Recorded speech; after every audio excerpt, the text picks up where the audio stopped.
Tonight you are not simply falling asleep. You are stepping into a sacred chamber where your mind will be shaped. Your beliefs will be rewritten and your future will begin its silent construction.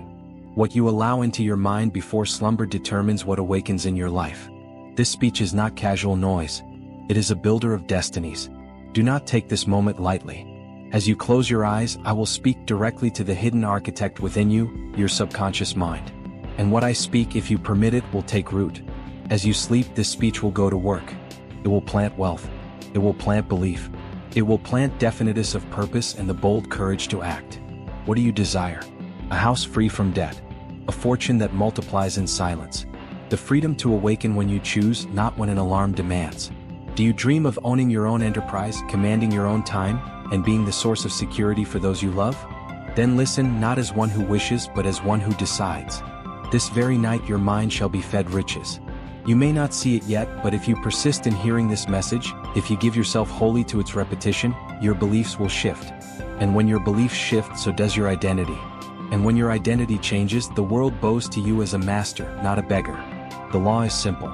What you think of most with faith becomes your reality. What you hear most with emotion becomes your nature. Tonight I offer you not mere advice but a system of reconditioning. Repetition is the tool.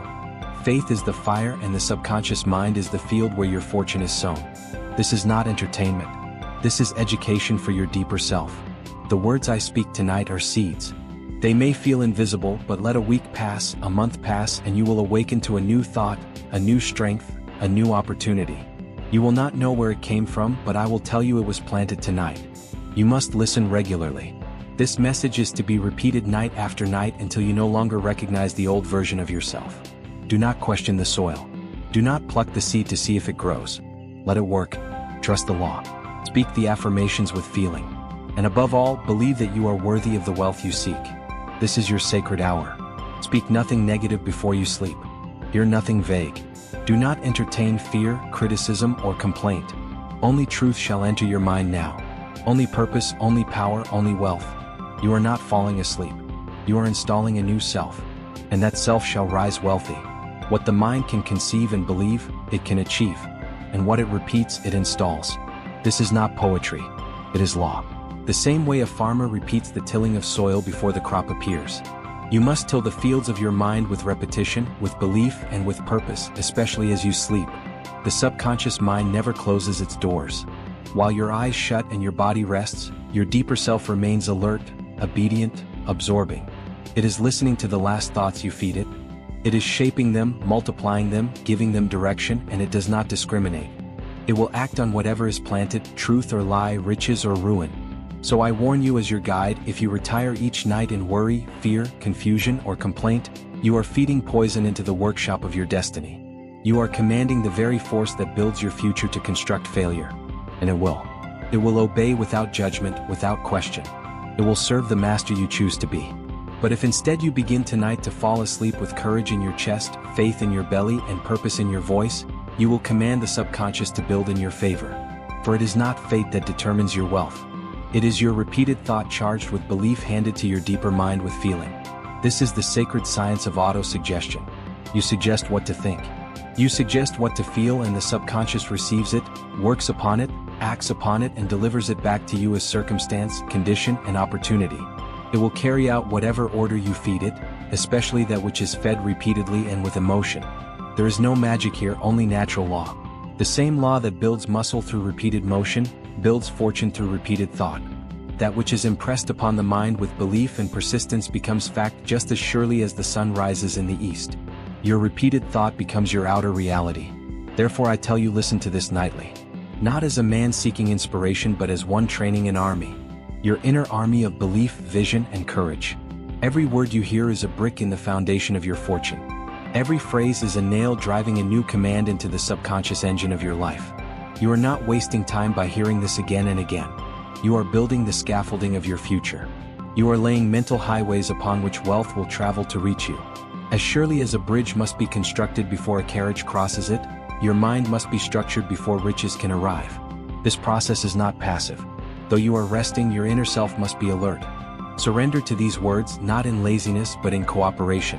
Just as a skilled builder follows the blueprint with precision, Your mind must follow the voice of definiteness, prosperity, and faith as it is spoken to you now. Thomas Edison did not stumble upon genius by accident. He prepared his mind each evening with the problems he sought to solve. He expected answers, and those answers arrived not in waking hours but in dreams, in flashes, in moments of calm when the subconscious was working undisturbed. He did not doubt, he expected. So tonight, do as Edison did. Hand your problem, your desire, your question to your deeper self. Then fall asleep with belief. Let your subconscious work as you rest. Expect ideas. Expect guidance. Expect strength to follow through. Expect favor from infinite intelligence itself. You are training the worker beneath your conscious mind. He is tireless. He is faithful, but he is without judgment. Feed him poison and he will construct misery. Feed him purpose and he will construct wealth. You are the architect. You are the instructor and you are responsible. Hear these words again. Let them seep into your soul. I am the master of my destiny. My thoughts shape my future. I command wealth to come to me through faith, through decision, and through persistent repetition. Say it aloud. Whisper it if you must. Let it echo in the chamber of your mind. This is not one night's work. It is not a magic lamp. It is the daily command of a commander who refuses to drift. You must persist. You must condition the mind daily. And you must believe that what you impress tonight will express tomorrow or the next day or the day after that. Fall asleep now, not as a victim of chance, but as the builder of your fortune. Do not carry complaint to bed. Do not rehearse failure. Do not recount the opinions of doubters. Instead, place your faith on the pillow beside you. Wrap yourself in definiteness and surrender your will to right thought. You have already planted a seed. And with this message you water it. With faith you warm it. With repetition you grow it. And soon, if you do not break the cycle, you will reap a harvest greater than your old self dared to imagine. That is not a promise. That is law. Now as you drift, do not drift as a coward. Drift as a commander. Drift as one who is deciding what your life shall be. Drift with the firm knowledge that as you sleep, something greater than you is working on your behalf, guided by your faith, your repetition, and your decision to never return to the old way again. There is no mystery here. Repetition is the great law of mental fertility. What you repeat, you believe. What you believe, you become. And what you become is what the world reflects back to you. The man who repeats fear becomes afraid. The man who repeats courage becomes unstoppable. And the man who repeats wealth becomes rich. This is not theory. It is observable. It is practical. It is the silent sculptor behind every fortune and every failure. A man does not rise by one thought, one decision, or one prayer. He rises by the daily conditioning of his mind in the direction of power. The mind, like a muscle, must be trained through repetition. The universe is governed by law, not luck. And one of those laws is called cosmic habit force. It is invisible, but it is binding. It works on all men equally. It makes permanent that which is repeated. It installs into your mental machinery the ideas you dwell upon most, whether good or evil, faith or fear, riches or lack. You cannot escape this law. You can only obey it or violate it. When you obey it consciously, it serves you. When you ignore it, it serves your fears. It gives permanency to your dominant thought. Therefore, if your dominant thought is doubt, it will fix it in your mind until you see doubt in every opportunity. If your dominant thought is faith, it will fix it in your spirit until you meet life with calm power. If your dominant thought is wealth, then wealth shall take root in your identity and begin to pull its physical equivalent into your world. What you rehearse, you repeat. What you repeat, you install. What you install, you become. You must understand this. Your outer world is the matured harvest of your inner thought garden. Every condition in your present life was once a seed of belief planted by thought, watered by repetition, and hardened by emotion. Most men do not plant deliberately. They allow weeds to grow. And then they ask, why am I poor? They forget the answer lies in the thoughts they repeated for years. Money is hard. I'm not lucky. People like me don't get rich. These are not harmless phrases. These are the repeated commands that their subconscious received and obeyed. And no amount of wishing will undo what habit has installed. No wealth may come permanently except that which is first built through a pattern of inner belief and repeated command. You must build the inner castle before the world allows you to possess the outer one. This is why I command you to listen nightly. You are reconstructing the architecture of your identity. You are laying bricks made of thought. Do not be like most men who install fear, install indecision, install vague desires, and then ask why poverty haunts them. They do not realize they are the ones who authorized its construction. They allowed failure to take root through repetition. They became what they rehearsed. But you tonight will build differently. You will install faith. You will install wealth. You will install courage. And you will do so silently, powerfully through repeated hearing. Your mind shall be your temple, and no false god of doubt shall enter. Your thoughts will serve you or you will replace them. Consider Andrew Carnegie, the great steel magnate. He did not think as other men thought. He trained his mind daily to dwell on fortune, on service, on industry, and on the power of men united by purpose. His belief became stronger than all opposition. His habits of thought were not accidental. They were designed. He would not tolerate any idea that contradicted his vision. He expelled negative conversation. He refused weak associations. He did not accept lack as a final verdict. He believed wealth was a duty, a calling to serve, to lead, to build. And that belief repeated daily became his identity. His identity attracted the fortune. You must now do the same. Every night as you listen, you must feel these truths sink deeper into your inner self. You must fall asleep with the quiet certainty that your thoughts are constructing a mansion of power. You may not see the walls rise yet, but they are being laid stone by the mason of repetition. And I give you the tools to build. Say them internally. Whisper them. Shout them within. But do not let these words pass by without being claimed. I am the master of my thoughts. I create wealth through belief and action. Infinite intelligence guides my steps and supplies my needs. I am building a wealthy identity every day, every night, without fail. Repeat them. Feel them. Let them echo in your sleep. Let them be louder than your doubts. Let them overwhelm every weak belief you once carried. For it is only by repetition that the old man is buried and the new man rises. Say them with emotion. Say them with your chest full and your spirit alert. Let the words shape you. I am the type of person who lives by faith. I am the type of person who acts by purpose.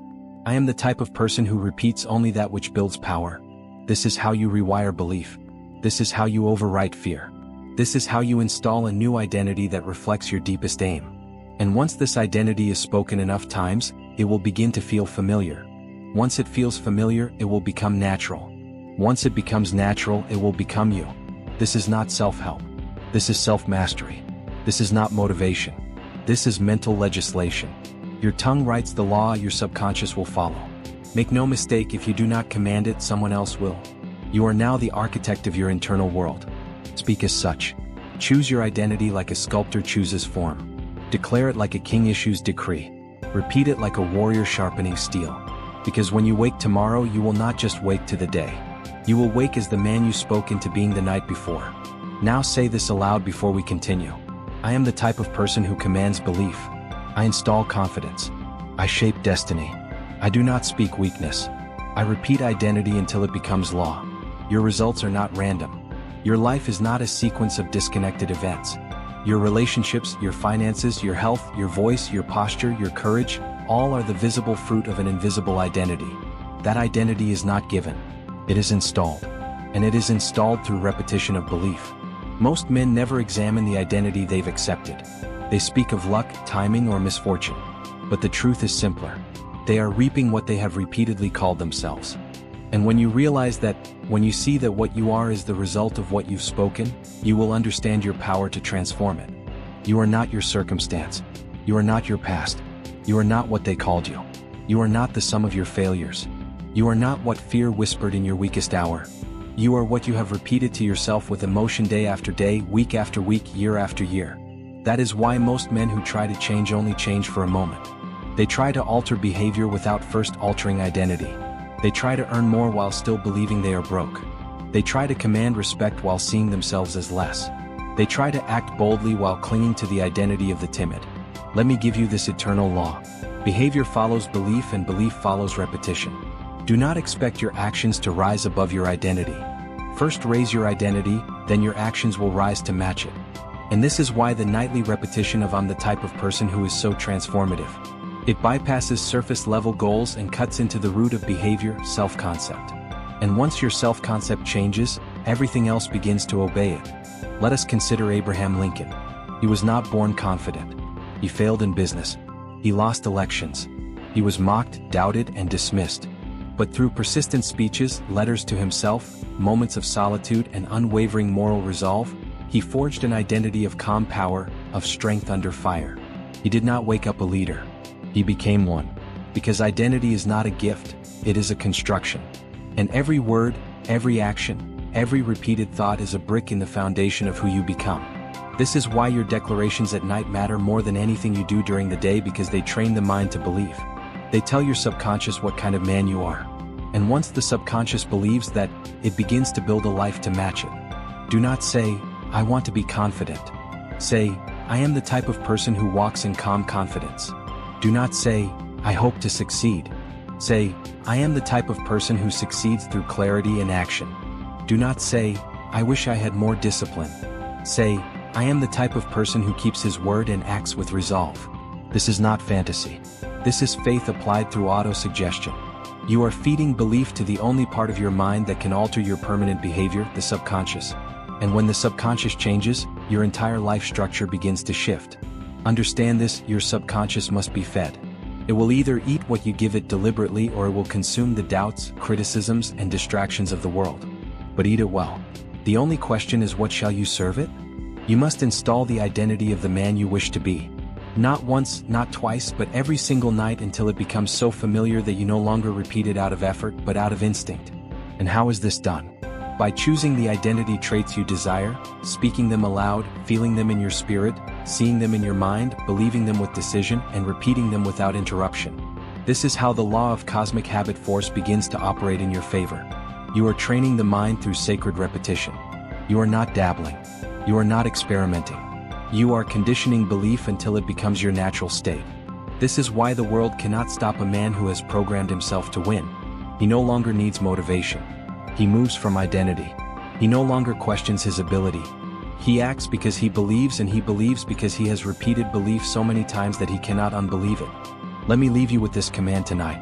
Stop treating identity like chance. Treat it like a tool. Shape it. Speak it, command it, build it, then live it. Say this aloud with full voice and decision.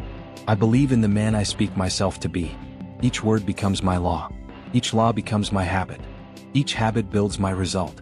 Now that you understand the power of repetition, the influence of identity, and the openness of the subconscious mind before sleep, it is time to construct your 7 phrases. These are not mere lines. They are the seed of your transformation. Spoken night after night, they shall become the law of your life. Each phrase begins with the structure, "I'm the type of person who," this is no accident. These words instruct the mind to adopt identity, not to beg for outcomes. You are not wishing, hoping, or requesting. You are declaring who you are becoming. And let me be clear, you must choose your own 7. I will not give you a script to mimic. This must come from you. These traits must reflect the man you are committed to becoming. Not merely interested in, but fully resolved to become. When you say, "I'm the type of person who is confident," you are not lying. You are speaking faith ahead of evidence. You are programming the root. When that belief takes hold, confidence will rise as a natural result. Now, I must caution you. Do not include negatives in your declarations. Never speak of what you are not. The subconscious mind does not interpret no, not, or don't as rejection. It interprets all repetition as direction. Therefore, do not say, "I'm the type of person who does not drift." Instead say, "I'm the type of person who is decisive." Do not say, "I'm the type of person who is not distracted." Instead say, "I'm the type of person who is focused." Do not say, "I'm the type of person who avoids delay." Instead say, "I'm the type of person who moves into action right away." Always affirm what you are becoming, not what you are trying to avoid. The mind follows what is spoken most clearly and most often. Make sure you are planting certainty, not contradiction. Speak traits of character. Speak traits of belief. Speak traits of action.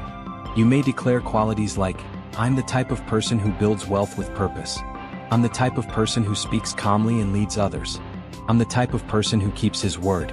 "I'm the type of person who acts immediately on inspired thought." "I'm the type of person who creates peace wherever I go." "I'm the type of person who leads with confidence and clarity." When you choose, be definite. Be exact. Do not say, "I'm the type of person who is better." Better than what? Better than whom? Be specific. Be rooted. Be bold. And once chosen, do not change them daily.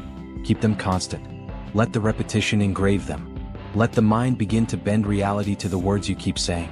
Write your 7 on paper. Place them by your bed. Read them aloud with clarity and certainty. Let them become more than statements.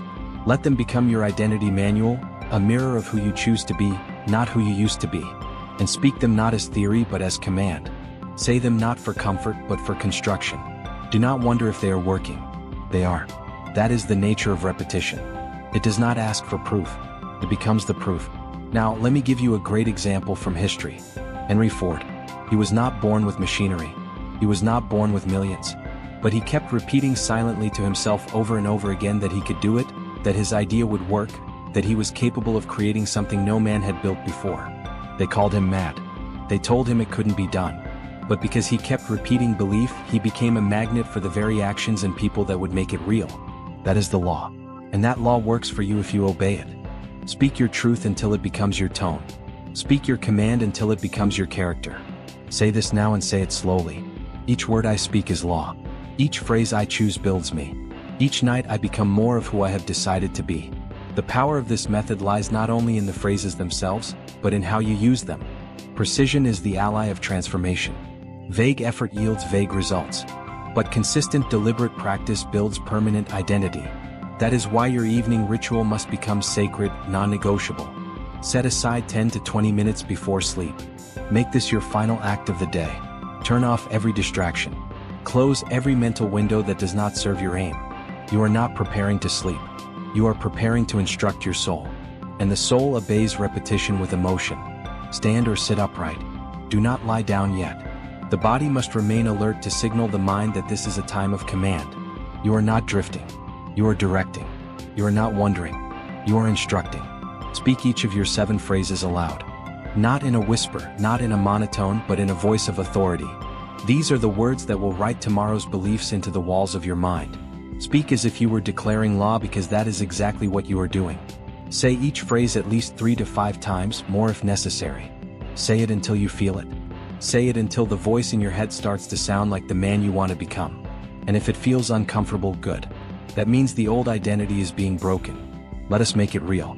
You might say, I'm the type of person who acts immediately on inspired thought. Then pause. Let that idea settle. Then say it again with even more clarity, even more force. Let your subconscious hear certainty, not doubt. After you speak the phrase, close your eyes briefly. Visualize yourself living that truth. See yourself moving, speaking, deciding, walking as that man. Do not rush this. One picture in the mind is worth 1,000 spoken words if it is felt with intensity. Do not mumble. Do not recite. Declare. Your tone must not be casual. It must carry power. This is not the voice of a beggar. This is the voice of a man laying the foundation of his identity for generations to come. And remember this, the subconscious mind does not understand someday. It only understands what is repeated now. So do not say I will become. Say I am the type of person who, that is identity. That is faith. That is alignment with spiritual law. If your mind wanders and it will return to the phrase, say it again, sharpen the image. Reset your attention. Each moment of focus is a deposit into the bank of belief. And that bank compounds interest silently and powerfully. After you have spoken all 7 phrases, repeat this final affirmation with complete presence. As I sleep, these truths take root. I am becoming the man I declare. I will wake stronger, clearer, and more definite. Then go to sleep. Do not question. Do not overthink. Do not speak idle words. Let silence finish what you began. Let your last conscious message carry into the night, where the subconscious will go to work. Edison knew this. Before sleeping, he would hold a question in mind, a problem to solve. Then he would go to sleep with the absolute faith that the answer would come. His faith turned the sleeping hours into labor for invention, and the mind, being the obedient servant, delivered it. You too can make your sleep productive, not by force but by repetition, not by stress but by spiritual order. And the order you give is the identity you claim. Let me give you a truth few men understand. If you do not deliberately give your mind a focus before sleep, it will replay the day. It will replay complaints, regrets, fears, and doubts. And the next day it will magnify them. But if you end your day in power, you begin your next day in direction. That is why this nightly practice is not optional for the man who chooses greatness. It is the bridge between who you were and who you are becoming. So make this your ritual, your ceremony, your sacred rite. 7 identity phrases spoken aloud, repeated with emotion, sealed in silence, and sent into sleep. And when practiced nightly, consistently, without interruption, without negotiation, you will begin to see changes not just in your thinking, but in your decisions, your tone, your posture, your presence. This is the power of identity repetition. This is the law of autosuggestion in motion. This is the way of the few who choose to rise. Say this now and mean it. Each night I reprogram my destiny. I speak with conviction. I sleep with clarity. I rise with purpose. You have begun a process that only the disciplined few ever carry to completion. Most men dabble. They attempt for a night or two. They forget. They drift. But the man who repeats his new identity with faith and decision each night for 30 days will witness a quiet revolution within himself. The first few nights may feel unnatural. You may feel awkward, uncertain, or even resistant. This is not failure. It is friction. Your old self is protesting because your declarations are tearing down walls that held your mind in quiet slavery for years. Do not let discomfort stop you. Let it confirm that change has begun. You are not repeating for comfort. You are repeating for command. Identity cannot be installed with ease. It must be burned into the subconscious through daily intentional effort spoken with clarity and imagined with emotion. By the 7th day, your thoughts will begin to shift. You will find yourself thinking in the direction of your phrases. If you declared decisiveness, you will begin to notice hesitation and reject it. If you declared focus, you will become aware of distraction and correct it. By the 10th day, you will begin to feel stronger. Not because your life has changed, but because your belief is beginning to grow roots. The moment belief takes root, life begins to bend around it. The outer world starts to obey the inner command. By the 15th day, you will feel it in your choices, the food you eat, the words you speak, the people you tolerate, the actions you delay or no longer delay. You will begin to act as the man you have been repeating. This is not coincidence. This is identity in motion. You will see how quickly the world shifts, not because the world changed, but because you did. The man who commands himself nightly walks into the next day with a mind already programmed for action. He does not drift. He does not hesitate. He moves with quiet confidence because he rehearsed belief while others slept in doubt. By day 20, your words will begin to sound different. You will no longer just speak the identity phrases out of discipline. They will begin to feel natural, inevitable, truthful. And when that shift happens, the subconscious stops resisting. It begins creating. Now the law of cosmic habit force is at work. Your repetition is forming habit. Your habit is forming character. Your character is forming destiny. And all of it began not with effort but with nightly repetition. By day 30, you will look back and realize that something profound has shifted. Your posture will feel different. Your tone will sound more certain. Your emotions will feel more controlled. Your planning will be tighter. Your belief stronger. You will begin to say things like, "That doesn't sound like me anymore," when old habits knock at the door. And you will be right. That man is no longer welcome in the house of your mind. You have spoken your way out of that identity. But beware, do not stop here. This is not the finish line. This is the foundation. Identity is not built in bursts. It is built in daily bricks. If you stop now, the old identity will begin whispering again, and you must not let it. You must continue. You must declare until it becomes unbreakable. Understand this deeply. Repetition is mastery. The subconscious mind does not respond to variety. It responds to certainty. And certainty is built through consistency. Repetition of affirmation of orders to your subconscious mind is the only known method of voluntary development of the emotion of faith. There is no shortcut. There is only decision, repetition, and faith. So if you have come this far, go all the way. Let the 30 days become 90. Let 90 become a year. Let this become who you are, not what you do. Declare this with force and faith tonight. I continue this practice without delay. I grow in repetition. I strengthen belief. I live the identity. I declare to your transformation is not failure. It is drifting. The moment you begin to relax your repetition, the moment you say, "I've got it now," the moment you skip the evening ritual, you are beginning the descent back into the ordinary. Drifting does not arrive like a storm. It whispers like a breeze. It tells you to skip one night, then another. It says it's not a big deal.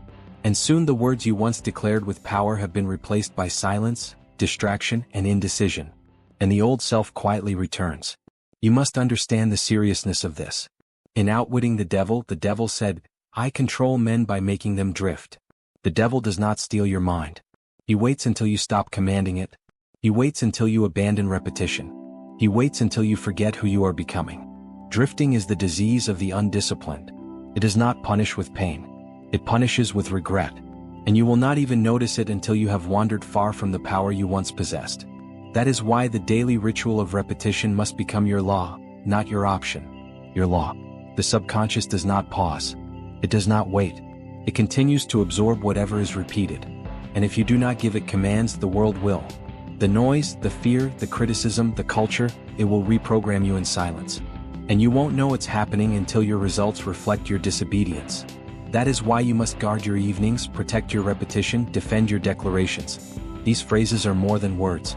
They are the armor of your mind. Without them, you are exposed to every influence that seeks to weaken your belief. Do not skip. Do not delay. Do not postpone. Even when tired, speak them. Even when busy, repeat them. Even when uninspired, declare them. Especially then, because discipline is not measured by what you do when it's easy. Discipline is proven when you do it without excuse. Say aloud, I do not drift. I do not delay. I do not doubt. I repeat truth. I become belief. I live in obedience to purpose. Let me show you how drifting begins. A man builds belief for 21 days. He feels stronger. He begins to change. But then he says, I'm doing well. I'll take a night off. That night turns into 3, then a week, then a month. The momentum is lost. The voice of doubt returns. The old habits reappear. And he wonders why he feels like his old self again. The answer is simple. He stopped repeating. He stopped affirming. He stopped commanding his identity.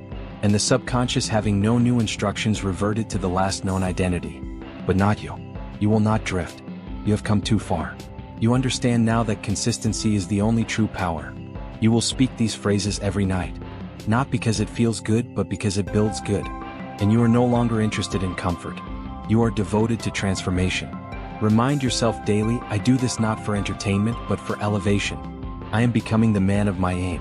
Make the evening ritual non-negotiable. Let it become as natural as breathing. Let it become your anchor in storm, your compass in darkness, your light in doubt. These words you speak, they are your home. Do not leave them, because drifting is always waiting. The moment you lose vigilance, it returns. The moment you stop building, the world begins eroding. And that is why repetition is not just your habit. It must become your identity.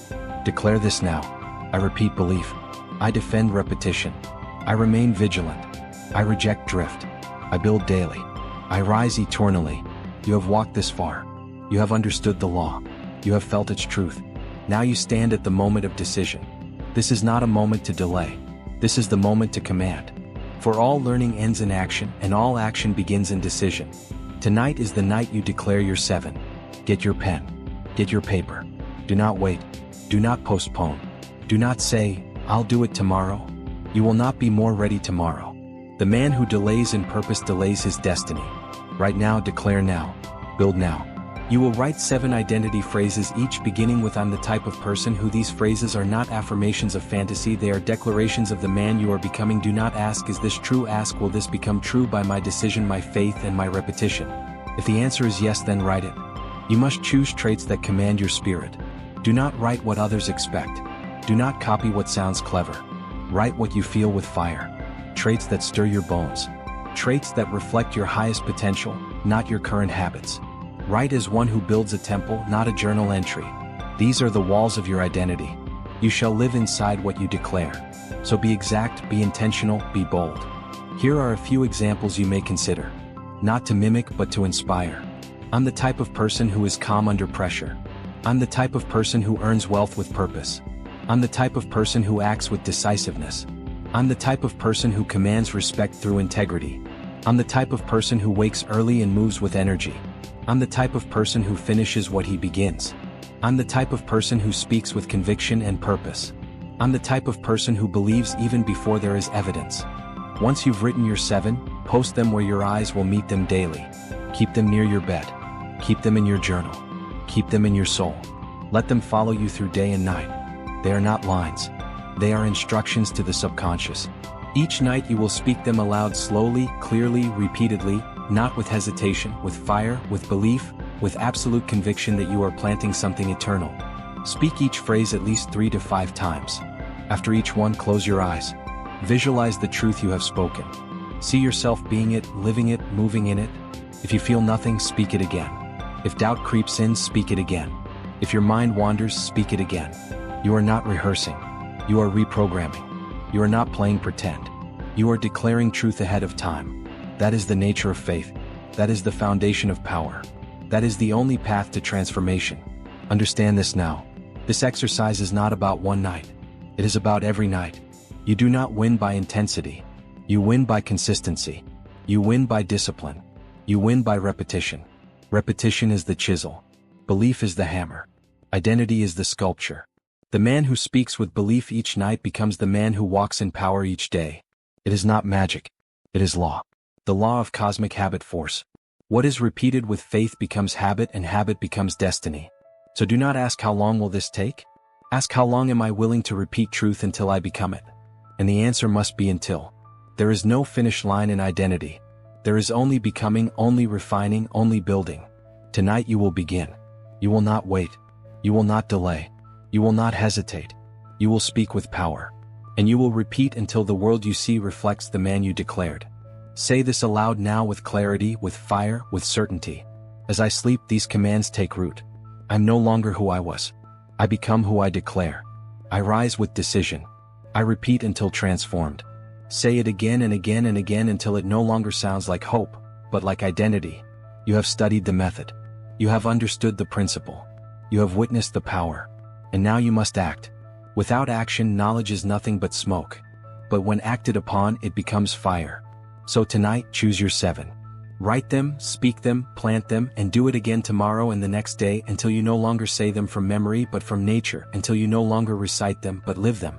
And let this be your final declaration, one that you may speak every night if your spirit agrees. The law is working.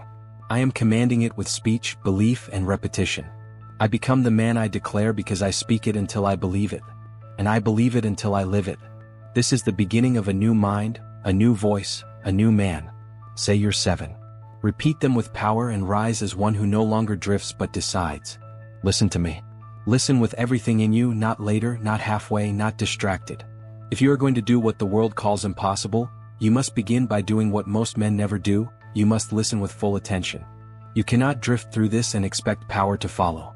The impossible will never yield to the passive. You're about to be handed a method, one that has been used by men who turned the world upside down. But if you treat these words as entertainment, they will pass through you like smoke and nothing will change. You will return to the world unchanged. And that is not why you are here. You are here because something in you refuses to accept limitation. This is not motivation. This is not flattery. This is instruction. Divine instruction. And I will give it to you only if you listen. Not casually but with decision. For if you drift through this message the way you drift through your days, you will leave here no better, no wiser, no stronger. And the world will say they were right. You failed. But if you listen, if you truly listen, you will never again be the same man. You will walk different, speak different, decide different, and act with a boldness the timid cannot comprehend. For the words I speak come from the same laws that built empires and shattered limits. They are the same truths that men like Edison, Carnegie, Lincoln, and Ford used to silence the world's doubt. You must understand every great thing ever built was once considered madness. Every advance, every empire, every invention, every revolution was once called impossible. And it was achieved not by ordinary men, but by men who listened, believed, and obeyed. They did not seek approval. They did not ask for permission. They did not drift. And neither will you. So I say again, listen. Do not skip. Do not wander. Do not check the time. This is not something to play in the background. This is the blueprint to do what others say cannot be done. And you will not grasp it unless you listen with stillness, with fire, and with purpose. If you leave now, you will not be changed. You will return to the world and the world will swallow you whole. But if you stay, if you give me your full attention, I will show you how to rise above their limits, silence their doubts, and achieve what they said no man could do. This is the moment. Listen now. Listen with urgency. For the impossible does not yield to the man who is casual. It yields only to the man who is committed. That man is you. If you listen, if you are going to do the impossible, you cannot think like the average man. You must not drift. You must not delay. You must not doubt. You must not wait for conditions to be perfect. You must begin with an iron will. And you must march forward through every obstacle with decision, with definiteness, and with faith that does not bow. Impossible is not a fact. It is a judgment. It is a label placed by small minds on great visions. It is the word used by those who never dared to warn those who might. But I say this to you, there is no such thing as impossible to the man who knows what he wants and is willing to pay the price to get it. The world will always laugh at what it does not understand. It laughed at the Wright brothers. It mocked Edison, questioned Ford. But those men did not yield. They did not argue. They did not drift. They kept moving toward their purpose until the laughter turned to applause, and the ridicule became reverence. Edison was told it could not be done. Artificial light, a stable electric lamp. He failed over 10,000 times, but he refused to listen. He refused to drift. He knew in his mind that it was possible, and so it became real. He held the picture. He held the belief. He held the course, and in time reality conformed to his vision. Carnegie dreamed of an empire forged from steel when others saw only coal, sweat, and labor. They said he was a fool. They said it was too big, too bold, too unlikely. But he knew his purpose. He visualized his aim. He backed it with belief. And he surrounded himself with men who believed with him. And what began as impossible became a billion-dollar truth. You are not here to repeat what has been done. You are not here to chase shadows or imitate others. You are here to extend the frontier of what is possible. You are here to prove to the world and to yourself that the limits placed upon you are lies. You are here to build something that the world must reckon with. To do that, you must begin with a burning desire. Not a wish, not a hope, not a passing interest, but a desire so strong it becomes obsession. A desire that takes hold of your heart and demands to be fed with thought, with faith, with action, with sacrifice. For it is written, desire backed by faith knows no such word as impossible. That is not poetry. That is law. When desire becomes the dominant force in your consciousness, it drives all things before it. It bends conditions. It repels failure. It attracts ideas, people, circumstances, and strength from places you have not yet seen. But do not think this will come easily. Do not believe you can achieve the impossible while thinking like the ordinary. Impossible goals demand higher levels of concentration, purpose, emotional control, and spiritual resolve. You must become a new man. You must burn away the old habits and build in yourself a new identity, one forged in thought, belief, and iron persistence. And you must listen not for amusement but for transformation. You must listen as if your entire future depends on these words, because it does. One missed sentence can cost you years. One overlooked truth can delay your breakthrough. If you are serious about doing what they said could not be done, you must listen with the intent to obey. So I say this to you now. Begin this journey by refusing to entertain any idea of defeat. No matter what they say, no matter what your fear whispers, no matter what your past tells you, you are not your history. You are not their opinions. You are not your environment. You are what you decide to become from this moment forward. You are the one who has been chosen to show the world that the impossible is not a boundary. It is a starting point. You are the one who will take the ridicule, the silence, the rejection and convert it into power, into proof, into results. Not because they believe in you, but because you believe in you. Say this aloud. What they call impossible, I call my duty. What they reject, I claim. What they fear, I pursue. I am chosen to do what others dare not. Let that be your creed. Let that be the drum that marches you forward.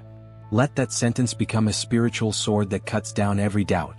You are not here to participate in mediocrity. You are here to create what has never been done. If you aim to do what has never been done, you cannot scatter your force. You must concentrate every ounce of power into one direction. The man who would achieve the impossible must never drift. He must be definite. He must know what he wants, why he wants it, and be willing to give all he has in exchange for it. Drifting is the slow death of great men. It is the habit of the untrained mind, the passive soul, and the weak will. Drifting shows itself when you change your aim with the weather, when you seek the approval of the crowd, when you delay decisions and dilute your focus with 1,000 small wants. But the man with a definite chief aim is immune to these traps. No man ever climbed a mountain while looking at 10 hills. No man ever became great by pursuing 5 small aims. To do what others call impossible, you must walk a narrow path. And that path demands your complete allegiance. You must not dabble. You must not divide. You must burn every bridge behind you and walk only toward the goal that sets your soul on fire. Write down your definite chief aim. Not tomorrow. Not next week.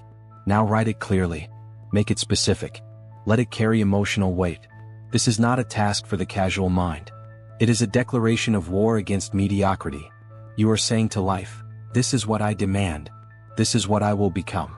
This is what I will create. And once it is written, it must be seen. Place it where your eyes meet it every day, morning and night. Let it become the compass that corrects your direction. Let it speak to you when your energy fades. Let it cut through the fog of distraction. That aim must dominate your waking thoughts and govern your sleep.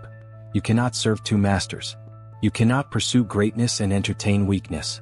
Your mind, your hands, your time, your habits, your conversations, your environments, all must bend to this one definite purpose. When you move through life with this kind of focus, the impossible begins to yield. Circumstances adjust. People respond. Resources align. Let us study Carnegie. He did not pursue 100 things. His early definite chief aim was to control the steel industry. He saw it clearly. He believed in its power. He knew the fortune it held. And because he was definite, because he burned every other option, he attracted men like Schwab and Frick who helped build his empire. Definiteness drew resources. Carnegie's definiteness also attracted respect. Men trust those who know what they want. The world yields to the unwavering, but it ignores the uncertain. If you cannot decide, you cannot lead. If you cannot lead, you cannot build. And if you cannot build, you will never rise above the noise of the mediocre. Do not think the universe responds to confusion. The subconscious mind cannot act upon vague desires. Infinite intelligence will not assist a man who is uncertain. The law of attraction, the law of cause and effect, the law of compensation. These are precision laws and they obey definiteness. Every day you go without declaring your chief aim is a day you lose power. Every hour you spend drifting is a seed of failure planted. The world has enough men who wish, who dabble, who entertain ideas without committing. But few dare to say, "This is what I will become, and nothing shall turn me aside." So I command you, repeat your chief aim aloud, not once, not weekly, but daily. In the morning when you rise, at night before you sleep, say it with emotion, say it with conviction. Say it until every cell of your being believes. Say it until the world itself begins to bend in your favor. There is no mystery in success. There is only law. And the law says, whatever you hold in your mind with clarity and emotional belief and pursue with definite action, you shall have. You are not exempt from this, but neither are you entitled without obedience. You must pay the price. I say again, no man achieves the impossible while trying to achieve 5 things at once. Choose one aim, the one that burns, the one that demands your attention, the one that causes fear and excitement at the same time. That is the aim worthy of your life. Once you choose it, you serve it. Your conversations begin to align with it. Your planning aligns with it. Your daily hours are organized in support of it. Your distractions are removed. Your excuses are killed. Your very identity is shaped by your aim. You do not drift anymore. You do not wait for signs. You do not ask for permission. You begin to move. And the world notices. Opportunities begin to emerge. Not because of chance, but because your definiteness has made you a beacon. You begin to magnetize. But I must warn you, without this discipline, your aim will vanish. It will fade into fog. And the world will say they were right. You failed. They will call you crazy, then they will call you lost. Not because your aim was too high, but because your dedication was too weak. That is the great crime. Not that you aimed too high, but that you served your aim too little. If you are going to defy the world and do what they say cannot be done, you must live by one law, definiteness of purpose. And that law must show in your speech, in your actions, in your thoughts, and in your very presence. Say this aloud with me. I know my aim. I serve it only. I walk toward it daily. I do not drift. I do not doubt. I become the man worthy of impossible success. Let those words become your code. Let them shape your day, your decisions, and your destiny. You are not here to be ordinary. You are here to command results that the world called impossible.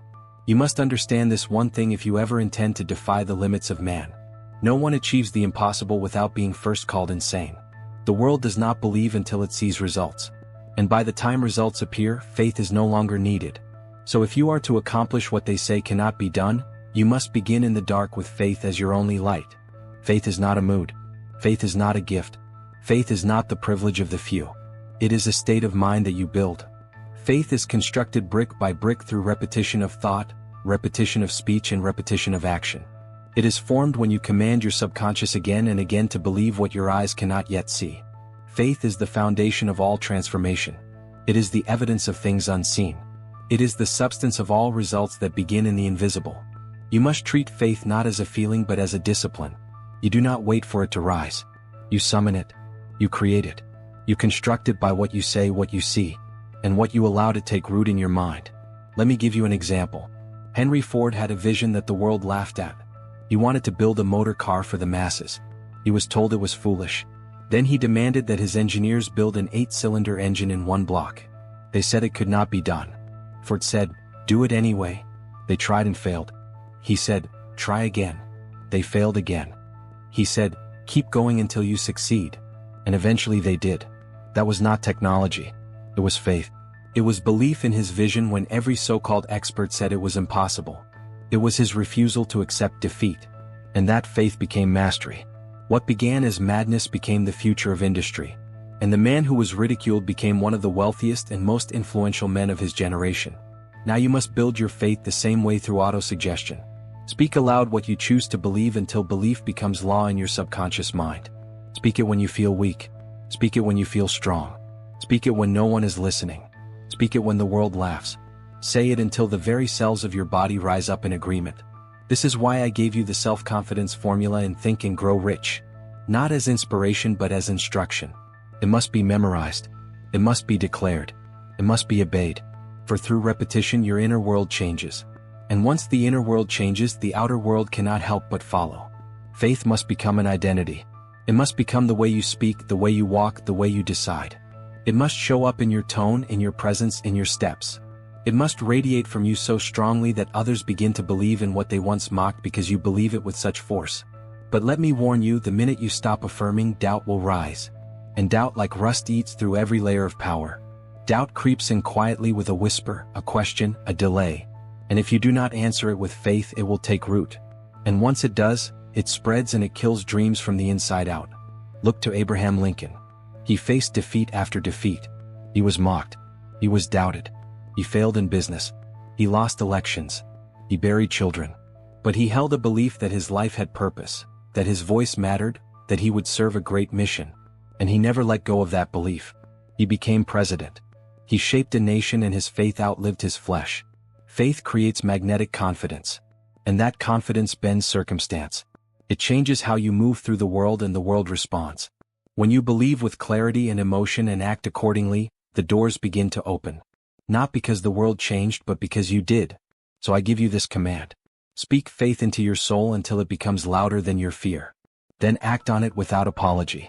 Let your steps be bold. Let your decisions be final. Let your aim govern your speech. Let your mind accept no argument against your dream. Say this aloud now. I believe in my aim. I believe in myself.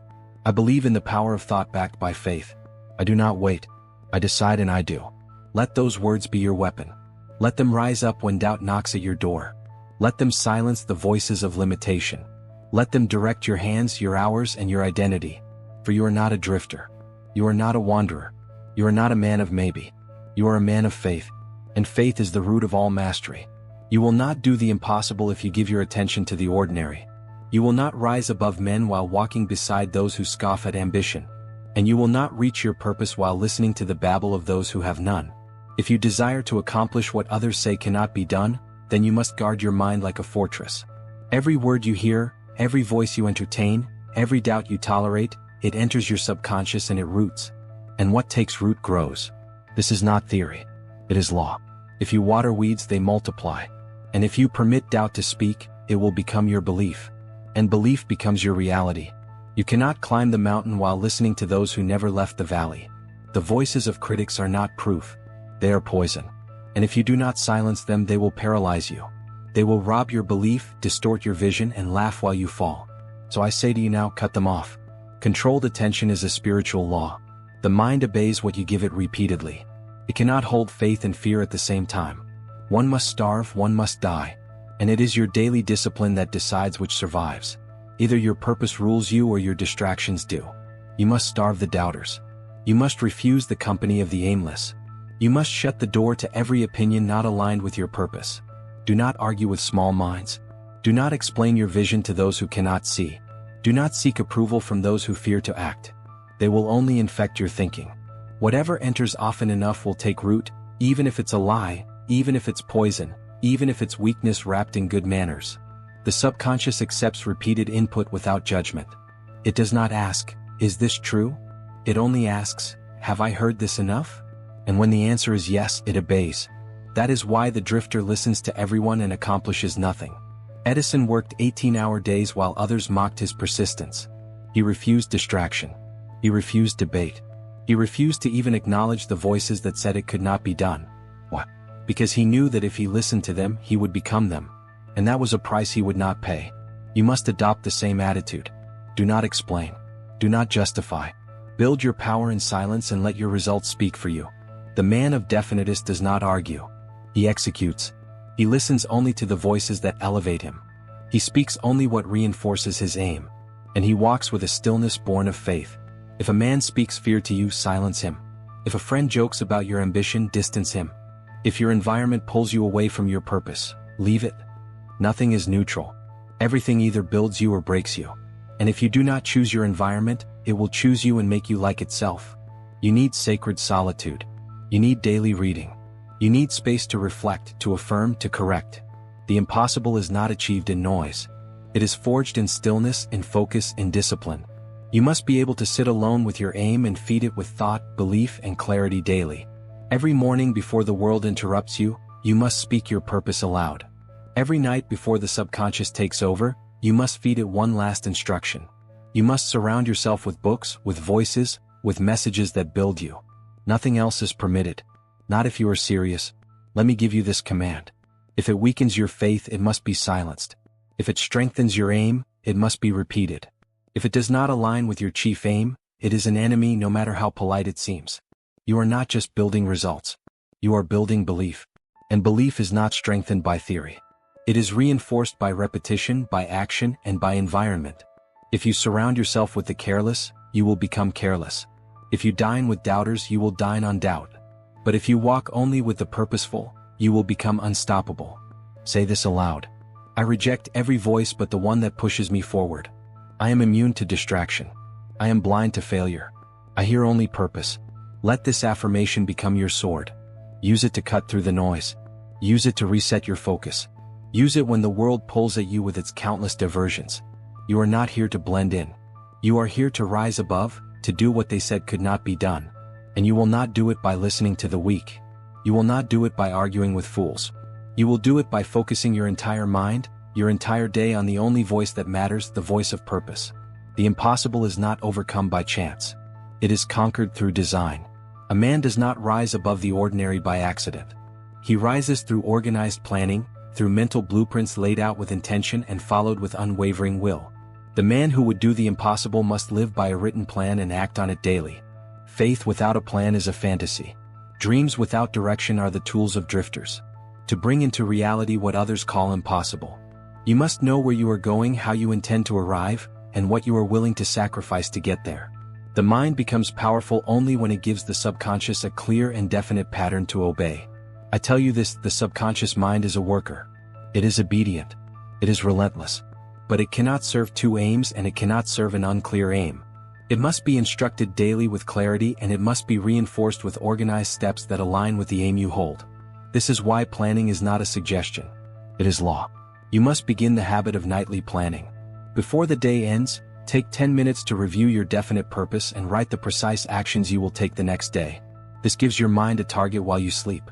It impresses the desire on the subconscious while it is most open.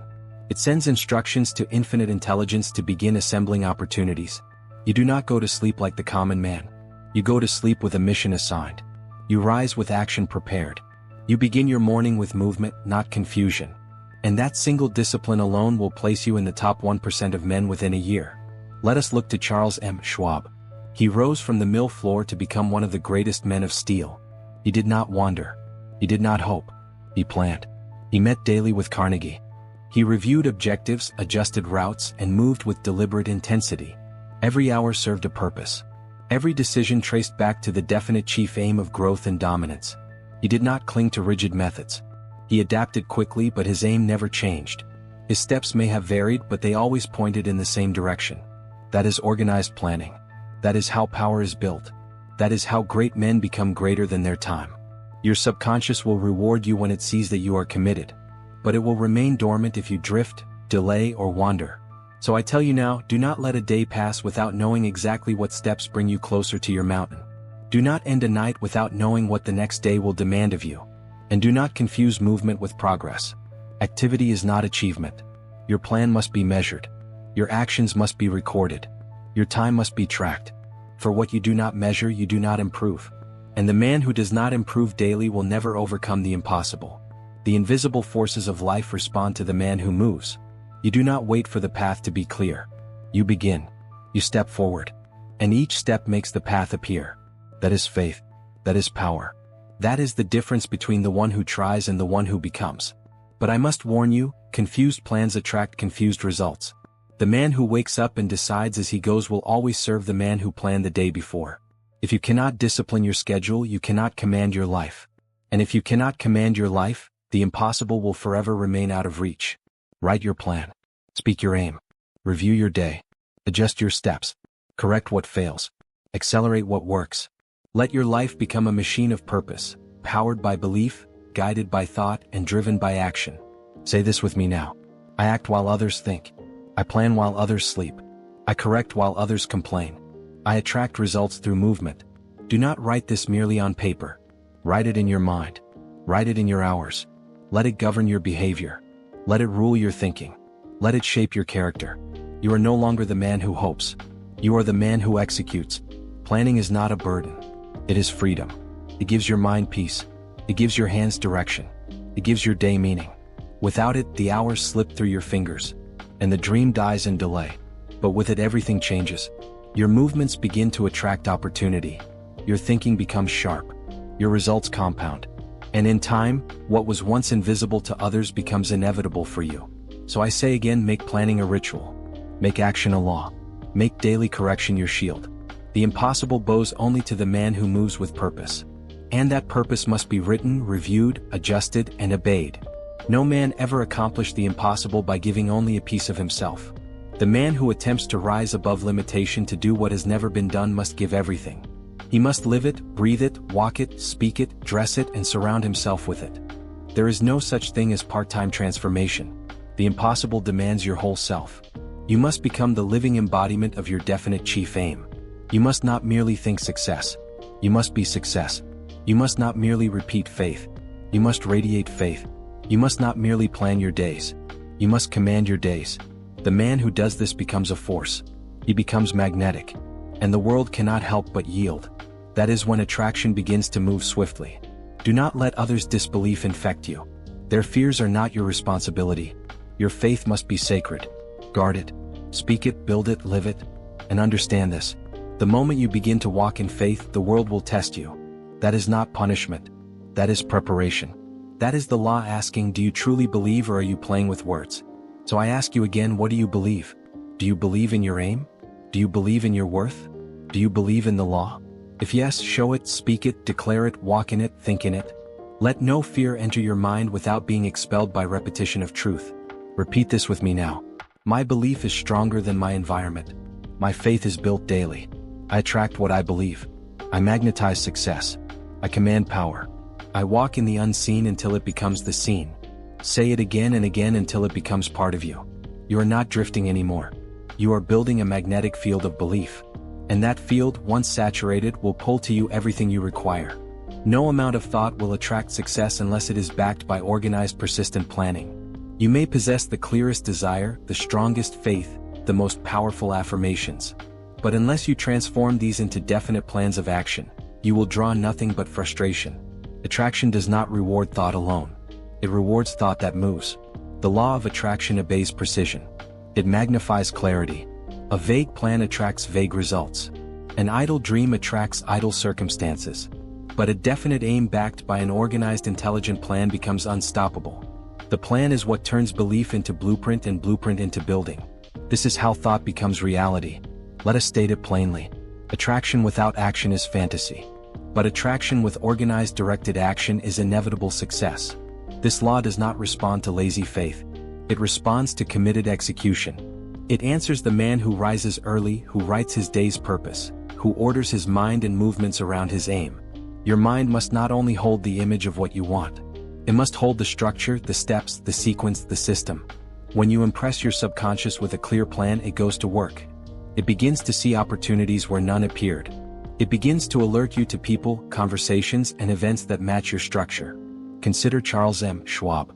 He did not attract millions by guessing. He created plans. He reviewed them. He adapted them. He measured his progress. He acted daily. He worked in harmony with the plan and in obedience to his aim. That is why Carnegie trusted him. That is why results followed him. Attraction followed order. So I give you now the formula. Every night review your chief aim. Then plan the following day in direct service of that aim. List the actions. Prioritize them. Write them with pen and paper. When you rise, review the list again. Let your day be lived in execution, not reaction. Let your hours serve your plan, not your habits. Understand this. Each small plan executed daily compounds into a life of definiteness. Each hour planned and fulfilled becomes a brick in your temple of success. Attraction multiplies when you multiply your obedience to structure. The man who lives by written plan attracts results with increasing speed. Here is your command. Never again end a day without planning the next. Never again rise without reviewing your purpose. If your day is unplanned, your life is uncommanded. If your hours are wasted, your thoughts are wasted. And if your thoughts are wasted, attraction cannot respond. Repeat after me. I plan my day in service of my purpose. I act with precision. I do not drift. I attract order because I live by order. My plan is my path. Most men will never do this. They will dream. They will wish. They will affirm, but they will not plan. And so their power fades. But you will rise above them by doing what they neglect. You will make written planning a ritual. And that ritual will unlock forces most men never touch. Let me give you a warning. Chaos in the mind attracts chaos in life. If your goals are scattered, your time is uncontrolled, your thoughts undirected, then what comes to you will reflect that condition. Life will not reward disorder. The law of attraction will not bless confusion. It demands a clear signal. And that signal is structure. Now you may ask, what if my plan fails? Then revise it. The plan is not your master. It is your servant. But you must have one. You must begin with structure and adapt with experience. The man who fails forward is still far ahead of the man who waits for perfect certainty. You may start with a simple plan. 1 page, 5 actions, 3 priorities. That is enough. But it must be written. It must be visible. It must be reviewed. It must be obeyed. This is the rhythm that builds belief. And belief attracts power. If you act only when inspired, you will fail. If you act only when you feel ready, you will delay forever. But if you act because it is written, you create movement. And movement breeds belief. Belief feeds attraction. That is the cycle. That is the machinery of success. Repeat this again. I write my plans. I live by structure. I obey my purpose. I attract success by organizing my thought into action. Let this become your law.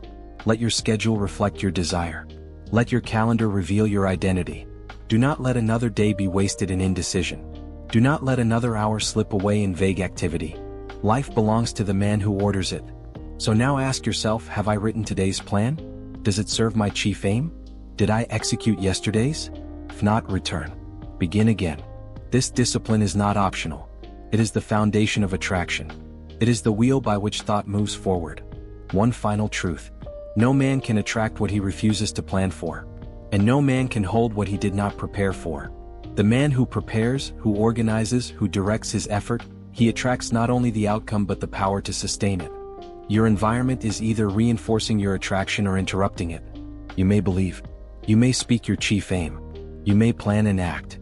But if the voices around you are filled with fear, doubt, complaint, gossip, or sarcasm, then your belief is under attack. And if belief is under attack, attraction becomes unstable. The subconscious is always listening. It listens to the words you speak. It listens to the tone of your company. It listens to the music, the gossip, the talk around the table, and the books on your shelf. And what it hears repeatedly with emotion, it begins to accept. Your mind becomes what it is surrounded by. Therefore, your inner circle is not casual. It is not neutral. It is not a coincidence. It is the field of influence that feeds or poisons your mental magnet. If you are surrounded by the aimless, you will think aimlessly. If you associate with the mediocre, you will begin to feel that mediocrity is acceptable. If your ears hear doubt, they begin to echo it. The man who attracts greatness does not tolerate the company of the weak-minded. He does not subject himself to conversations that contradict his purpose. He does not seek comfort from those who pity, excuse, or soften his pursuit. He surrounds himself with the definite, men and women who believe, decide, and act with intensity. This is the mastermind principle. It is not mere friendship. It is the deliberate alliance of focused minds harmonized in purpose, held together by confidence and clarity. It is the welding of faith and decision in multiple minds, amplifying belief and accelerating attraction. Let us take example from Edison, Ford, and Firestone. These men did not meet to complain. They did not gather to waste time. They met to think, to speak a vision, to strengthen one another's belief. Their minds unified by purpose created a field of power that attracted fortune, ideas, and execution. Now ask yourself, who do I meet with? Who do I speak with daily? Do their words build me or blur me? Do they sharpen my belief or weaken it? Every voice in your ear is planting a seed. And your subconscious does not know the difference between what is said in jest and what is said in truth. If the seed is repeated, it begins to grow. You must now decide. Whose words do I allow into my garden? Whose beliefs do I borrow? Whose vibration do I carry? The answer to these questions will predict your results. For the law of attraction works best in harmony, and it shuts down when surrounded by noise, contradiction, and internal conflict. Here is your command. Cut ties with doubt. That does not mean you hate others. That does not mean you judge. But it means you are loyal to your purpose first. It means you choose your input with the same discipline as you choose your food. You would not eat poison. Why allow it into your thoughts? You must now limit all intake that weakens belief. Whether it comes from a friend, a family member, a book, a letter, or a voice in your own mind, it must be silenced. You are building a magnetic force, and that field must be pure. Surround yourself with voices that reinforce purpose, with speech that uplifts, commands, affirms, with music that energizes, with people who challenge you to rise higher. That is the soil where attraction grows. Repeat after me. I choose only influences that increase my power. I surround myself with minds of purpose. I attract only what is aligned with my aim. I am loyal to my vision. I reject all voices that weaken it. Guard your subconscious. You are the gatekeeper. You are the watchman. What enters must be permitted by your decision. You may walk alone for a season, and that is noble. Better to walk alone with purpose than in company without it. But do not stay alone. Build your mastermind. Seek minds who believe. Share your aim. Unite in harmony. Affirm one another. Plan together. Speak as if success were already yours. That unity creates a power no single mind can equal. This is law. The mind is shaped by the minds around it. If you want new results, surround yourself with new voices. Now look around. Who must be removed? What must be silenced? What voices must be answered with silence? Remove the hidden thieves of belief. Strengthen your circle. And watch what happens. Your energy rises. Your belief hardens. Your action sharpens. Your results accelerate. Nothing is attracted to inaction. Belief without movement is deception. Thought without action is illusion. The law of attraction is activated through thought, but sealed through action. Action proves belief. Every step you take is a declaration. I believe. The man who acts in spite of fear attracts courage. The man who waits to feel ready attracts delay. Hesitation is doubt. And doubt weakens attraction. Action creates momentum. Momentum creates faith. When you act, you silence fear. When you act, you build confidence no affirmation alone can provide. Your mind is waiting for proof. The moment you act, belief deepens. Attraction strengthens. Results appear. So act daily. No matter how small. Make the call. Write the message. Study. Move forward. Consistency builds power. Repeat this. I act boldly. I move in faith. I attract by doing. My results multiply because I move daily toward my purpose. Do not wait for perfection. Start now. Start small. But start. Action clears fear and builds your foundation. The law does not reward hesitation. It rewards movement. And remember this. The law of attraction does not reward the man who listens. It rewards the man who listens and applies. You must repeat, act, and discipline your mind daily. What you repeat with belief, you become. What you repeat with emotion, you attract. What you repeat with action, you manifest. Repetition is the bridge. It is how belief enters the subconscious. And once accepted, it begins to reshape your life. So write your aim. Read it daily. Speak it with emotion. Act on it. Guard your environment. Control your input. Stay consistent. Say this now. I attract what I think. I magnetize what I believe. I act on what I decide. I repeat what I want. I command what I become. Live it daily. That is the transformation. Want to be rich? Or, I wish I could change my life. But the subconscious mind rejects weak instruction. It does not move for hopers. It moves only for those who speak as masters. It moves only for those who declare what shall be. Let me teach you how to shape your sentence. It must include 3 elements. Your aim, your time frame, and your certainty. Let us break it down. Do not say, I want to be wealthy. Say instead, I earn $100,000 per month rendering valuable service to others and I begin now. Do not say, I hope for peace. Say, I walk in peace, command my day, and act from purpose at all times. Your sentence must be so clear that if another man read it, he would know exactly what you are becoming. No uncertainty, no apology, no passive phrases. Speak it with finality as if your life depended on it because it does. Understand this. Repetition with faith becomes identity. You are not speaking a sentence to inform your mind. You are speaking it to install a new identity. And once that identity is in place, behavior changes. Confidence rises. Wealth responds because the outer world cannot resist the man who is definite on the inside.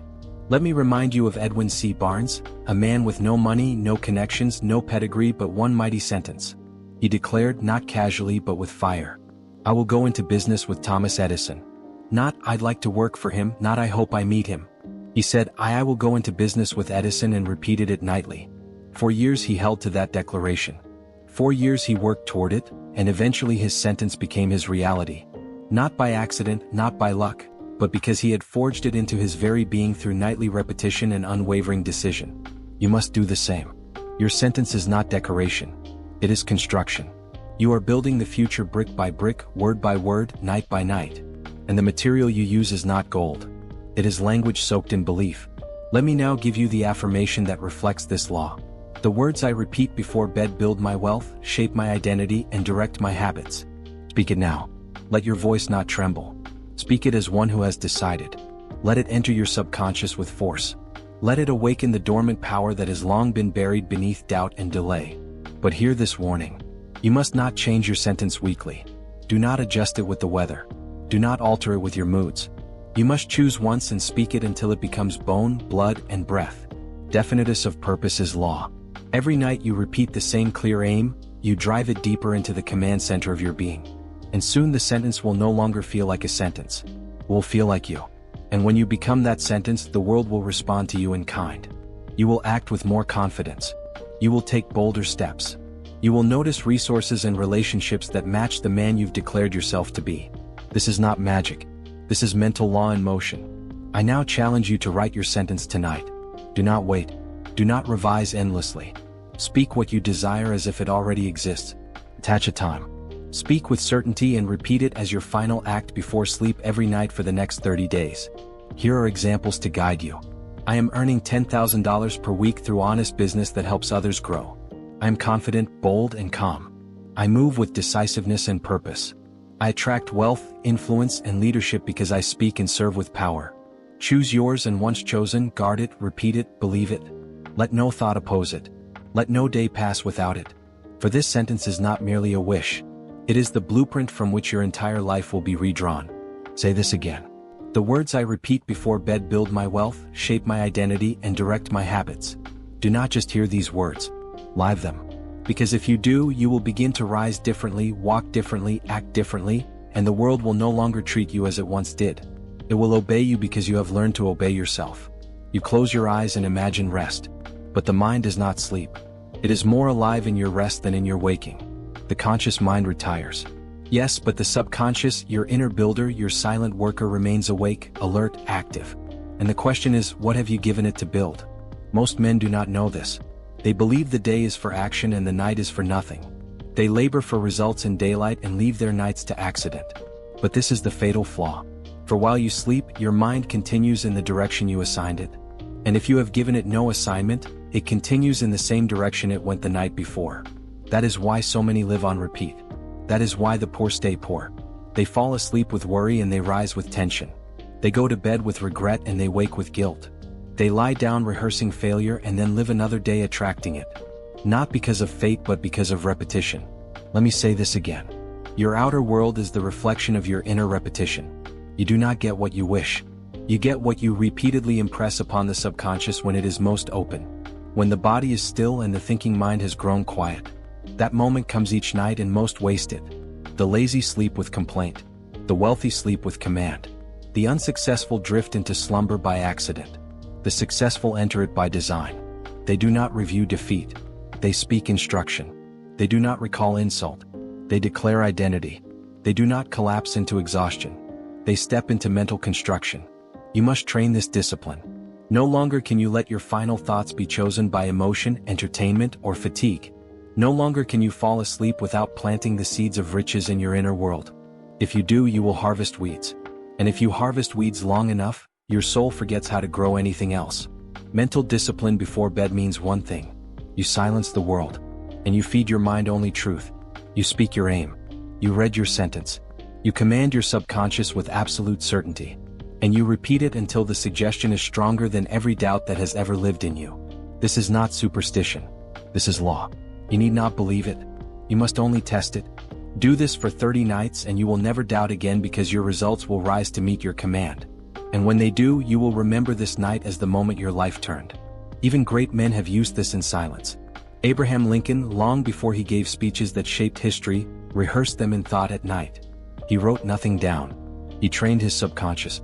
He built mental conviction in the dark so that when the time came to speak, his voice carried weight the world could not ignore. You must now do the same. You must give your mind its instructions. Let your final thought be no accident. Let it be purpose. Let it be power. Let it be the same every night until your inner world becomes stronger than your surroundings. Until your thinking becomes stronger than your circumstances. Until your voice replaces fear with command. Say this now. I now train my mind to expect greatness. And every night I deepen my command. Speak it again, not as a man hoping but as a man deciding. Let the words burn through all passivity. Let them become the rule of your new identity. For this is the truth. The man who commands his final thought is the man who commands his day, his income, his destiny. But I must offer a warning. Every careless thought before bed becomes a rooted belief if left uncorrected.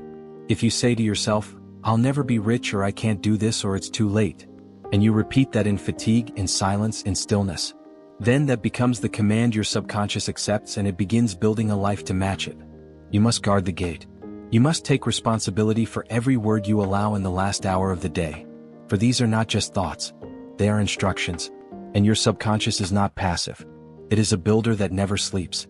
So tonight you have a choice. Drift or direct, complain or command, collapse or construct.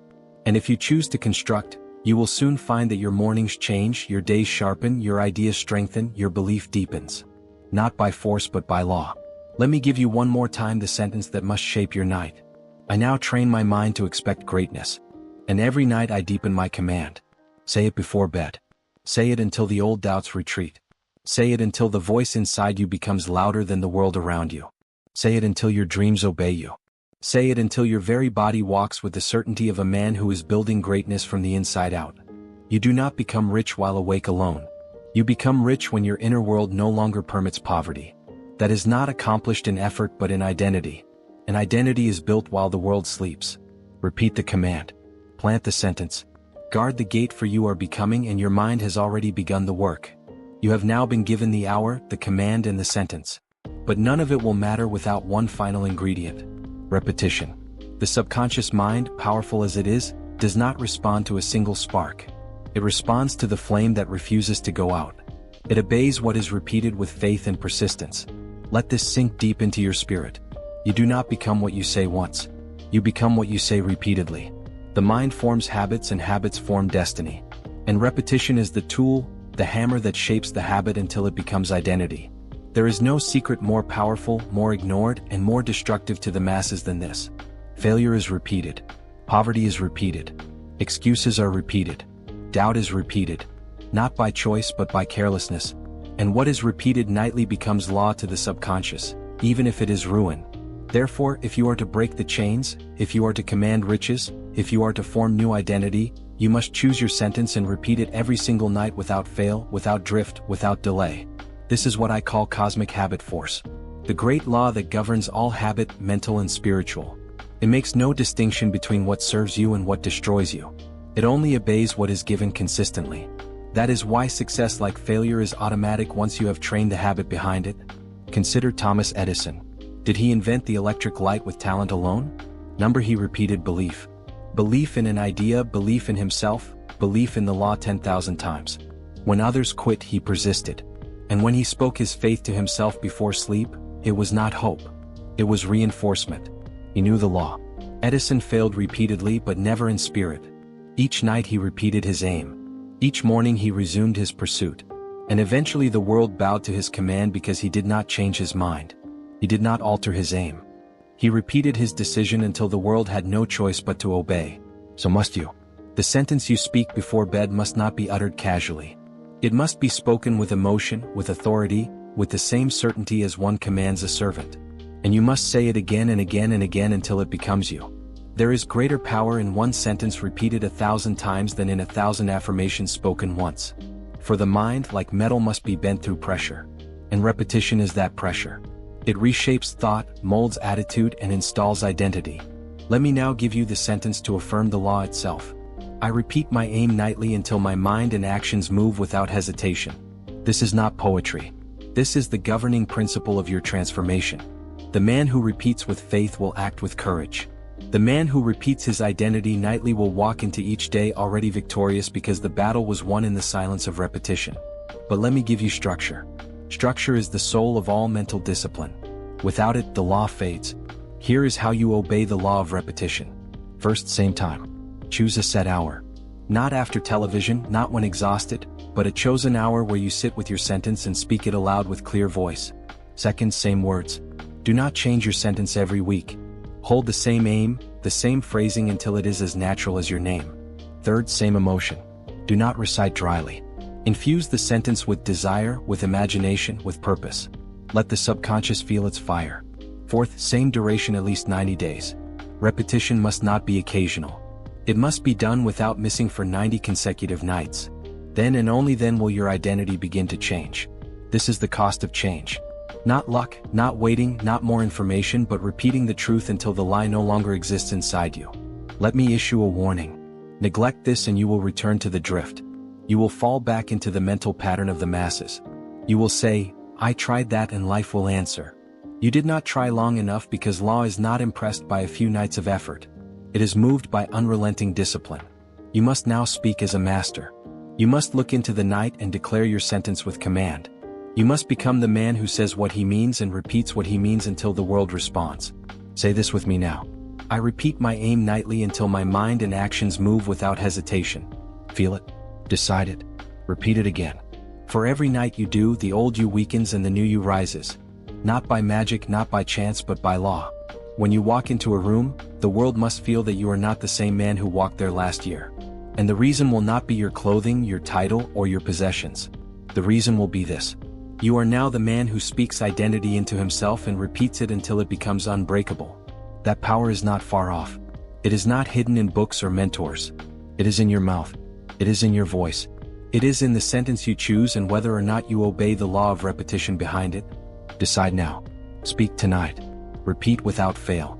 And soon you will not recognize the man who once doubted. He will be gone, replaced by the one you repeated into existence. You now understand the law of repetition. You know that what you repeat you become. But I must now take you deeper because repetition without emotion is like a man hammering on cold iron. The subconscious does not simply hear what you say.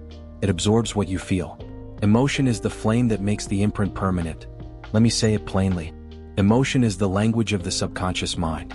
You cannot deceive it with lifeless words. You cannot impress it with casual phrases. You must speak your sentence with intensity, with conviction, with certainty. Without this emotional fuel, your sentence is reduced to mere noise. And yet, how do most men enter the final hour of their day? They lie in silence, but not in peace. They relive their failures, revisit arguments, rehearse pain. They do not realize that each emotional replay of regret is an instruction to their subconscious to produce more of the same. They feed their future with the emotion of the past. You cannot rise rich if you sleep in bitterness. You cannot become strong if you sleep with guilt. You cannot attract confidence if you fall asleep with emotional confusion. The emotions you bring to bed become the mood of your next day and the mold of your subconscious programming. That is why you must command your emotion before sleep. You must not allow worry to speak louder than your desire. You must not allow fatigue to speak louder than your sentence. You must take full responsibility for your inner state, not just your outer actions. Because the law responds to state, not just repetition. Understand this. Emotion is suggestion magnified. A phrase whispered in boredom passes like smoke. But a phrase spoken with fire enters the subconscious like a branding iron. It carves itself into identity. It becomes fixed, permanent, living.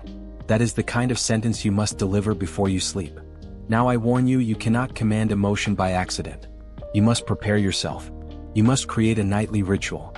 You must enter the final hour of each day as a man steps into sacred territory with control, with intention, and with reverence for the forces he is about to influence. Here is how to command your emotional state before sleep. 1. Breathe deeply. Let the body release the residue of the day. Sit or lie with dignity, not collapse. 2. Reflect only on what builds you. Think not of failure but of progress, not of fear but of vision. Let your attention rest only on what is becoming, not what was. 3. Recite your sentence aloud with feeling. Do not whisper it like a man uncertain. Say it like a ruler. Say it like a prophet. Say it like a man who speaks law. 4. Repeat it inwardly as you drift into sleep. Let no thought interrupt it. Let no emotion rival it. Fall asleep soaked in the conviction of your future. John D. Rockefeller, one of the wealthiest men who ever lived, understood this principle. But he did not use poetry and he did not use theory. He used evening reflection not as tradition but as direction. He did not allow the day to close without reviewing his mental and emotional state and replacing confusion with command. Rockefeller once said that he gave thanks before bed not merely to be grateful but to focus his emotional power on certainty. He thanked the riches he expected. He affirmed the stability he had created. He gave his mind a tone of peaceful dominance. And the next day he rose to meet results that matched that tone. You must do the same. You must become the ruler of your emotional atmosphere before you sleep. Do not allow imagination to play the fool. Direct it. Let it serve you. Let your final thoughts be felt as deeply as they are spoken. Only then do they pass into the subconscious as fixed commands. I now give you the affirmation that governs this law. I do not sleep in fear. I sleep in power. My thoughts tonight are my life tomorrow. Repeat that now slowly with gravity. This is not a mantra. It is a verdict. It is a mental court order that no fear shall pass beyond this hour. That only purpose shall enter the gates of your soul during the sacred hours of rest. And let me say this, emotion must serve you, not sabotage you. If you do not control your feeling will control your future. And there are many men whose lives are wrecked not because of failure in action, but because of failure to govern emotion in the silence of night. The hour before sleep is not for reflection. It is for redirection. You are not there to review the day's mistakes. You are there to declare the direction of your mind. If you have sinned, repent quickly and move forward. If you have failed, learn quickly and affirm strength. But never fall asleep with an open wound. Why? Because the subconscious will nourish the wound in the dark. It will feed it, enlarge it, turn it into identity. And then even if you act differently by day, you will find yourself drawn back to the same emotions, the same thoughts, the same self-image, not by fate, but by your own repeated nightly submission. You must begin tonight. No delay, no drift, no compromise. Enter your bed chamber like a man entering the temple of mind. Speak your sentence. Speak it with emotion and declare this with full authority. I do not sleep in fear. I sleep in power. My thoughts tonight are my life tomorrow. Do not forget this. Emotion is the magnifier of all suggestion. You can say the right thing with the wrong tone and your mind will reject it. But say it with belief, with vision, with fire, and your subconscious will accept it as truth. The world responds not to the man who wishes, but to the man who believes. And belief is trained not in crowds, not in books, not in daylight, but in the dark before sleep through emotion and repetition. Control that hour and you control your future. You may have thought that success comes from action. And yes, action plays its part. But hear me now. Action is the servant of identity.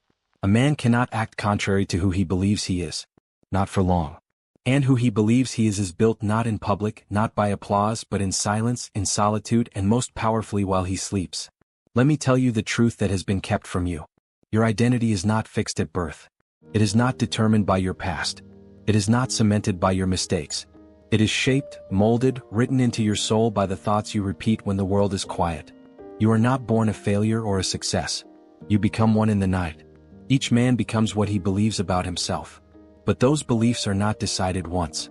They are installed through repetition. And the moment of greatest installation is in the final hour before sleep. For then the walls of resistance are lowered, the subconscious is open, and your voice becomes the architect of the man you shall be. You do not become wealthy by working alone. You become wealthy by believing you are the kind of man who creates wealth. And that belief is not installed by reading books. It is not created by motivation.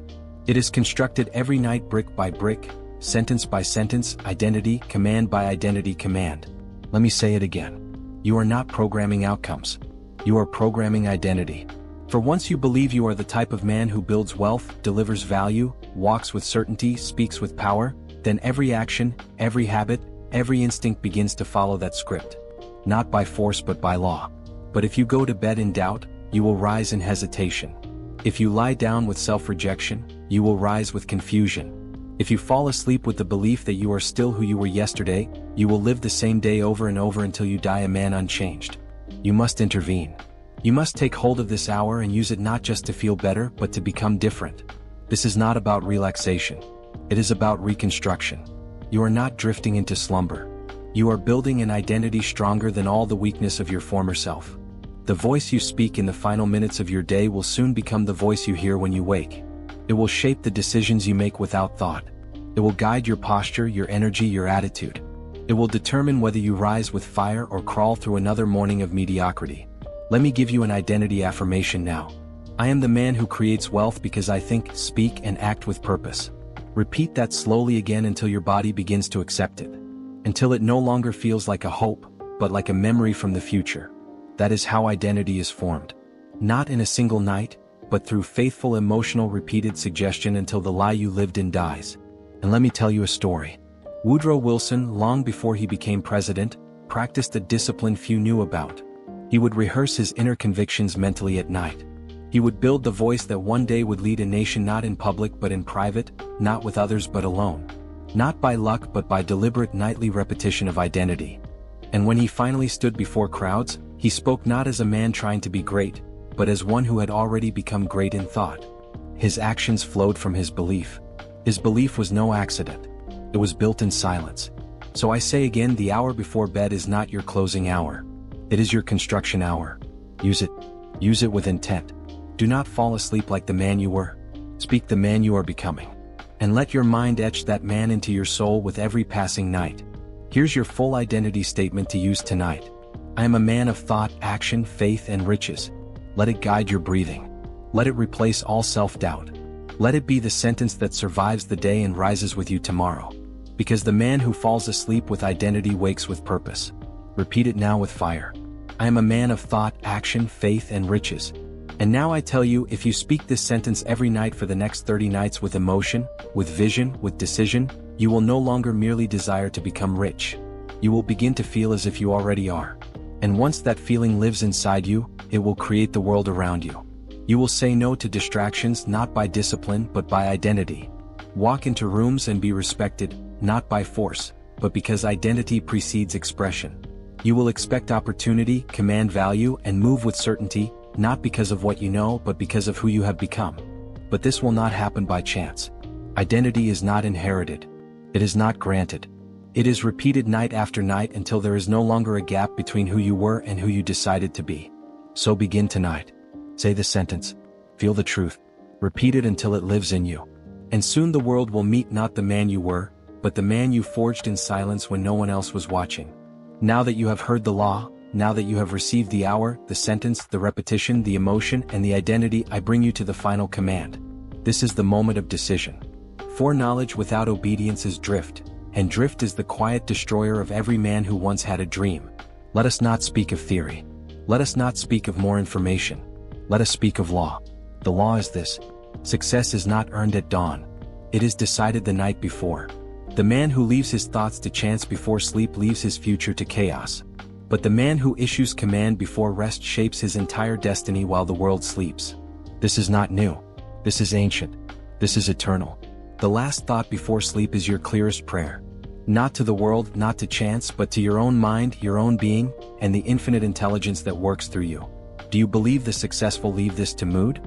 Do you think the wealthy go to bed in confusion? Number issue command. They do not drift into dreams. They declare what the dream shall be and their mind obeys. Andrew Carnegie himself instructed the young men under his influence to write and repeat their definite chief aim before bed, to speak it aloud with faith, to impress it upon the subconscious, to use the night not for rest alone but for spiritual construction. He understood riches are not an accident. They are the product of repeated definite thoughts spoken with faith backed by emotion and enforced by action. The final hour is not a quiet fade. It is a fiery forge. It is where men command their future and where the untrained surrender to fate. You must no longer treat this as optional. You must treat it as law because that is what it is.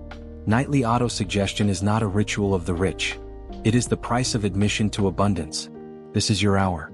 This is your ritual. This is the discipline that must now rule your life. Not once a week, not when you feel good, but every single night. Without exception, without apology, without drift. Let me give you now the 3 final affirmations that complete this journey. Speak them aloud. Speak them now. I repeat only what I desire to become. You are no longer allowed to rehearse defeat. You are no longer permitted to entertain fear. You are now a man of selection. You choose your thoughts. You repeat only what builds. You repeat only what shapes. You repeat only what matches the destiny you have claimed. I am now the man I once hoped to be. Hope is over. Wishing is over. You have stepped into command. You do not wait to become. You speak yourself into identity. And each night with each repetition you become more of him. Each night I command my mind. And each day my mind commands my life. This is the circle of creation. The mind obeys the voice. The body obeys the mind. And the world obeys the body that acts with certainty. You are now inside the loop of transformation. Do not break it. Obey it. Now here is the final exercise. This is not optional. This is your contract. 1. Choose one sentence. Let it contain your aim, your time frame, and your certainty. 2. Write it on paper, not in your mind. On paper with your hand. It must be seen. 3. Recite it aloud before bed every night. Same time, same tone, same fire, until your voice becomes your fate. Do it for 30 days without fail. Not 28. Not when you feel like it. 30. Because law requires consistency, not feeling. Do this and I make you a promise, not of magic, not of luck, but of law.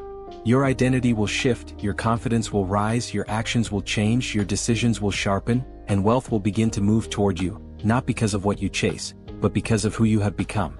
This speech is not for inspiration. It is not for entertainment. It is for command.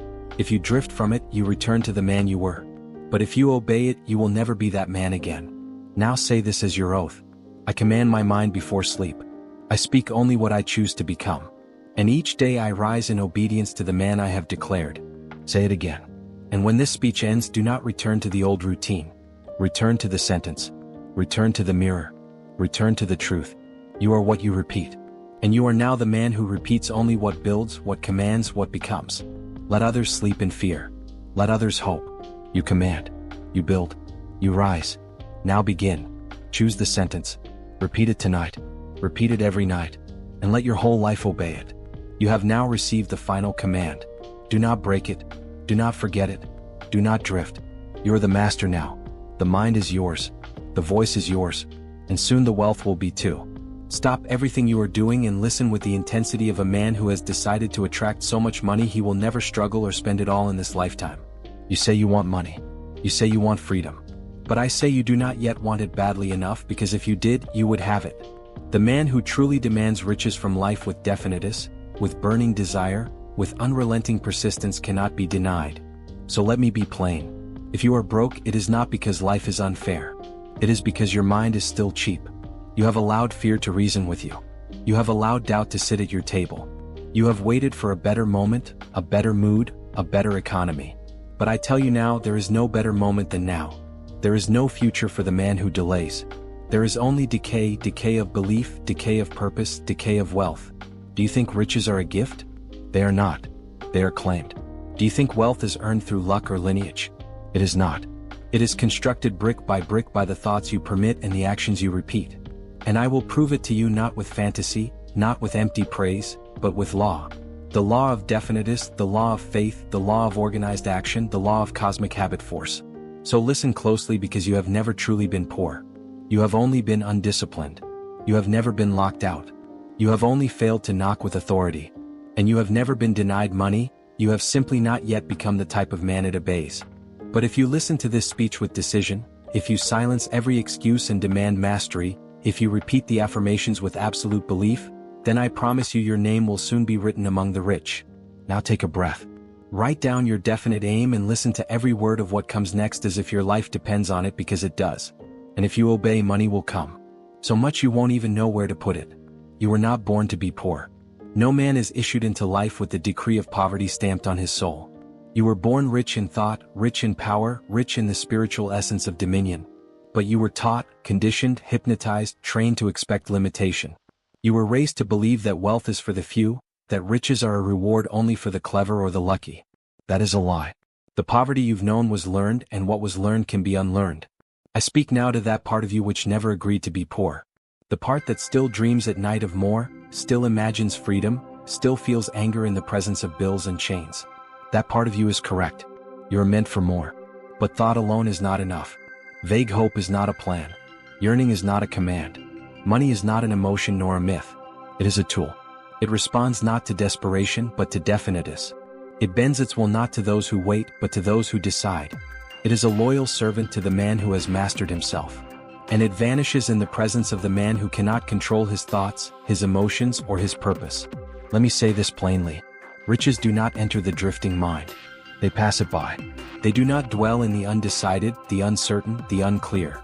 The riches of life, the abundance of money, of influence, of time, of peace, belong to the man who declares ownership with unwavering intent and commands his world with ordered thought. There is a gate. It is invisible, and it separates the man who wishes from the man who wills.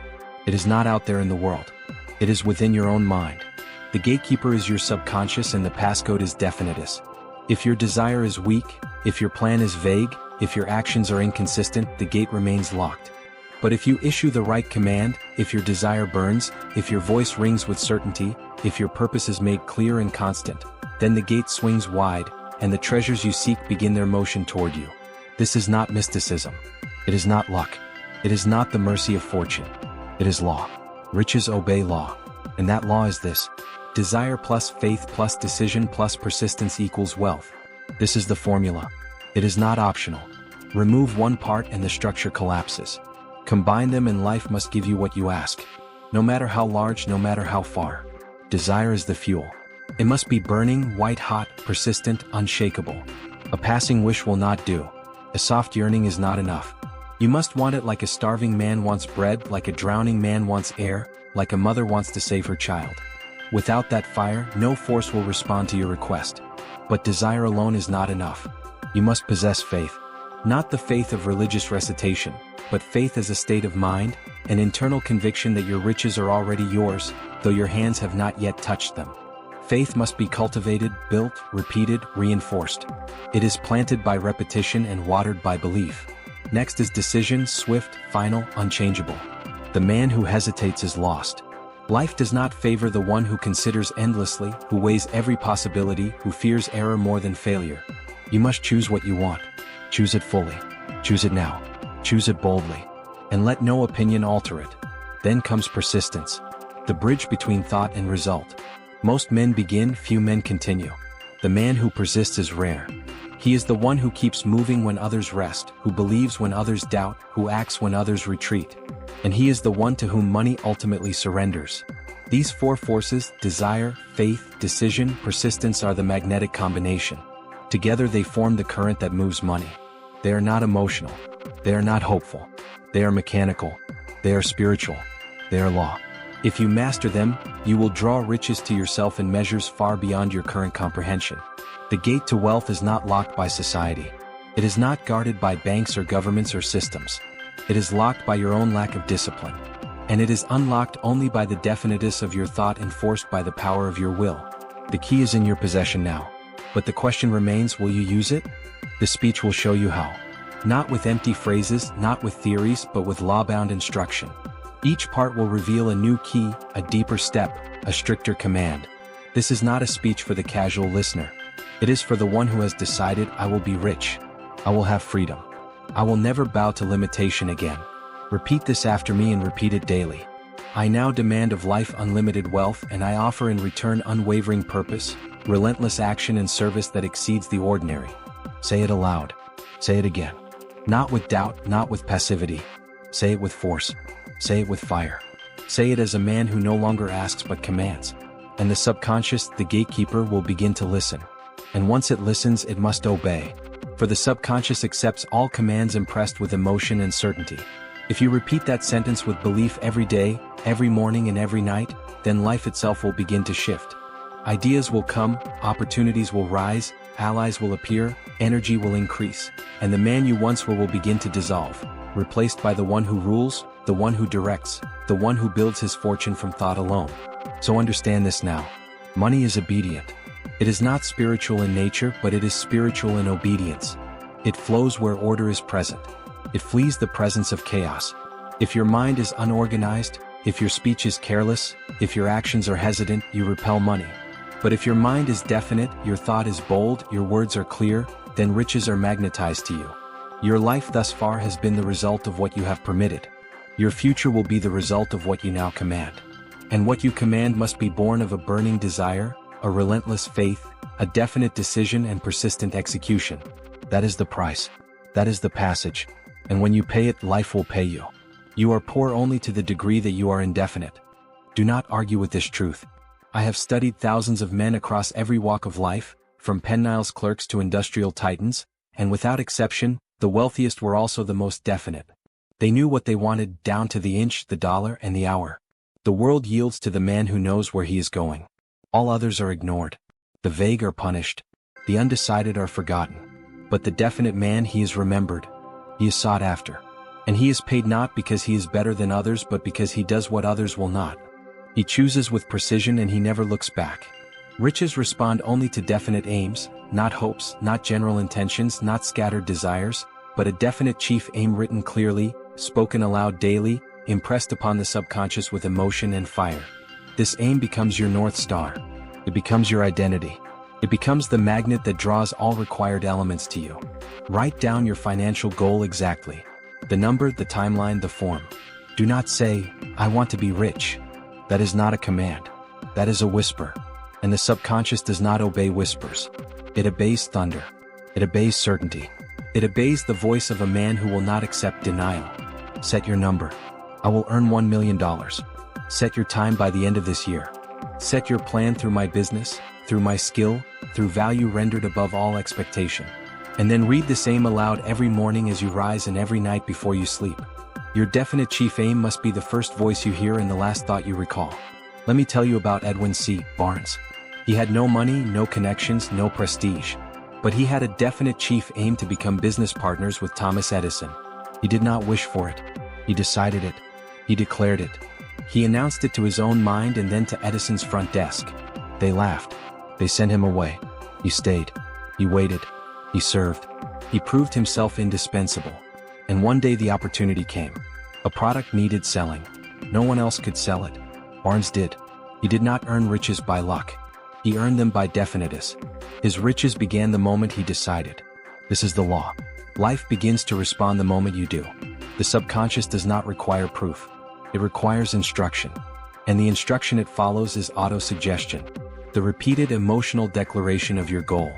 Each time you speak your aim with belief, you deepen the groove in the subconscious. And what is impressed there, life must express outward. Autosuggestion is no idle chant. It is spiritual repetition enforced with intensity. If you say something long enough and with enough emotional weight, your subconscious will accept it as reality, and your body, your mind, your habits, your decisions will all begin to obey it without resistance. So I command you, speak your aim. Not just once, not when you feel good, not when you are inspired, but twice a day, every day without fail, morning and night. Say it as a man who believes it. Say it as a man who is building it. Say it as a man who would rather die than live without it. Say this now. I am the type of person who knows exactly how much I desire and I move toward it daily with absolute purpose. Say it again. Make it your oath. Let no mood rob you of your declaration. Let no delay silence your direction. Let no criticism shake your voice. Say it until it becomes the foundation of who you are. Understand the act of decision is the moment riches begin to stir in motion. You may not see them yet. You may not feel them, but below the surface, forces are gathering. Ideas are forming. People are being prepared. Doors are beginning to unlock. What? Because you have decided, and most men never do. They drift. They change their goals weekly. They get excited and then stop. They listen to opinions. They trust the news more than their own vision. They ask the world for permission. And so, the world ignores them. But when a man makes a decision, speaks it, and acts on it daily, the universe itself adjusts around him. You do not need to know how. You do not need to know when. You only need to know what. What do you want? What amount? What date? What value will you give in return? Write it, say it, obey it, that is your job, the rest will follow. But if you delay the writing, if you skip the speaking, if you betray your aim with inaction, then do not wonder why money avoids you. Let your aim be bold. Do not fear asking for much. Life does not punish the large dreamer. It punishes the timid one. Ask big, declare large. Say, I demand riches. Of life in great abundance, not for greed, but because I am ready to give great service, produce great value, and obey great discipline. And when you fail, and you will fail at times, return to your aim. When you doubt, and you will doubt, read your aim aloud. When you are tired, when you are discouraged, when you see no evidence of progress, read your aim. Because the man who continues to declare his purpose in the absence of proof becomes unbeatable. This is why the definite chief aim is the first lesson in every system of success. It is the root, the seed, the hinge upon which all else turns. Without it, nothing works. With it, all things begin to move. No riches will come to the man who is undecided, and no failure can remain with the man who is definite. So let the world doubt. Let the critics speak. Let time delay. Let others quit. But you will speak your aim. You will read it. You will write it. You will walk it, live it, breathe it, and enforce it until it becomes visible. For nothing else is required and nothing else will do. Now pick up your pen, write your aim, say it aloud, repeat it again, and understand. This is the vault key. And once turned, it can never be reversed. All riches begin in the unseen world of thought. They are not first measured in coins, nor in ledgers, nor in bank accounts.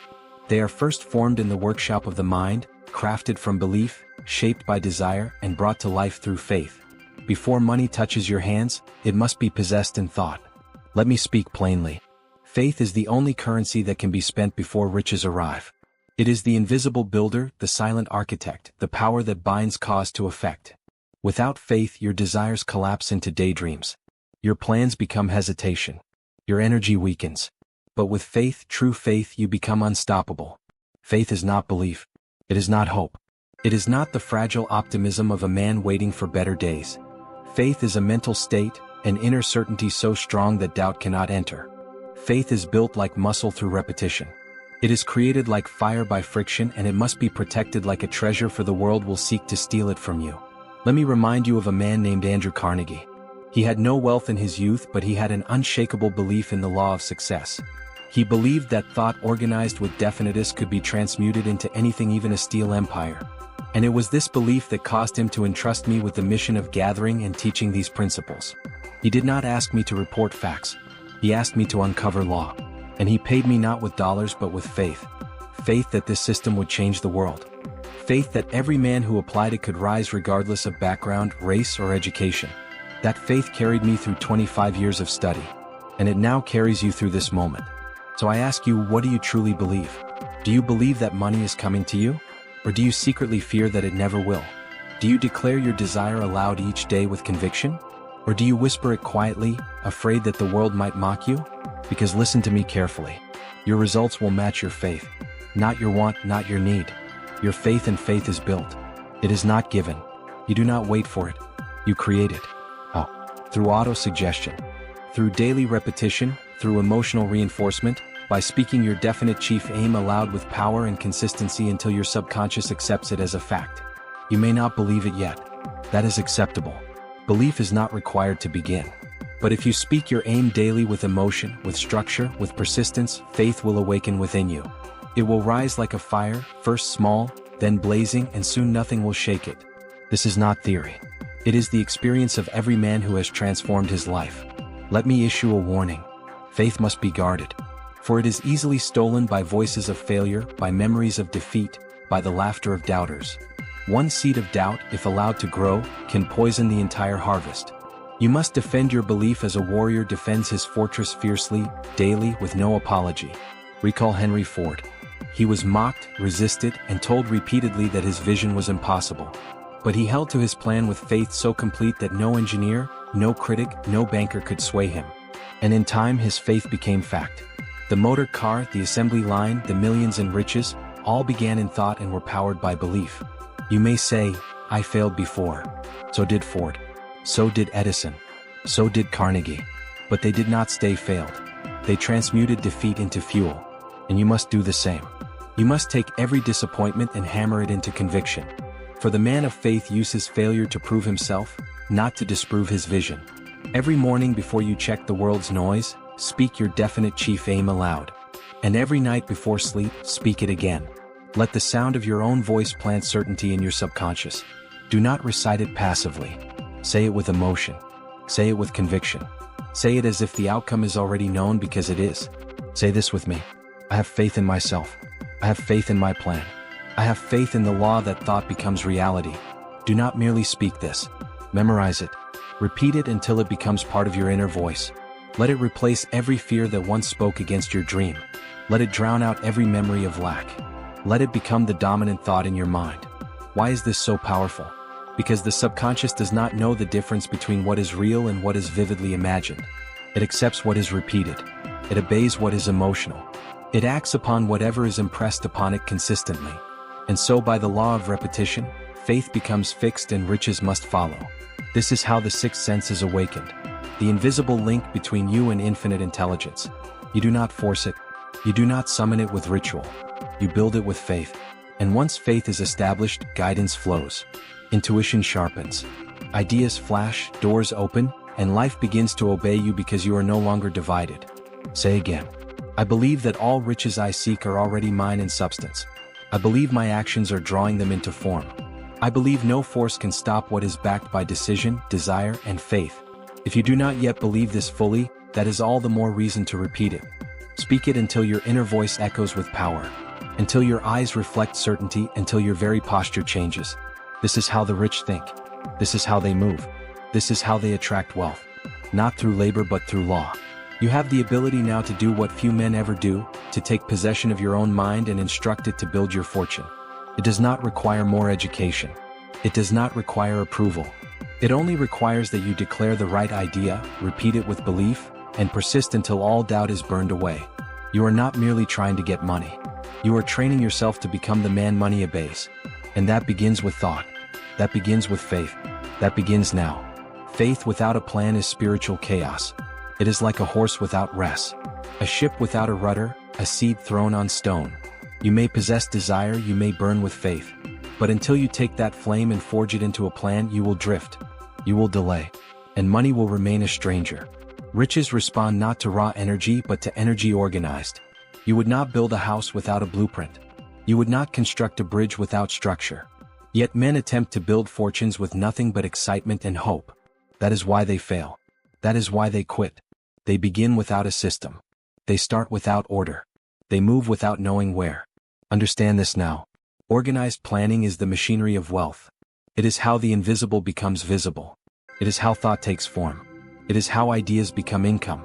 Your plan does not need to be perfect. It does not need to be complete. But it must exist and you must begin moving on it today. Take your definite chief aim. Now ask, what steps must I take to bring this into form? What value must I produce? What alliances must I form? What knowledge must I acquire? What hours must I devote? Write it all down. Break it into months, then weeks, then days. This is how a man prepares the soil for his harvest. Let me offer you a warning. Procrastination is the tool of the devil. It does not come with a horn or a tail. It comes dressed as logic. It says, wait. It says, not yet. It says, let's think about it more. And if you listen, your fortune dies unborn. If you permit it, your plans are buried before they breathe. I say to you, begin immediately. Not when you feel like it, not when the weather is right, but now. Begin poorly if necessary. Begin clumsily. Begin without full knowledge, but begin. Action is the soul of faith. Movement creates momentum, and momentum makes miracles seem inevitable. And understand this, no great fortune was ever built alone. Every empire, every enterprise, every enduring success was born through the coordination of many minds moving in harmony. This is the mastermind principle. And without it, your plan lacks power. You must surround yourself with one or more individuals who share your belief, support your aim, and expand your insight. I think now of Charles M. Schwab, who took a dying company and made it $1 billion success. Not by working harder than everyone, but by aligning with minds greater than his own. He understood how to inspire others, how to coordinate talent, how to delegate, how to organize energy. This was not luck. It was planning. Form your own mastermind. It need not be large. 1 or 2 is enough if they are definite. Share your plan. Ask for counsel. Meet regularly. Sharpen each other. When 2 minds move with one purpose, a third mind is born. One of greater power than either alone. That power attracts riches. That power awakens infinite intelligence. Now return to your plan. If it feels too large, break it smaller. If it feels unclear, write more. Do not leave it floating in your mind. Get it on paper. See it with your eyes. Carry it in your coat. Review it each day. This is how you discipline your desire. This is how you command your thought. This is how you build wealth like a craftsman builds with wood and stone. Say this now. My plan is clear. My action is constant. I attract riches because I obey the law of definite movement. Repeat it daily. Let it be the rhythm of your discipline. When you rise, speak it. Before you sleep, affirm it. Action becomes habit. Habit becomes identity. And the man who identifies as one who always acts will soon find that money acts in his favor. You must become a planner. You must become a strategist. You must become a commander of your own destiny. Not a waiter, not a wisher, not a wanderer. If a step fails, revise. If a route closes, route. But never lose the plan. Never sit idle. Never let a day pass without some motion toward your aim. And do not say, "But I don't know how." That excuse is the language of poverty. You may not know how, but you can find out. You may not have done it before, but you can begin now. All great men began in ignorance. They rose through effort, repetition, feedback, correction, and determination. So will you.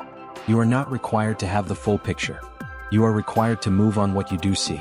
As you move, new light will come. New paths will appear. New knowledge will be given.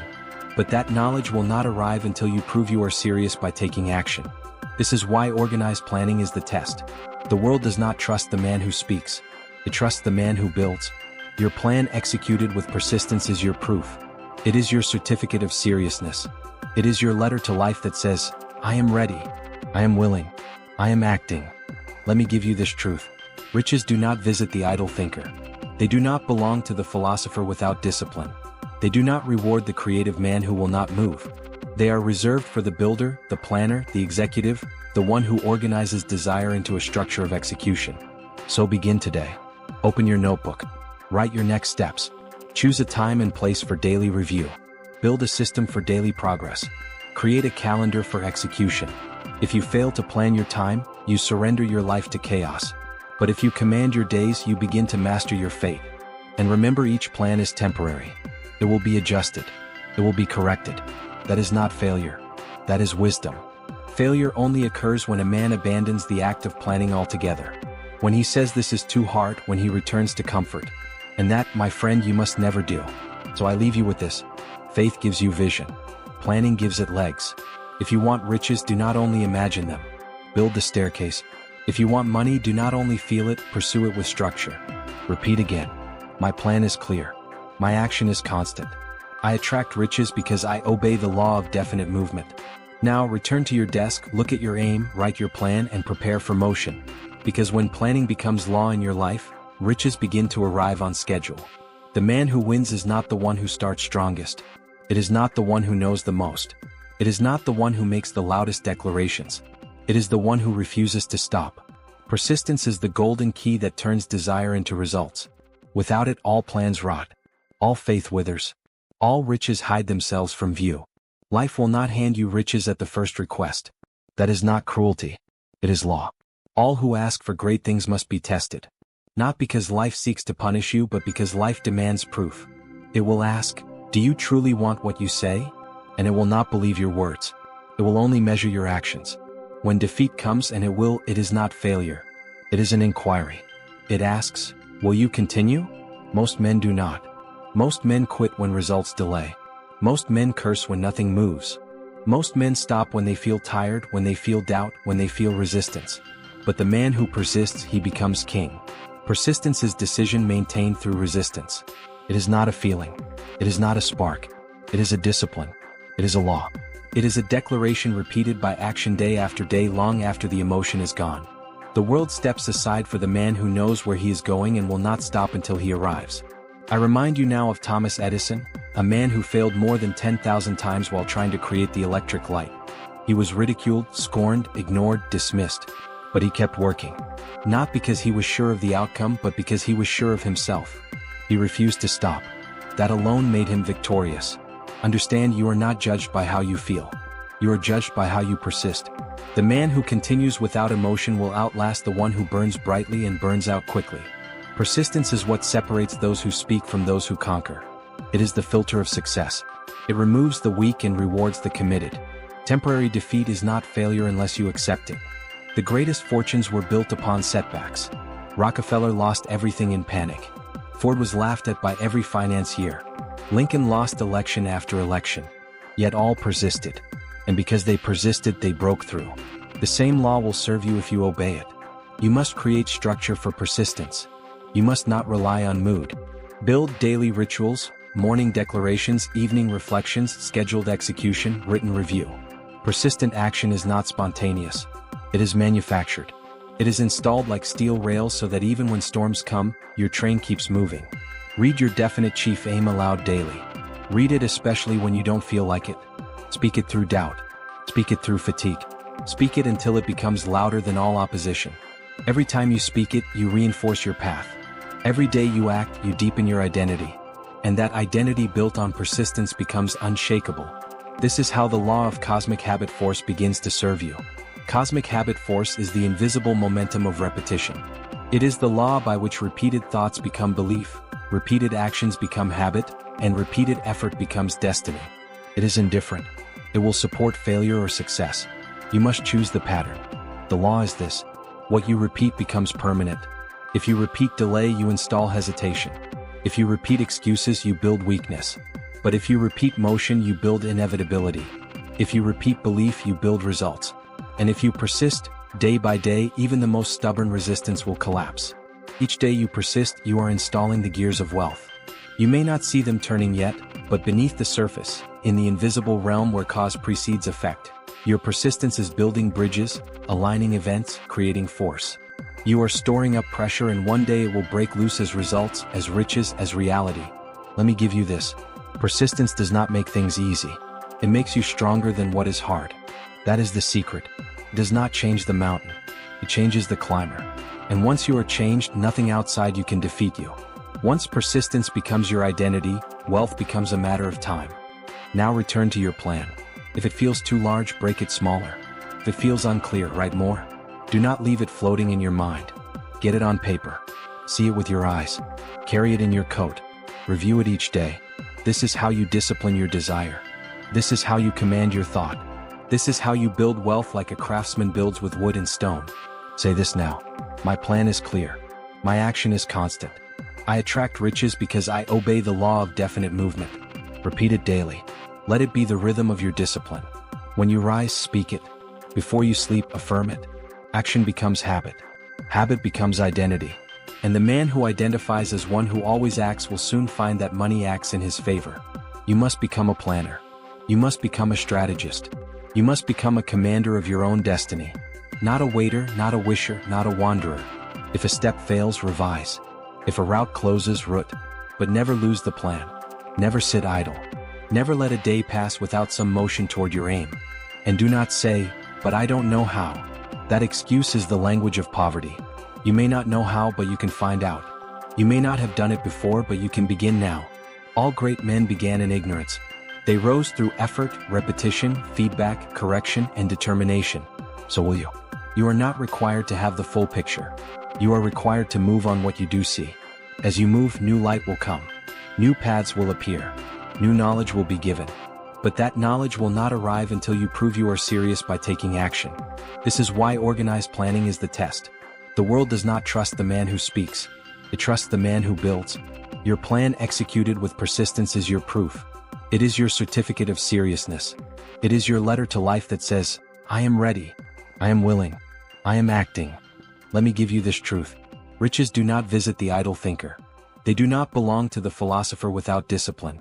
They do not reward the creative man who will not move. They are reserved for the builder, the planner, the executive, the one who organizes desire into a structure of execution. So begin today. Open your notebook. Write your next steps. Choose a time and place for daily review. Build a system for daily progress. Create a calendar for execution. If you fail to plan your time, you surrender your life to chaos. But if you command your days, you begin to master your fate. And remember, each plan is temporary. It will be adjusted. It will be corrected. That is not failure. That is wisdom. Failure only occurs when a man abandons the act of planning altogether. When he says this is too hard, when he returns to comfort. And that, my friend, you must never do. So I leave you with this. Faith gives you vision. Planning gives it legs. If you want riches, do not only imagine them. Build the staircase. If you want money, do not only feel it, pursue it with structure. Repeat again. My plan is clear. My action is constant. I attract riches because I obey the law of definite movement. Now return to your desk, look at your aim, write your plan, and prepare for motion. Because when planning becomes law in your life, riches begin to arrive on schedule. The man who wins is not the one who starts strongest. It is not the one who knows the most. It is not the one who makes the loudest declarations. It is the one who refuses to stop. Persistence is the golden key that turns desire into results. Without it, all plans rot. All faith withers. All riches hide themselves from view. Life will not hand you riches at the first request. That is not cruelty. It is law. All who ask for great things must be tested. Not because life seeks to punish you, but because life demands proof. It will ask, "Do you truly want what you say?" And it will not believe your words. It will only measure your actions. When defeat comes, and it is not failure. It is an inquiry. It asks, "Will you continue?" Most men do not. Most men quit when results delay. Most men curse when nothing moves. Most men stop when they feel tired, when they feel doubt, when they feel resistance. But the man who persists, he becomes king. Persistence is decision maintained through resistance. It is not a feeling. It is not a spark. It is a discipline. It is a law. It is a declaration repeated by action day after day, long after the emotion is gone. The world steps aside for the man who knows where he is going and will not stop until he arrives. I remind you now of Thomas Edison, a man who failed more than 10,000 times while trying to create the electric light. He was ridiculed, scorned, ignored, dismissed. But he kept working. Not because he was sure of the outcome, but because he was sure of himself. He refused to stop. That alone made him victorious. Understand, you are not judged by how you feel. You are judged by how you persist. The man who continues without emotion will outlast the one who burns brightly and burns out quickly. Persistence is what separates those who speak from those who conquer. It is the filter of success. It removes the weak and rewards the committed. Temporary defeat is not failure unless you accept it. The greatest fortunes were built upon setbacks. Rockefeller lost everything in panic. Ford was laughed at by every financier. Lincoln lost election after election. Yet all persisted. And because they persisted, they broke through. The same law will serve you if you obey it. You must create structure for persistence. You must not rely on mood. Build daily rituals, morning declarations, evening reflections, scheduled execution, written review. Persistent action is not spontaneous. It is manufactured. It is installed like steel rails so that even when storms come, your train keeps moving. Read your definite chief aim aloud daily. Read it especially when you don't feel like it. Speak it through doubt. Speak it through fatigue. Speak it until it becomes louder than all opposition. Every time you speak it, you reinforce your path. Every day you act, you deepen your identity. And that identity built on persistence becomes unshakable. This is how the law of cosmic habit force begins to serve you. Cosmic habit force is the invisible momentum of repetition. It is the law by which repeated thoughts become belief, repeated actions become habit, and repeated effort becomes destiny. It is indifferent. It will support failure or success. You must choose the pattern. The law is this: what you repeat becomes permanent. If you repeat delay, you install hesitation. If you repeat excuses, you build weakness. But if you repeat motion, you build inevitability. If you repeat belief, you build results. And if you persist, day by day, even the most stubborn resistance will collapse. Each day you persist, you are installing the gears of wealth. You may not see them turning yet, but beneath the surface, in the invisible realm where cause precedes effect, your persistence is building bridges, aligning events, creating force. You are storing up pressure, and one day it will break loose as results, as riches, as reality. Let me give you this. Persistence does not make things easy. It makes you stronger than what is hard. That is the secret. It does not change the mountain. It changes the climber. And once you are changed, nothing outside you can defeat you. Once persistence becomes your identity, wealth becomes a matter of time. Say this with me. I persist until I succeed. I am unmoved by defeat. I will have the wealth I demand, or I will die in pursuit of it. Repeat that daily. Let it become your war cry. Let it become the voice that answers every delay, every distraction, every discouragement. The man who speaks this and lives it cannot remain poor. Persistence will offend your comfort. It will strip you of laziness. It will demand your full effort, your full presence, your full discipline. But it will also reward you with the kind of life most men never taste. A life of command, a life of riches, a life earned by law. Most men are slaves to emotion. They act only when inspired. They fall apart when tired. They stop when things do not go their way. But the man who acts anyway, who moves when uninspired, who speaks faith when nothing has appeared, that man becomes rich in mind first, then in money. So build the habit, show up daily, work your plans, say your affirmations, move forward without needing applause. And soon persistence will no longer be something you do. It will be something you are. And once you are a persistent man, riches cannot leave you alone. Now rise, review your aim and act. Do not wait. Do not wish. Do not delay. Move even if slowly. Speak even if doubted. Build even when tired. And you will possess what others only dream about. You may have desire. You may have faith. You may have decision and persistence. But if you attempt to build great riches with your mind alone, you will soon meet your limit. One man can only see so far. One mind can only produce so much. But when two or more minds unite in harmony toward a definite purpose, they create a third greater power. This is the mastermind. The mastermind is not just a meeting. It is not merely a friendship. It is a spiritual partnership. A joining of mental forces so complete, so synchronized that a new and superior mind is formed. An invisible intelligence greater than the sum of its parts. This mind thinks, guides, and creates beyond what any single man could achieve alone. Align yourself with one or more individuals who believe in your aim, support your growth, and act with integrity. Do not share your plans with the weak-minded, the jealous, or the drifting. Associate only with those who are definite, who move, who speak life into your vision, who hold you accountable to your greatness. It was Andrew Carnegie, the Steel King, who first revealed this principle to me. He did not build his empire alone. He surrounded himself with specialists, with thinkers, with executors, men whose talents differed from his, but whose aim aligned with his own. Through this mastermind, he channeled power that no one man could possess. The same principle was used by Henry Ford, whose genius was not in machinery alone, but in organization.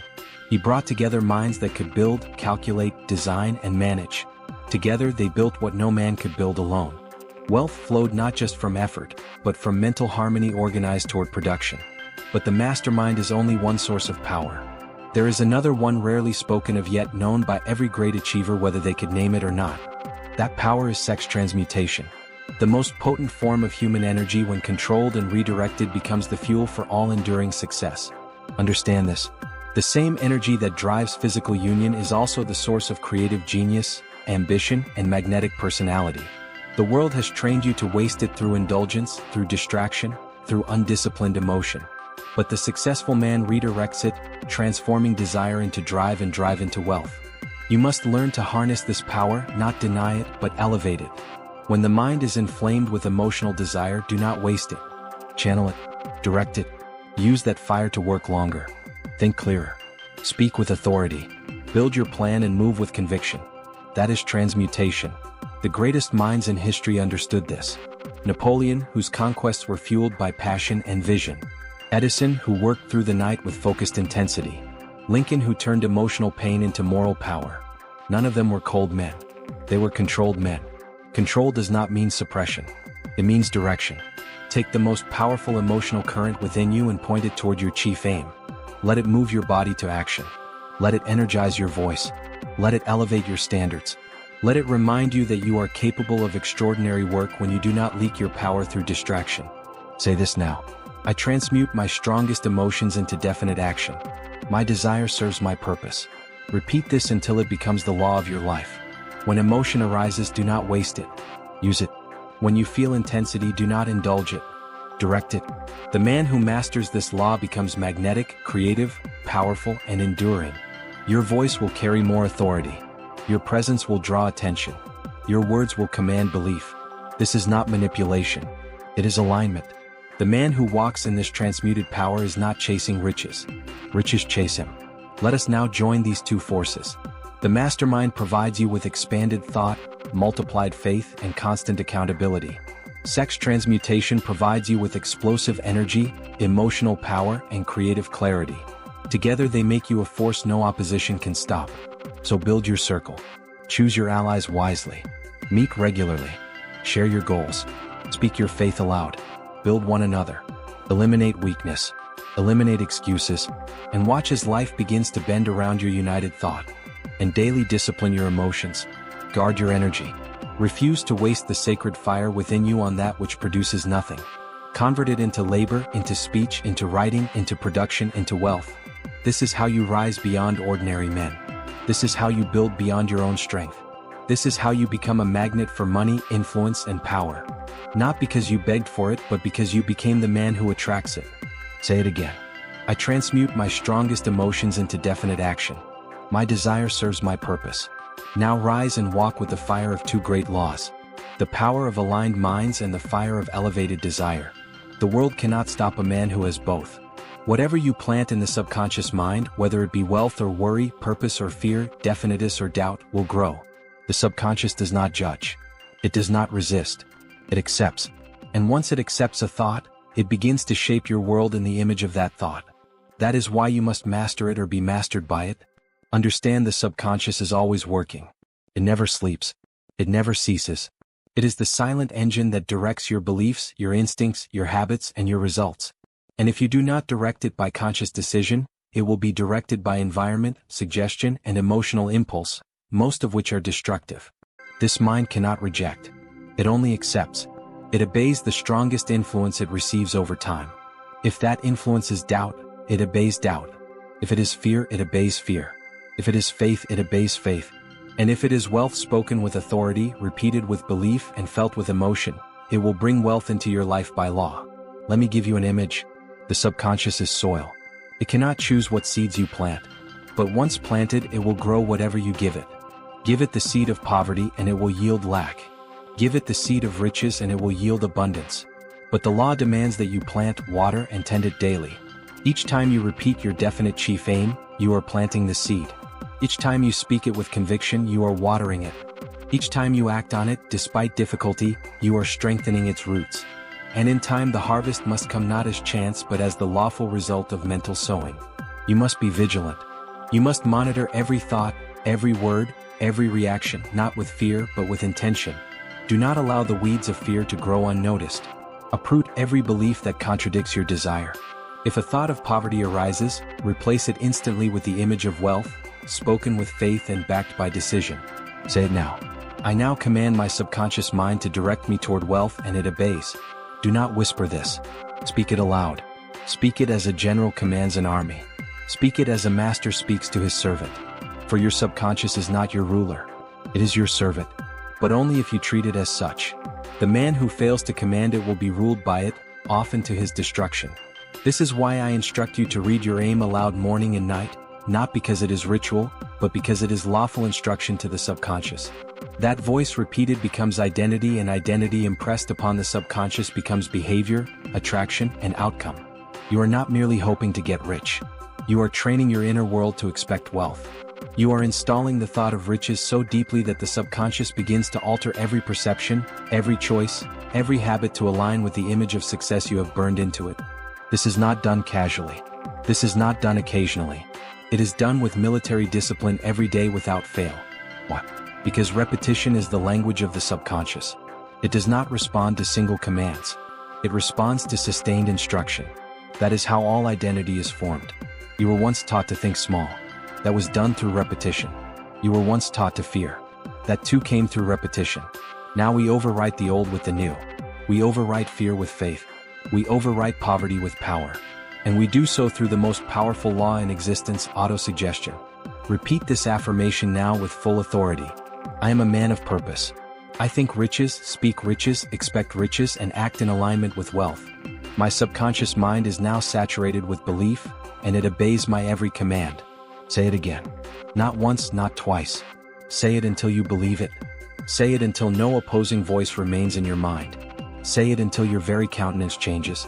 Until you walk into a room and carry the identity of wealth before you ever speak a word. You do not rise by emotion. You rise by conditioning. Every thought is a brushstroke on the canvas of your identity. Every sentence you speak is another groove cut into your inner pattern. And if those strokes are definite, consistent, and empowered by belief, you will become what you speak. Let us be clear. Your outer world is nothing but a mirror. It reflects the inner structure of your mind. The poor man is poor in thinking long before he is poor in circumstance. And the rich man is rich in thought before ever touching gold. The subconscious mind makes no distinction. It obeys either man with equal devotion. But if you leave it to chance, it will accept the suggestions of failure, of weakness, of limitation. That is why you must never be passive. You must never drift. You must never permit others to plant ideas into your mind unchallenged. Guard the gate and plant only what you are willing to harvest. Repeat again. I now command my subconscious mind to direct me toward wealth, and it obeys. Make this the final word of your evening and the first command of your morning. Make it the law that governs your decisions, your speech, your conduct. And over time you will notice a shift. Not just in thought but in reality. Ideas will appear. People will be drawn to you. Opportunities will open. Courage will increase. Clarity will rise. You will begin to expect riches. And riches will respond. Not because you worked harder than others, but because you aligned your inner world with the laws that rule success. This is not magic. It is not luck. It is law. What you impress upon the subconscious with emotion and repetition, you express outward with power and certainty. The mind is master. And when the subconscious is your ally, nothing you command will be denied. So continue your daily work. Speak your aim. Affirm your identity. Visualize your result. And let no suggestion contrary to your wealth remain unchallenged. For you are now not just a man. You are a mental force, and wealth must obey. Let us now bring all laws into harmony. Let us unite desire, faith, decision, persistence, planning, and thought into their final resting place, purpose and service. For no riches are ever complete, no fortune everlasting unless they are founded on the supreme law of life. You receive an exact measure to what you give. Money is not your master. It is your servant. It obeys the definite man, the faithful man, the persistent man, but only when that man uses it to fulfill a greater purpose than his own comfort. If you chase riches without purpose, they will curse you. If you seek wealth without service, it will turn to ash in your hands. The man who commands money must first command value. And value means service, not servitude, not begging, not manipulation, but conscious, intentional rendering of more benefit than you are paid for. This is the forgotten law. The man who gives more than expected will soon be paid more than imagined. I speak now to your soul. You were not created to consume. You were not born to hoard. You are here to contribute, to expand the good, to multiply benefit, to create systems, goods and services that elevate others. And when you align your riches with service to mankind, you invoke the highest law. Let us remember Albert Hubbard, who declared, "Get rich, yes, but render more service than you are paid for." That is the secret. That is the source. That is the gateway to permanent wealth. When you give without limitation, so long as it is attached to a definite chief aim, life must return it multiplied. Ask yourself now, what is my purpose? What will I use my riches for? Who will benefit from my abundance? How will I use my time, my energy, my resources to advance not only my name but the lives of others? Let this be the question that guides your strategy. Let this be the fire behind your action. You are not here to escape bills. You are here to build bridges. You are not here to impress men.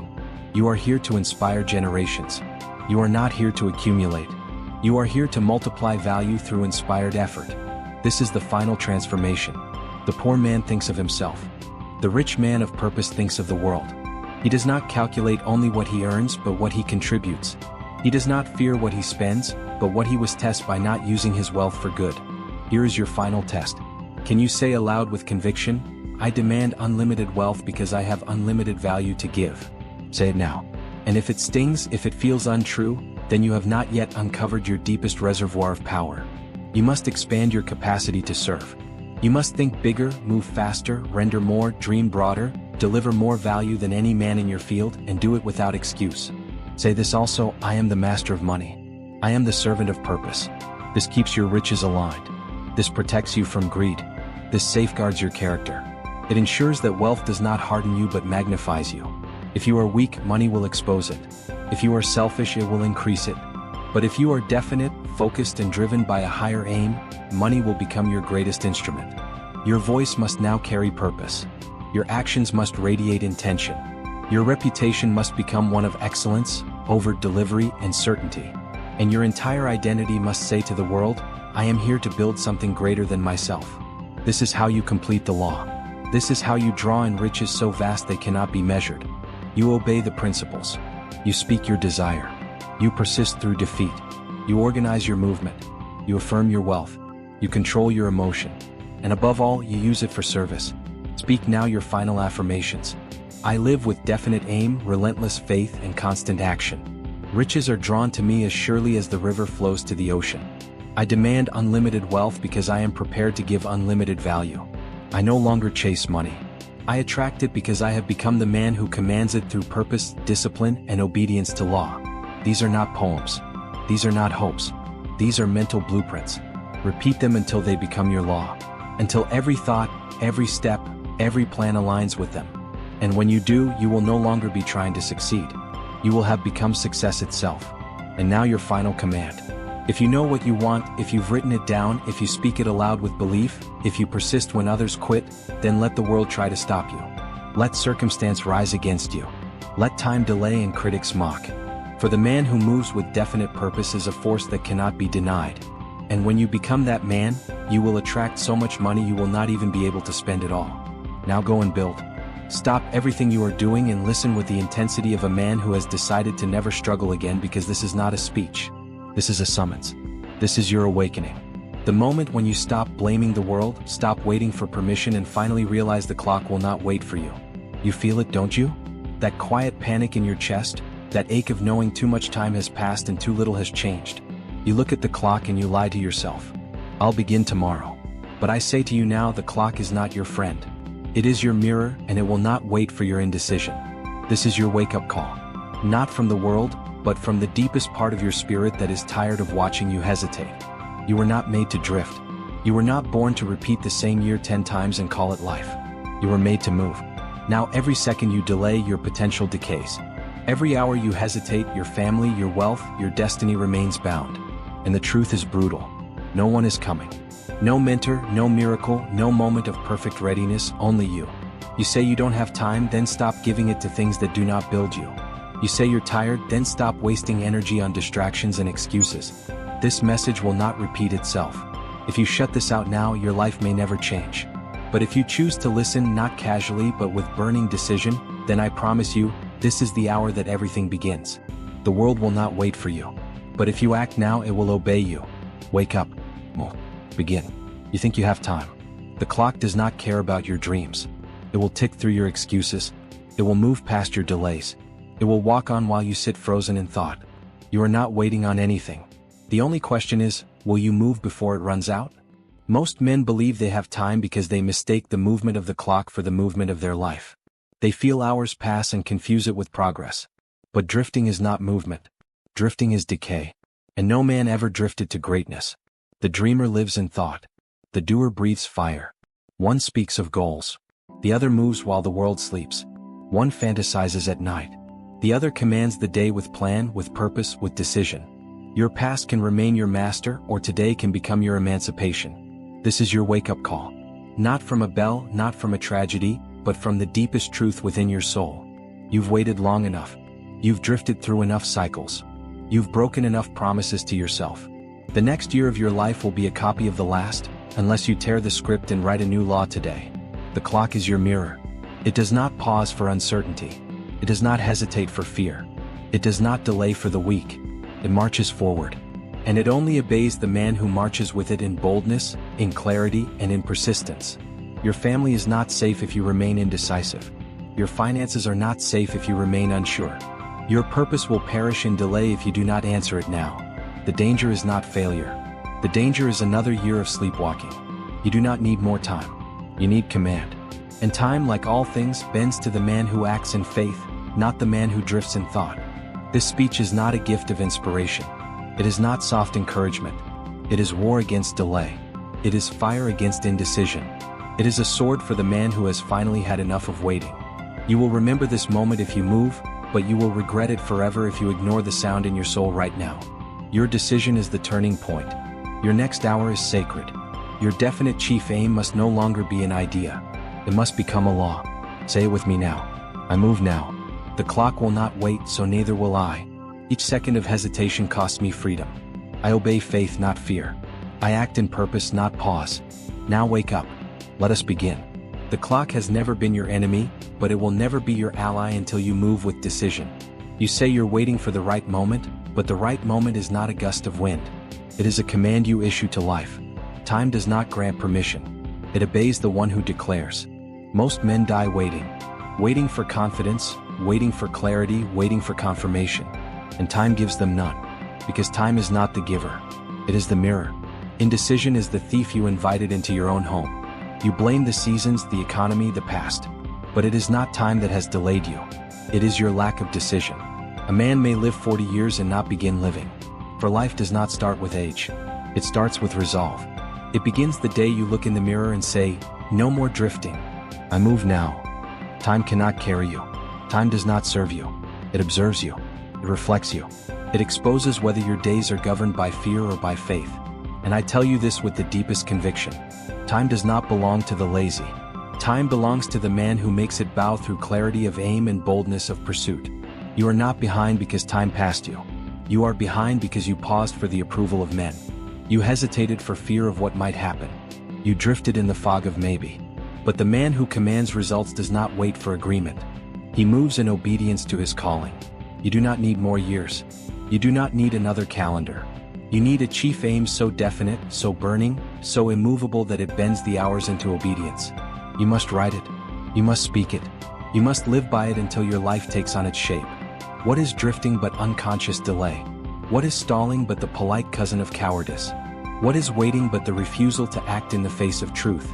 You are not stalled by the world. You are stalled by the absence of a command within.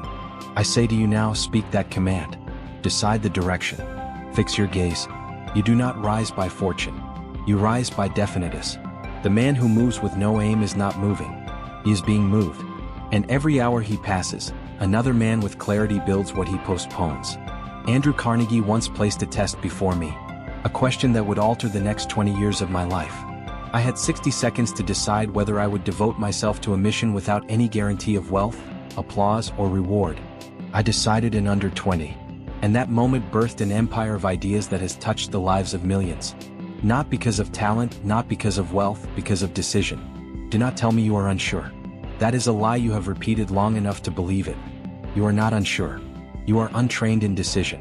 You have not practiced the muscle of immediacy. You have entertained fear too long. But today that chain must break. Time waits for the man who moves. Time opens its gates to the one who acts. The man who decides becomes a magnet for power, for people, for provision. But the man who hesitates shall be left behind, not by others, but by his own soul. Drifting is not freedom. Drifting is prison without bars. It is a life lived in circles while the clock laughs. You have listened to the whispers of later long enough. You must now become deaf to delay and obedient to decision. Let us build a new rhythm now. One where thought is not just reflection but initiation.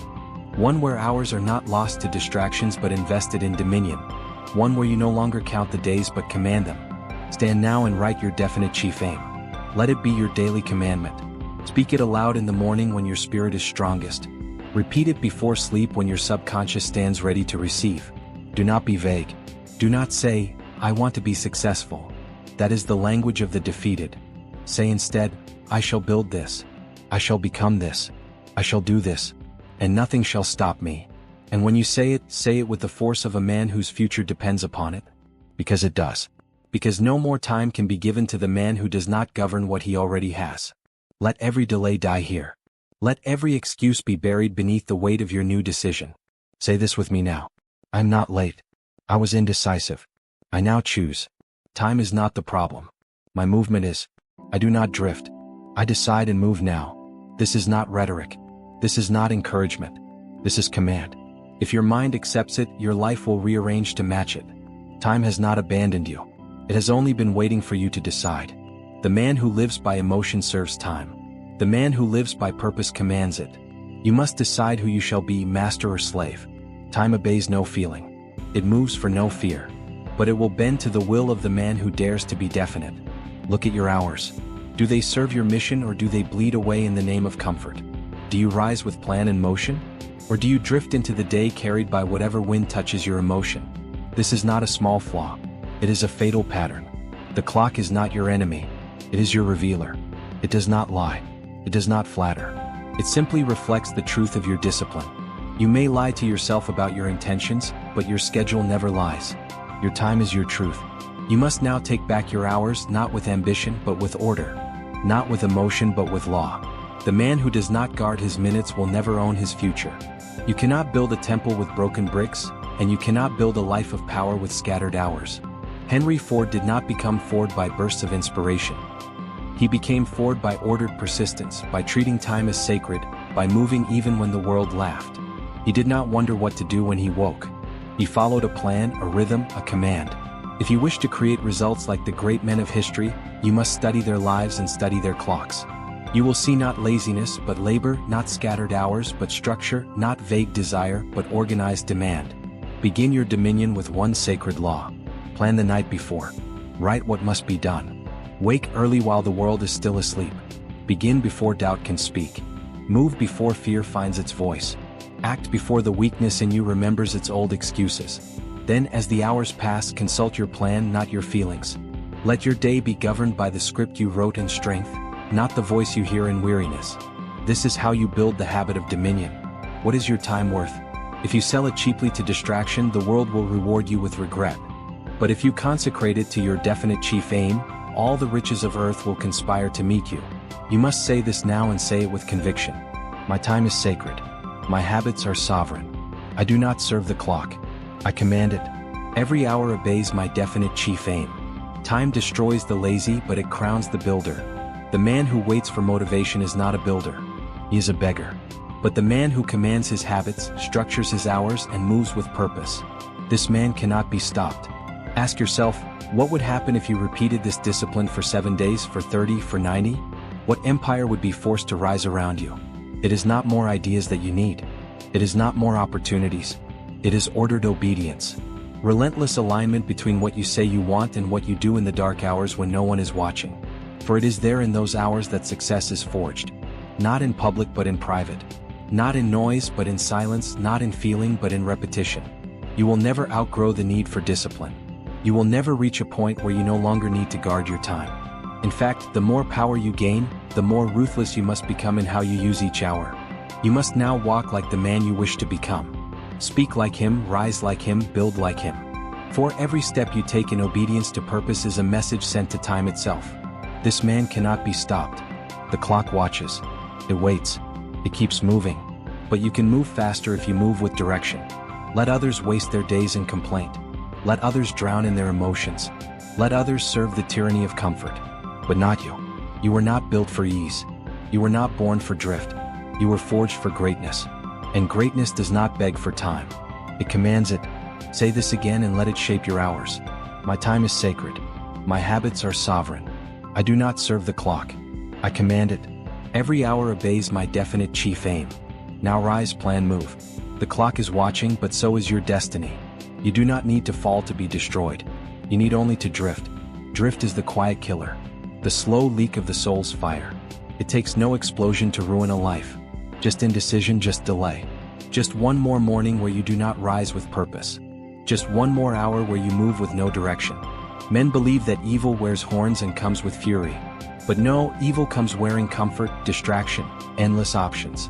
The devil does not need your sin. He only needs your drift, your silence, your softness. And once you let go of definiteness, you are his. A man without a plan is a slave to drift. He may appear free, but he is bound by everything around him, the opinions of others, the urges of his body, the weakness of his habits, and worse, he thinks he has time when in truth time has him. The dreamer says, I will act when it feels right. But the doer knows that feelings are liars. That comfort is the enemy. That movement must be made while the fire is faint or it will never burn again. Drift always begins as delay, then it becomes death. Do you want to see drift? Watch the man who scrolls his life away. Watch the man who changes his goal every season. Watch the man who speaks much and does little. This is not life. This is unconscious suicide. A slow spiritual drowning in the ocean of indecision. You were not born to drift. You were born to dominate. And you will never dominate what you do not direct. You must take your mind back from the chaos. You must fix it on one target, one aim, one demand. And you must not move until that aim bends to you. I say to you now, drifting is not weakness. It is rebellion. Rebellion against your own potential. It is a betrayal of the gift that beats in your chest. You were handed breath to build, time to move, purpose to pursue, and when you drift, you spit on it all. You must now become the master of your attention. You must fix your mind like steel. Say this now. I do not wander. I do not scatter. I fix my thought on one purpose and I pursue it with fire. Controlled attention is the antidote to drift. It is the force by which all power is summoned. Think of the river. It is water like any other. But when channeled, it turns wheels. It powers cities. It shapes the land. So too, your mind, when directed, can build empires. When your attention is scattered, you may be busy, but you will never be effective. The man who gives 1,000 things a little energy builds nothing. The man who gives one thing his full energy builds a legacy. Fix your mind. The rest will follow. You must destroy every habit that feeds your drift. You must kill distraction like a pestilence. You must silence the noise, the excess, the unnecessary, and return your life to your definite chief aim. Every hour not tied to that aim is your enemy. You do not drift by accident. You drift by permission. Somewhere you gave up your throne. You stopped commanding your thoughts. You stopped writing your aim. You stopped speaking your destiny aloud. But no more. That era ends here. Say this: I refuse to drift. I fix my mind on one aim and act. I no longer allow time to pass without return. I kill drift with decision and direction. You must become a furnace, focused, hot, controlled. A man who walks into the room and knows why he is there. A man who opens his journal and sees his mission. A man who speaks only what feeds the fire and who silences anything that waters it down. This is not mere discipline. This is war. And in this war, drift is the enemy. Drift is the whisper that says you can rest now. Drift is the feeling that says there's no rush. Drift is the voice that says you'll begin tomorrow. Kill that voice or it will kill your future. I'm not asking you to move faster. I'm asking you to move clearer, to move with such focus that drift becomes impossible. When your mind is set like flint, no current can carry you. When your will is forged in fire, no wind can knock you off course. Consider the thousands who wait for retirement to begin, who wait for children to grow, who wait for the perfect mood, the right weather, the better economy. They wait their entire lives and then die with the pain of unbun purpose. This is the graveyard of the drifter. But you will not join them. You will rise. You will command your thought, your time, your attention. You will write your aim. You will speak your aim. You will become your aim. And so I ask you now, where is your attention? Where does it go when you rise? Where does it return when you sit in silence? If it drifts, anchor it. If it scatters, bind it. If it forgets, remind it. For your mind is the captain or it is the prisoner. One fixed aim is worth more than 1,000 ideas. One definite direction is more powerful than a library of options. Be narrow. Be clear. Be ruthless with your focus. This is how you kill drift. This is how you build empires. Repeat this until it echoes in your bones. I refuse to drift. I fix my mind on one aim and act. I no longer allow time to pass without return. I kill drift with decision and direction. Let this part of your life be named the end of drift. Let your actions now make drift ashamed it ever visited you. Let your days now speak the name of purpose with such power that nothing casual can survive around you. You are not weak. You are not broken. You are not trying your best. You are either definite or you are not. Decide, commit, execute. Drift dies when decision becomes a daily law. There is a law that moves faster than time itself. It is not found on calendars. It is not governed by clocks. It is not slowed by the fears of men. It is called faith. And when it is born in the soul of a man, he is no longer restrained by appearances. He begins to move by vision. Time obeys faith. The man who waits for proof stays poor. But the man who moves by inner certainty causes the world to yield. Faith is not wishing. Faith is not hoping. Faith is seeing the invisible so clearly that it becomes inevitable. You have been told that time heals. That time brings results. That time will change things. But that is false. Time changes nothing without a man who uses it with faith. You must stop bowing to time and start commanding it with belief. The world will tell you to wait, to be practical, to be realistic. But let me tell you this, no man ever achieved greatness by being realistic. The world you see was built by men who believed in things no one else could see. And because of that belief, they made time serve them. Faith collapses time. Faith makes the impossible bend. Faith does not ask if it is possible. It begins with the assumption that it is already done. And when your subconscious mind receives that belief, it begins to reorganize your entire world to match it. I do not speak of blind belief. I speak of trained belief. Faith that is forged through repetition, through autosuggestion, through the daily command of the spirit over the senses, through the principle that what you feed the mind with persistence becomes your reality. The subconscious mind obeys emotion. It does not hear casual requests.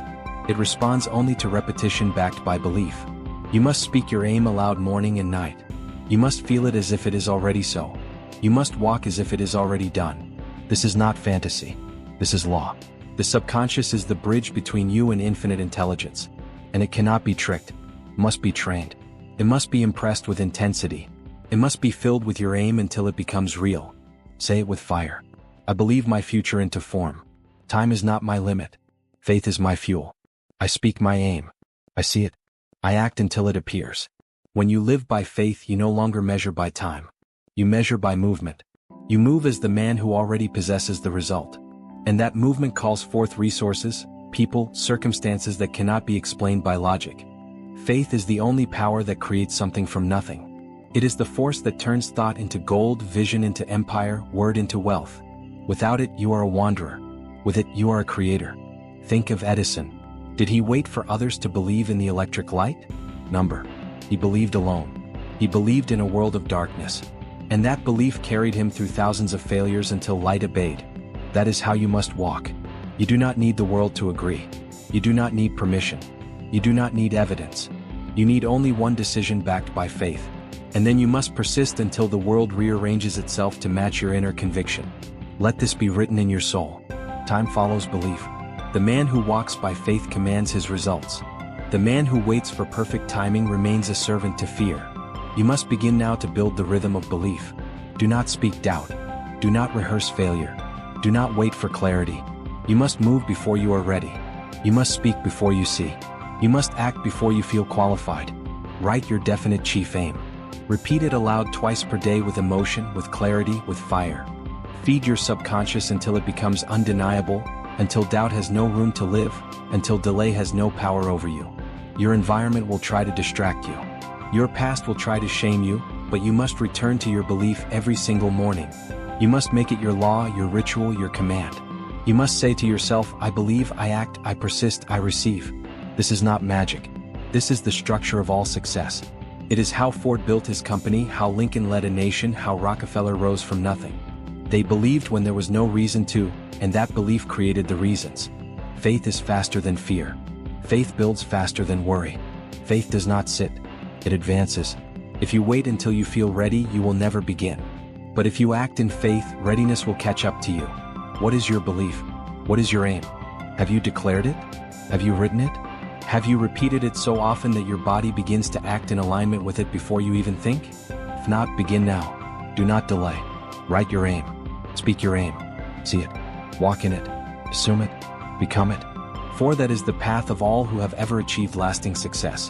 You do not attract what you want, you attract what you believe. Your life is a reflection of your dominant thought. Your circumstances bend to the thoughts you repeat most often. So what are you repeating? You must now take command of your inner speech. You must become ruthless about your inner environment. Every word you speak is planting a seed in the soil of your subconscious. Make sure that soil grows only what serves you. Say now, I no longer repeat doubt. I no longer speak fear. I only affirm what I am building. My belief is stronger than time. My results obey my thoughts. I live by law, not chance. Faith is not loud, but it is constant. It is consistent. It is unshakable. It is the quiet knowing that says, it is mine, even when I cannot see it yet. And here is the greatest secret. Once faith is fully formed, results must obey. It is not a matter of if, but when. The delay is not in time. It is in the strength of belief. Therefore, do not ask how long will it take. Ask how deeply do I believe. Do not wait for others to agree. Train your subconscious until it agrees. Do not ask for evidence. Become the evidence. Let your belief walk before your success. Let your words lead your results. Let your spirit lead your body. And let your mind be the master of your fate. You are not bound by your past. You are not delayed by your age. You are not limited by your failures. You are only bound by what you believe and what you are willing to repeat. So repeat truth. Repeat power. Repeat purpose. Speak what you want and speak it until it obeys. This is the path. This is the law. This is how time becomes your servant instead of your master. Final affirmations for this part. I believe my future into form. Time is not my limit. Faith is my fuel. I speak my aim. I see it. I act until it appears. This hour is not small. It is sacred. For what you do in this single moment echoes into the future of your family, your name, your legacy. You may think you are simply deciding how to spend your morning, but in truth you are writing your history. The world remembers only one kind of man. The man who finished what he started. The man who built when others waited. The man who chose sacrifice when others chose sleep. And you must now decide, will you be that man? Cosmic habit force does not reward your intentions. It rewards your patterns. Whatever you repeat becomes your life. Whatever you rehearse in thought, in action, in belief, this becomes the house your family must live in. You are not just living your life. You are building a template for those who come after you. If you rise late, drift often, quit quickly, your children will too. But if you live in purpose and daily command, your descendants will walk the path you paved. You think the hours you waste belong to you. They do not. They belong to your lineage. Every moment you spend in fear becomes a legacy of fear. Every hour spent in faith becomes a legacy of freedom. There is no neutral ground. Every thought either builds or breaks. Every habit either lifts or lowers. Every decision either advances or delays the destiny of those who will one day bear your name. You must now act with legacy in mind. Ask yourself, if my son copied my morning, would he rise in power or stumble in weakness? If my daughter repeated my self-talk, would she speak with confidence or echo the voice of fear? The greatest men do not think in hours. They think in generations. They know that the impact of their actions will outlive their breath. And so they live not just for themselves, but for the thousand yet unborn. You cannot pass down wealth if you never learn discipline. You cannot give your children confidence if you never mastered your own doubt. You cannot pass strength unless you live it. The inheritance of the soul is greater than silver. The legacy of discipline is more powerful than gold. And the man who builds his day in purpose builds a dynasty. Even if he starts with nothing. There is no future in drifting. There is no peace in comfort. There is no wealth in waiting. But there is greatness in daily deliberate disciplined action. That is the only law time will ever obey. Your family is watching you whether they are born yet or not. They are watching to see if you will rise. They are waiting to see if someone in the bloodline will finally build something that lasts. And I say, let it be you. Let your name become a symbol of greatness. Let your habits become armor for the next generation. Let your faith become a fire that burns in their bones. Let your discipline become a gate through which they walk into freedom. This hour matters more than you know. This moment is not about checking a box or feeling productive. It is about shifting the course of your entire lineage. It is about reclaiming the power that drift and fear have stolen for decades. If you waste this hour, you may still survive, but your greatness will not. And your children may never taste the fruits of the tree you were born to plant. So plant it now. Plant it in silence. Plant it in repetition. Plant it in action. Let this be the hour where everything turns. Let this be the hour you began to live as if your bloodline depended on it. For it does. Say this aloud and imprint it on your mind. My habits build the house my family will live in. I act today not for comfort but for inheritance. What I do this hour becomes my children's future. Do not let comfort steal your legacy. Do not let fear silence your discipline. Do not let distraction take the place of your definite chief aim. Rise earlier than your excuses. Move before the world wakes. Build in silence what your family will one day thank you for. Your environment may not understand. Your friends may not notice. But your descendants will live inside your decision. And remember, repetition is the key.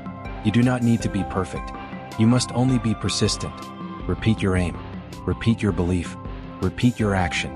That is the only rhythm that creates unshakable legacy. Each hour that you dedicate to your purpose becomes a foundation stone in the mansion of your lineage. Each habit repeated with faith becomes a sword handed to your children. Each refusal to drift becomes a wall between them and weakness. Let them say, "He rose for us." Let them say he broke the chain. Let them say because of him we walk free. The law is clear. Cosmic habit force will multiply whatever you plant. It does not judge. It does not delay. It does not lie. It simply gives you more of what you do most. So do not waste this hour. Turn it into a weapon. Let this moment become a monument. Not because it was easy, but because you made it count. Say this again and again. My habits build the house my family will live in. I act today not for comfort but for inheritance. What I do this hour becomes my children's future. You do not need permission to begin. You do not need applause to persist. You do not need the world to understand. You need only the courage to act, the discipline to repeat, and the fire to finish. Let this be the hour. Let this be the man. Let this be the moment that rewrites the future. The clock is watching. Your name is waiting and your legacy is listening. Will you rise? Life does not wait for the man who hesitates. It obeys the man who moves. You were not born to analyze forever. You were born to decide, to declare, and to do. Delay is not safety. It is silent disobedience. And the longer you delay, the weaker your spirit becomes. This is a law. The universe was never designed to favor the slow. It was designed to respond to the swift. Lightning does not pause. The sun does not stall. The seasons do not consult your fears. All of creation rewards action. Faithful, prompt, unwavering action. And so must you. Speed is not recklessness. It is spiritual alignment. It is the act of obeying what you already know to be right without consulting your weakness for permission. It is a man moving the moment truth speaks. It is the habit of listening to purpose, not comfort. Success moves toward the man who makes room for it. And the man who acts immediately upon his purpose creates a vacuum so powerful that results must rush in to fill it. Indecision is clutter. It repels good fortune, but decisiveness is a cleared runway for success to land. Ask yourself now, how often have I known what I needed to do, but delayed until the door closed? How many times did hesitation rob me of my moment? If you are honest, you will find that most of your losses did not come from ignorance but from delay. The law is simple. He who obeys quickly receives fully. He who doubts drifts, and he who drifts decays. The world is full of men with plans and dreams and visions they never moved on. But the kingdom of wealth and greatness belongs to the man who moves. A definite decision made today carries more power than a perfect plan that takes a year. Why? Because infinite intelligence flows through action, not overanalysis. Thought without execution is a betrayal of your own potential. Action activates providence. This is not theory. It is law. The man who chooses a definite chief aim and moves upon it without delay, without question, without negotiation is met by invisible forces. Opportunities arise, doors open. The world rearranges itself to obey the decision maker. You do not need more research. You need resolve. You do not need to be more prepared. You need to be possessed by purpose. You do not need more time. You need to use the time you already have with fire, with focus, and with force. Consider the men who shaped history. Henry Ford moved when others hesitated. He was mocked for imagining a machine no one could build. But he did not wait for approval. He moved and the world followed. Andrew Carnegie rose from poverty not because he had a map, but because he moved with purpose. He decided to rise. He obeyed that decision daily. And that decision turned into steel and steel into empire. Charles Schwab, young and untrained, stood before giants and made decisions they would not make. Because he moved boldly, he rose swiftly. The world rewards speed when it is built upon purpose and backed by faith. Do not ask how long it will take. Ask how quickly you will begin. The man who begins fast finishes strong. The man who waits until the wind is perfect never sails. And the man who must feel ready before he moves will die with his work unfinished. There is no miracle in delay. There is only erosion. But there is magic in momentum. The first step you take becomes the bridge to the second. And once you are in motion, doubt loses its grip. The key is speed. Not of the body but of the spirit. You must move while the fire is hot. Obey the inner signal when it strikes. The voice that says begin now is not to be argued with. It is to be obeyed. And when you obey quickly, you align with the law of acceleration. Repeat this truth. I do not delay truth. I obey it instantly. Speed is power. Purpose is fuel. I move in fire. My results multiply when my decisions are swift.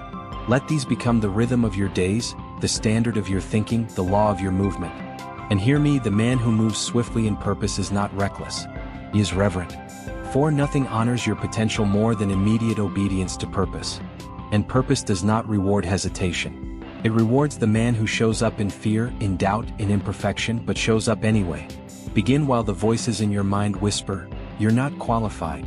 Because those voices are not prophecy. They are remnants of past drift. They are ghosts. They have no law over you unless you obey them. Every great builder began without full permission from the world. Rockefeller started small with steady vision. Carnegie began as a messenger boy. Edison had no one's approval but his own. None of them were ready, but all of them began. You must now say, "I do not seek readiness. I command myself to act."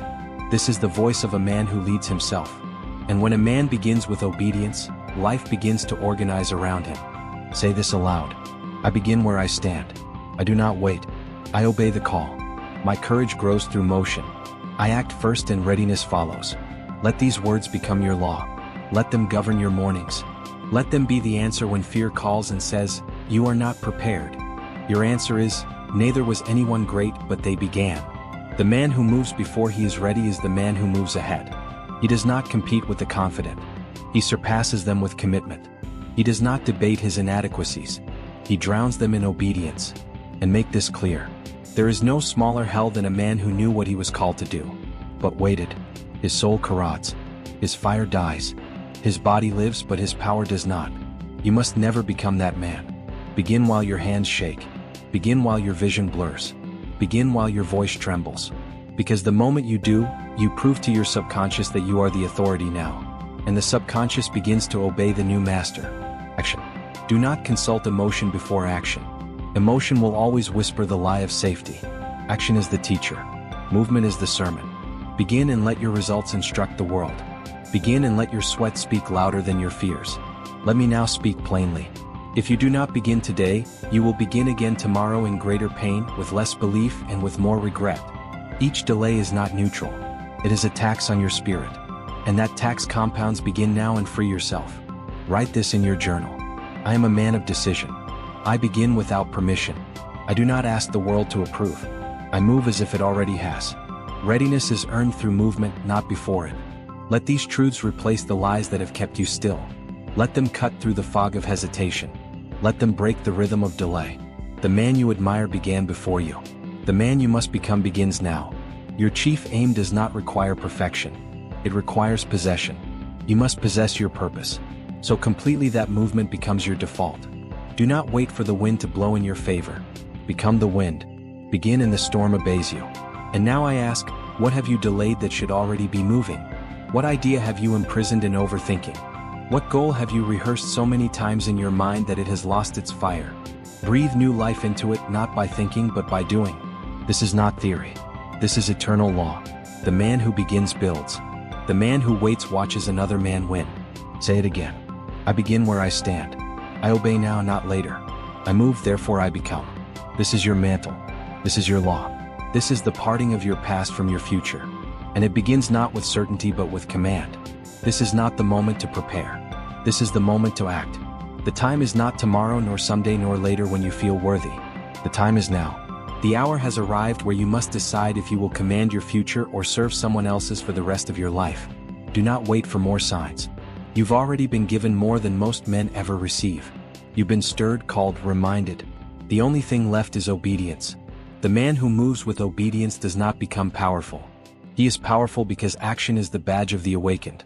If you have heard these words and still do not act, understand the next day, the next year, the next decade will echo the same emptiness you feel now. Life will not rescue you from indecision. Time will not pause for your internal struggle. It moves for no one, but it obeys the definite. This is the end of your waiting. This is the hour you write your name into the book of those who decided. From this moment, you are no longer a man of intention. You are a man of execution. Your rituals change. Your priorities shift. Your posture commands. Your words follow purpose. The great men of history were not men who had everything. They were men who used everything. They used the minutes others discarded. They used the strength they still had after they were tired. They used the power of daily repetition. And that is what made them remembered. You are now one of them or you are not. There is no middle ground between greatness and drift. You are either the commander of your destiny or the victim of your delay. The man who rises daily to speak his chief aim aloud, to plan his movements, to act with precision. He rewrites his bloodline. You must now follow the system. Speak your definite chief aim aloud every morning and night. Write it in your own hand. Feel it burn.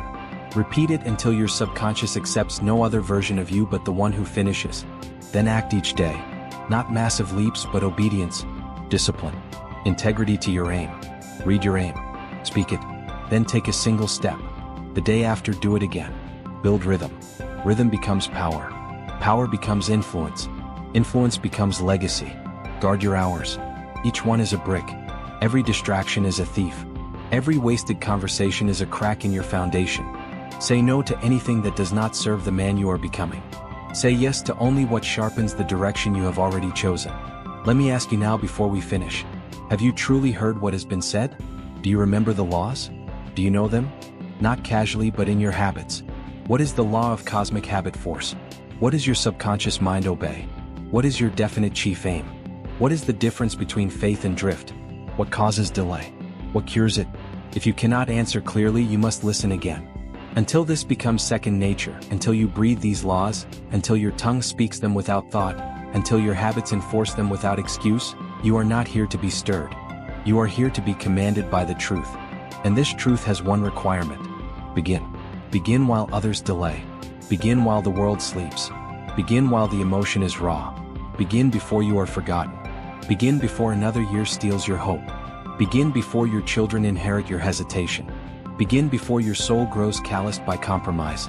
This is the hour, and there may never be another like it. If you walk away from this message unchanged, your mind will harden. Your excuses will multiply. Your identity will collapse into the same pit where millions of men lie buried. Men who knew but did not do. You are not one of them. You will rise. You will obey. You will repeat until your future obeys you. You will make your family proud. Not through wealth alone but through example. You will build not only success but sovereignty. Final affirmations. Repeat each slowly. I wake now. I rise now. I act now. The clock no longer commands me. I command myself. The time is now. The decision is mine. The future is waiting. I will not drift. I will not delay. I will not repeat the old life. I write the new story in action, not words. I finish. I persist. I am definite. And now is your final command. Stand up. Begin the task you've avoided. Open the page. Write the aim. Send the letter. Make the call. Cancel the delay. Start now. Not because it is perfect, but because it is time. Because the clock has waited long enough, and so have you. Let me speak plainly. This is not about your comfort. This is not about your dreams. This is about your bloodline, your children, their children, and every name that will come after yours. Right now, in this very hour, you are deciding if your last name will be a banner of honor or a symbol of regret. You are deciding if your lineage will feast in freedom or beg under the weight of your hesitation. Do you believe your excuses won't echo into your children's lives? Do you believe your laziness, your drifting, your fear of sacrifice ends with you? It does not. It multiplies. Your decisions today will clothe your family in either strength or shame. You are the wall. You are the floodgate. Either poverty pours through you or greatness begins with you. If you don't rise, they won't eat. If you don't build, they won't have shelter. If you don't fight, they will be forced to. This speech is not entertainment. It is war. And if you will listen, not with pride, not with ego, but with the fire of sacred duty, then I promise you this is the moment everything changes. Sacrifice now so they never have to. You must awaken, not for your own sake, but for those who carry your name after you are gone. You are not just a man. You are a line. You are the hinge upon which generations swing open or shut. What you build, what you believe, what you repeat with discipline will echo into your bloodline. You are not alone. You are legacy in motion. You have no right to drift when your children will be forced to carry the weight of your indecision. You have no right to spend time foolishly when they will grow up without time to dream. You are the protector, the architect, the builder of a name. If you choose weakness, you are teaching it. If you choose power, you are multiplying it. Everything you do is inheritance. The world teaches you that inheritance is land and coins and letters on paper. But the deeper truth is this. Inheritance is identity. It is belief. It is emotional response. It is confidence or cowardice. It is whether your children will rise and say, I was built for this, or whether they will tremble under the shadow of your indecision. If you are not intentional, you are planting indecision. If you are not decisive, you are teaching doubt. If you are not definite, you are modeling drift. And drift is a disease that does not end in one generation, it spreads. It multiplies. And the only way to stop it is through radical purpose. The purpose you begin today. Your children are not waiting for your words. They are absorbing your patterns. Your silence is a lesson. Your habits are instruction. Your rituals are blueprints for their future. They will inherit your structure. Whether it was built for kings or built for slaves is entirely up to you. I've seen this firsthand. A father who never set a chief aim, who never disciplined his time, his tone, or his mind. He left behind no enemies but no weapons either. His sons did not inherit poverty. They inherited indecision. And that poverty ran deeper than coin. It touched their marriages, their focus, their very manhood. You say you love your family, then do not tell me. Show me. Love is not a feeling. It is the structure you leave behind. It is the internal fortress you construct through daily action and moral fire. To love your family is to become a man of spiritual governance. I teach the principle of the cosmic habit force, the invisible law that builds your life by the habits you repeat. But this law does not die with you. It continues through your line. The rhythm of your household becomes the rhythm of their minds. If you rise early, speak truth and act in purpose, they will remember. If you complain, delay, and drift, they will also remember. Understand the law is not broken. It is obeyed or disobeyed. But it does not stop. You may choose the rhythm, but once chosen, it repeats unless you interrupt it. If you were born into fear, you must birth faith. If you were raised in drift, you must raise vision. If your father lived without aim, You must live with one so clear, so fiery, so definite that it erases the curse from the bloodline forward. What is your definite chief aim? Is it written? Is it repeated daily? Is it spoken aloud as if it were law? For if it is not, then you are leading a family without a compass. And when the storm hits, they will be tossed not because of evil but because of your silence. You may think your life is your own, but every child in your home is borrowing your belief system. They are living in the temple or ruin you are building. There is no neutral. There is only inheritance. There is only rhythm. There is only repetition. And it begins now. Let the words be etched into your soul. I am the guardian of my family's destiny. I will not betray them through weakness. I rise today so my children shall not fall tomorrow. I think in legacy. I build in purpose. I move in fire. You must live not for comfort but for continuity. You must measure your actions not by their ease but by their echo. The man who skips his discipline is robbing his future children. The man who resists sacrifice is handing his line over to slavery. Let every act become sacred. Let every repetition become structure. Let every sacrifice become a stone in the fortress you build for those who come next.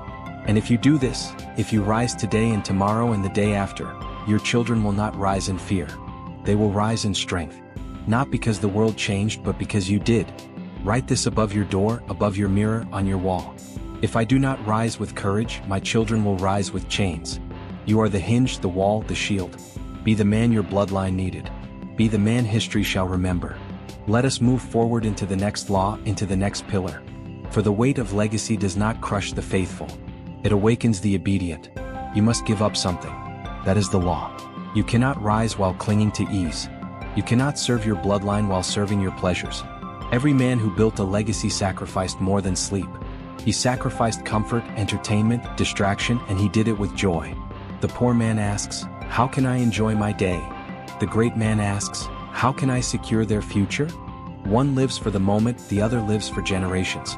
And wealth, true wealth, only answers the latter. Sacrifice is not suffering. It is sacred trade. You give what is temporary. You gain what is eternal. You must learn this now. No man ever inherited power without first sacrificing pleasure. The man who cannot say no to himself will never command the respect of others. If you cannot govern your hand, your mouth, your thoughts, how can you expect to govern wealth, vision, or a family? Every fortune was built on hidden altars, not of stone, but of structure. Edison sacrificed time with friends to live in his laboratory. Carnegie gave up the easy wage to build a harder future. Ford gave up popularity to follow definiteness. Behind every mansion was a man who died to mediocrity. Sacrifice is not optional. It is law. And if you disobey the law, it enforces itself through failure, confusion, and regret. You are not avoiding sacrifice when you choose laziness. You are only transferring it to your wife, your children, your future. If you do not carry the burden now, they will later. You say you are tired.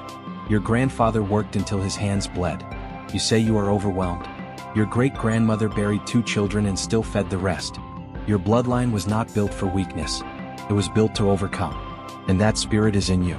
If you stop feeding the excuses when you sleep in, you teach delay. When you break your word, you teach doubt.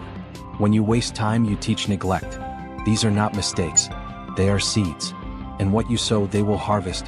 Unless you choose to pay the price now to lay down vanity and take up vision, every evening you indulge in mindless entertainment is a contract with generational drift. Every dollar wasted on temporary satisfaction is an inheritance stolen. Your habits are not private. They are spiritual contracts with the future. You are always teaching, even in secret. Let this truth ring in your ears. I will give up what is easy so they may live free. The food you avoid today gives them health. The discipline you keep today gives them structure. The dream you protect today gives them permission to dream bigger tomorrow. Purpose must override preference. This is not your era of ease. It is your hour of obedience. Greatness is not built on feeling motivated. It is built on burning desire forged in decision. When you wake tired and act anyway, you build legacy. When you resist comfort and persist, you build structure.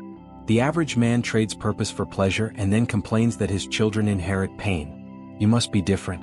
You must trade the moment for the future. You must choose pain with meaning over pleasure with regret. That is what leaders do.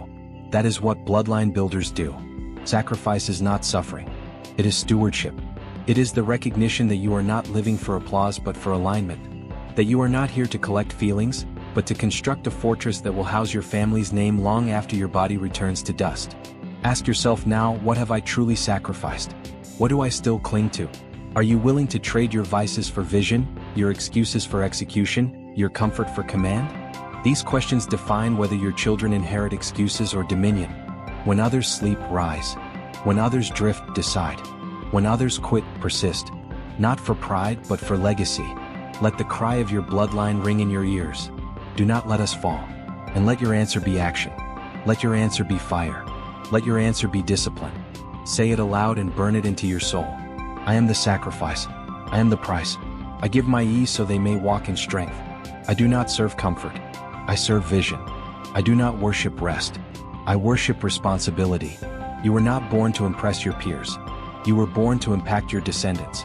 And every act of discipline you keep, every temptation you reject is a spiritual deposit into their future.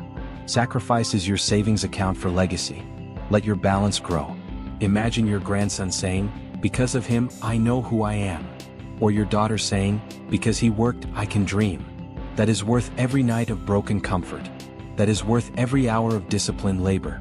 That is what turns ordinary men into eternal founders. You must become the man who says, "I will not eat until my children are fed.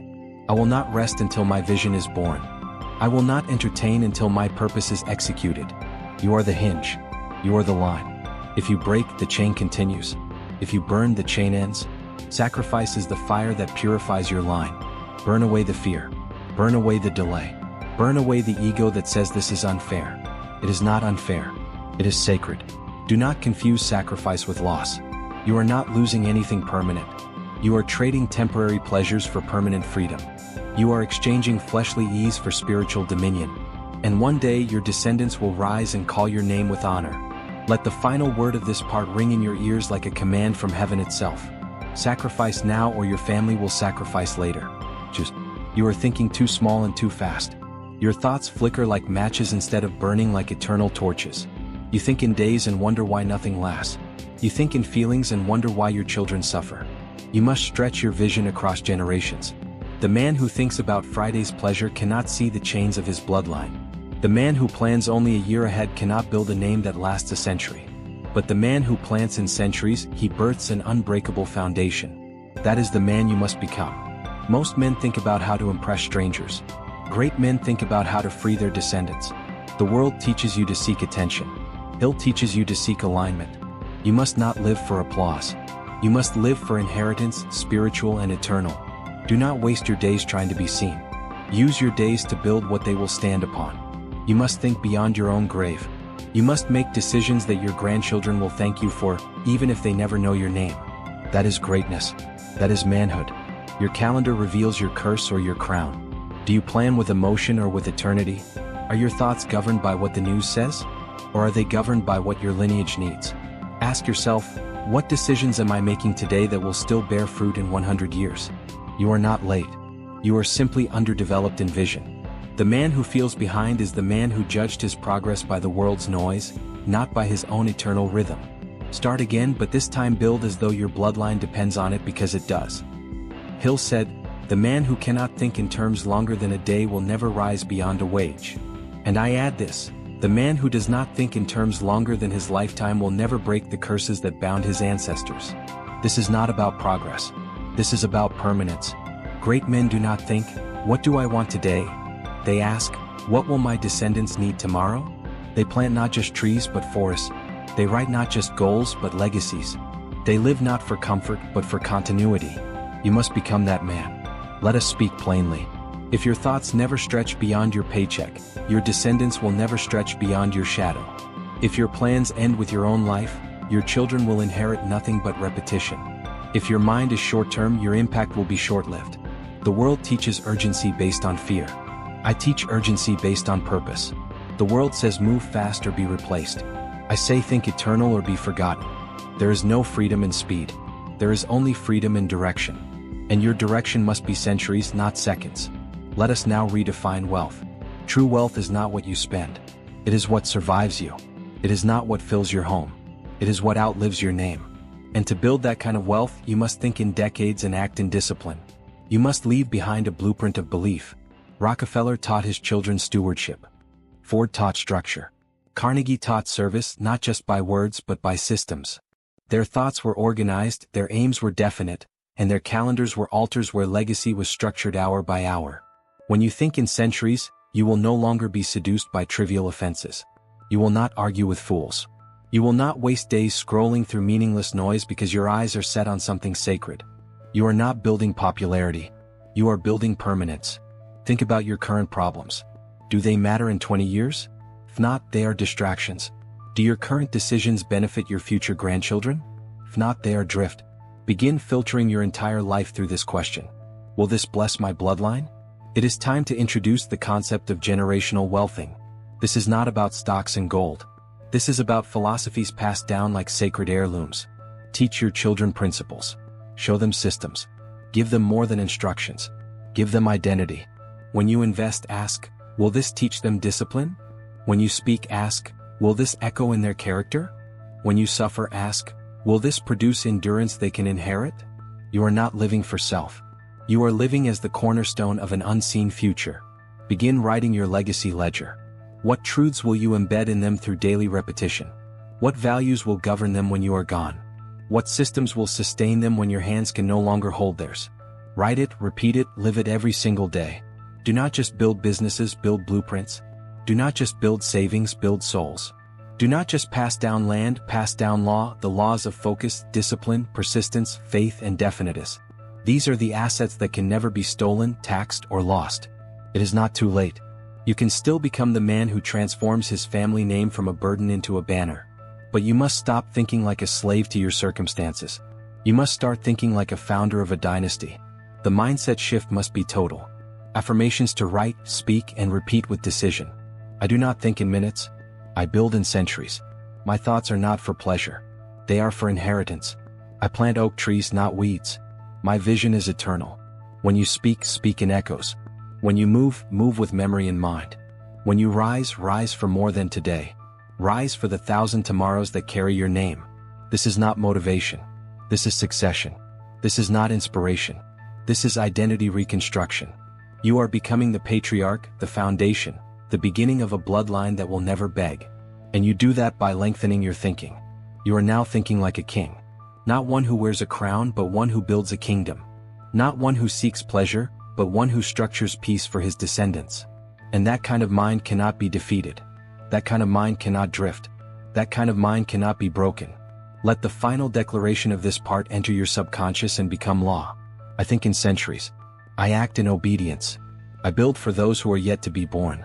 If you do not rise, they will repeat. If you do not build, they will beg. If you do not confront the curse, they will carry it. Weakness is not an accident. It is an inheritance. And if you do not end it with your life, it will continue in theirs. This is where it ends with you. A fearful father raises a son who seeks safety. A lazy man raises a son who avoids pain. A drifting man raises a child who dreams but never decides. And none of this is spoken. It is passed through action, repetition, and tone. Weakness whispers louder than words. Let me say this without apology. If your bloodline is filled with poverty, fear, doubt, or failure, it is not your fault that it was handed to you, but it is your fault if you hand it to your children. Your excuses are not valid once you see the truth. And now you see it. The 6 ghosts of fear are not abstract.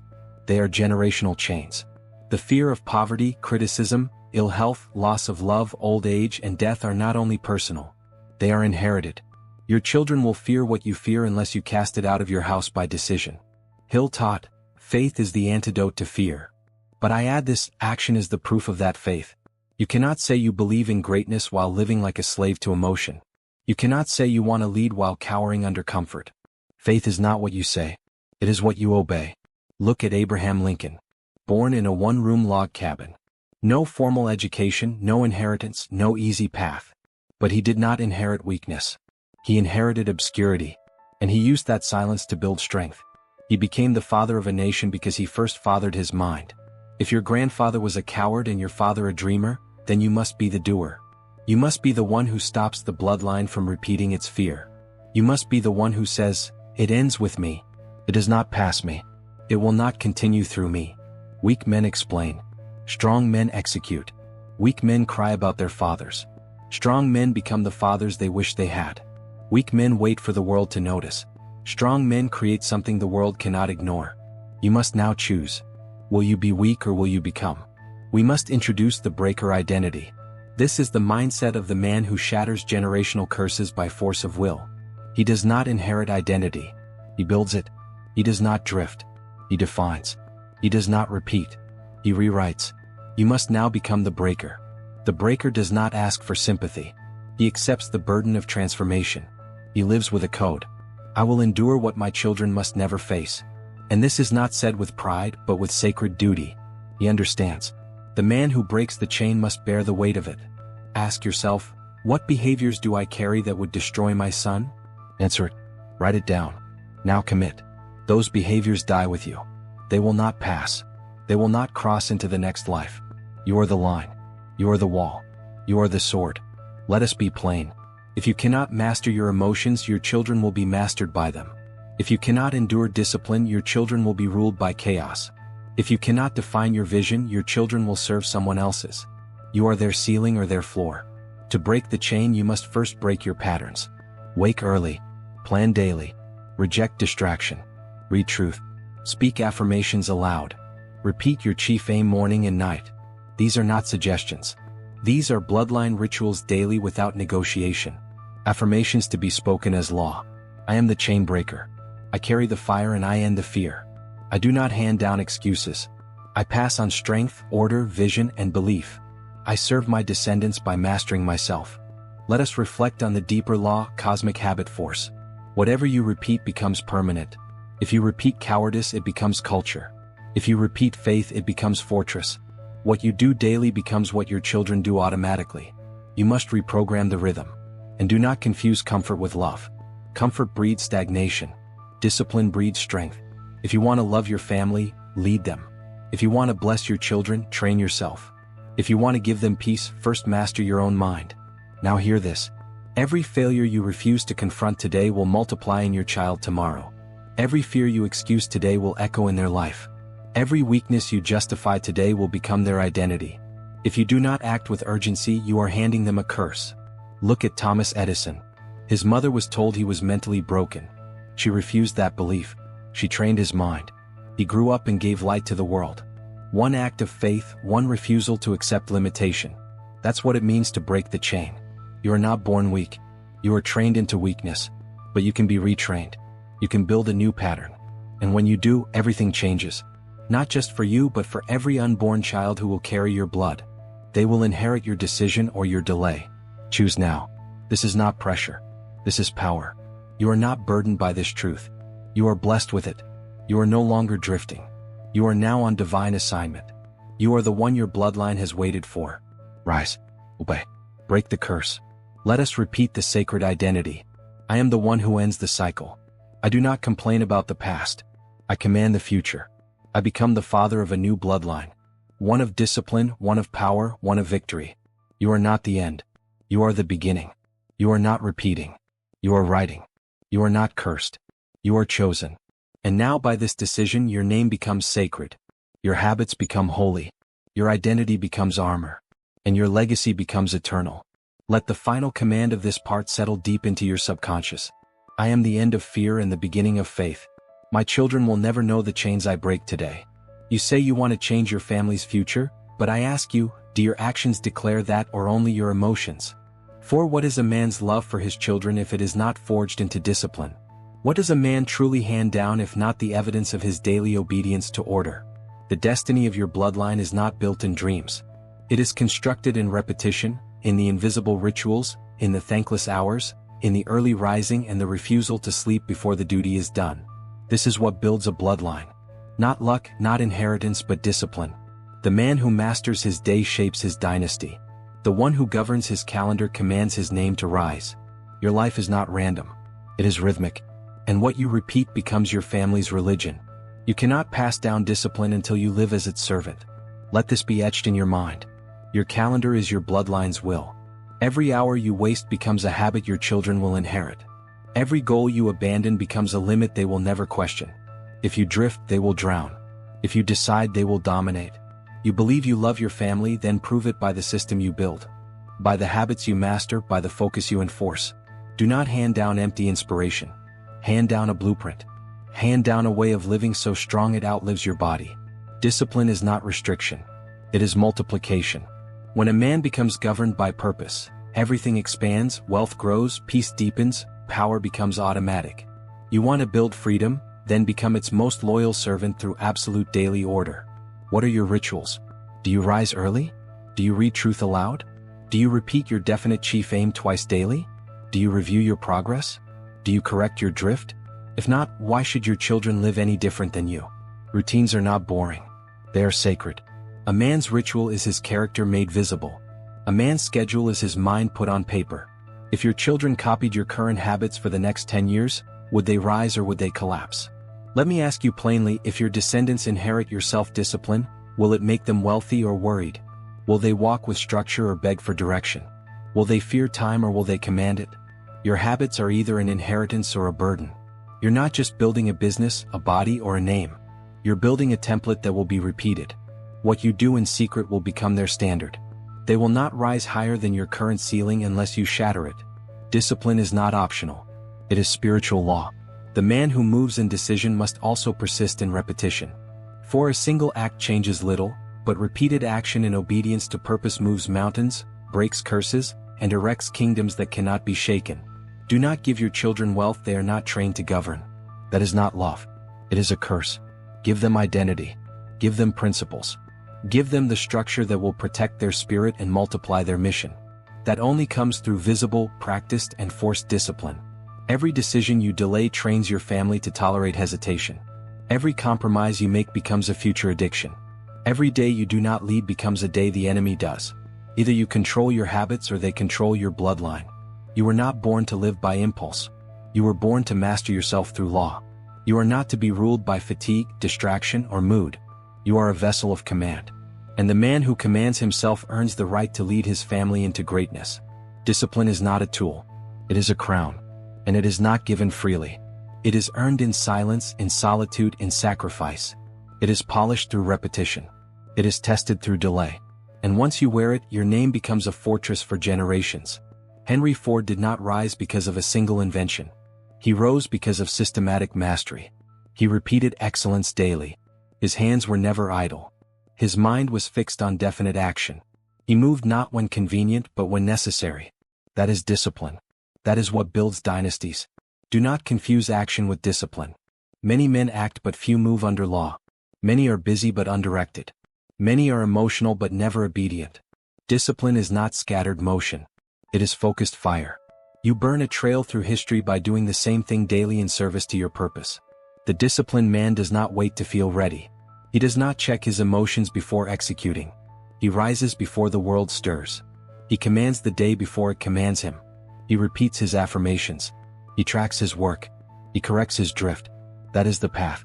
Walk it. Ask yourself again, if my descendants copied my day, would they win? If the answer is no, then change the day. Replace weakness with ritual. Replace guessing with planning. Replace emotion with execution. Replace silence with repeated self-command. Let these affirmations shape your being. I rise before the world because I serve a greater world to come. I am the architect of habit. I build routines that my children will one day stand upon. My discipline is my devotion. I show my love by my law. Discipline is not an inconvenience. It is the very essence of love for your family. When you delay your comfort, you accelerate their future. When you reject laziness, you inject certainty into your household. Your legacy is built in the hour no one sees but everyone feels. Do not wait for your children to become adults to teach them structure. Teach them now by who you are. Let them see a man who does not negotiate with laziness.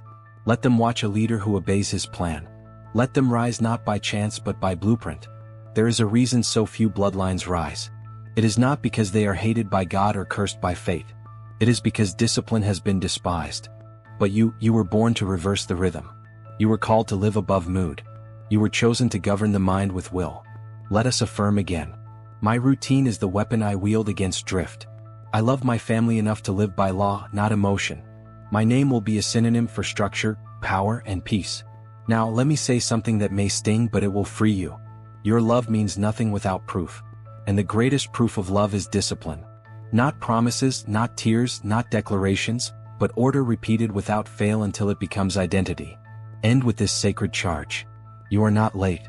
You are not lazy. You are simply untrained. But now this day you must train. You must build. You must wake before the sun and act before the world. Because everything they inherit tomorrow depends on how you move today.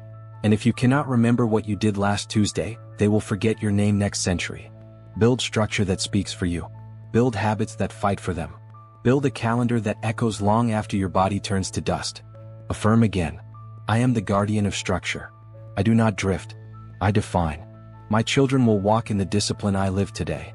Your love must now become visible. Your identity must now become habit. Your bloodline is shaped not by dreams but by repetition, by law, by schedule, by sacrifice. Let it begin before the sun rises tomorrow. You speak of legacy and think of houses, land, or banknotes. But wealth without principle is a curse in disguise. What good is silver if your soul is empty? What good is inheritance if your children cannot carry it with strength, clarity, and truth? Everything that can be stolen is not truly yours. You must build what cannot be burned. Character, integrity, identity, conviction. These are the riches that fire cannot touch. These are the treasures that do not rust. These are the gifts that pass through generations untouched by war, depression, or decline. The man who builds only wealth leaves his family weak. But the man who builds belief, vision, and moral structure, he leaves them unconquerable.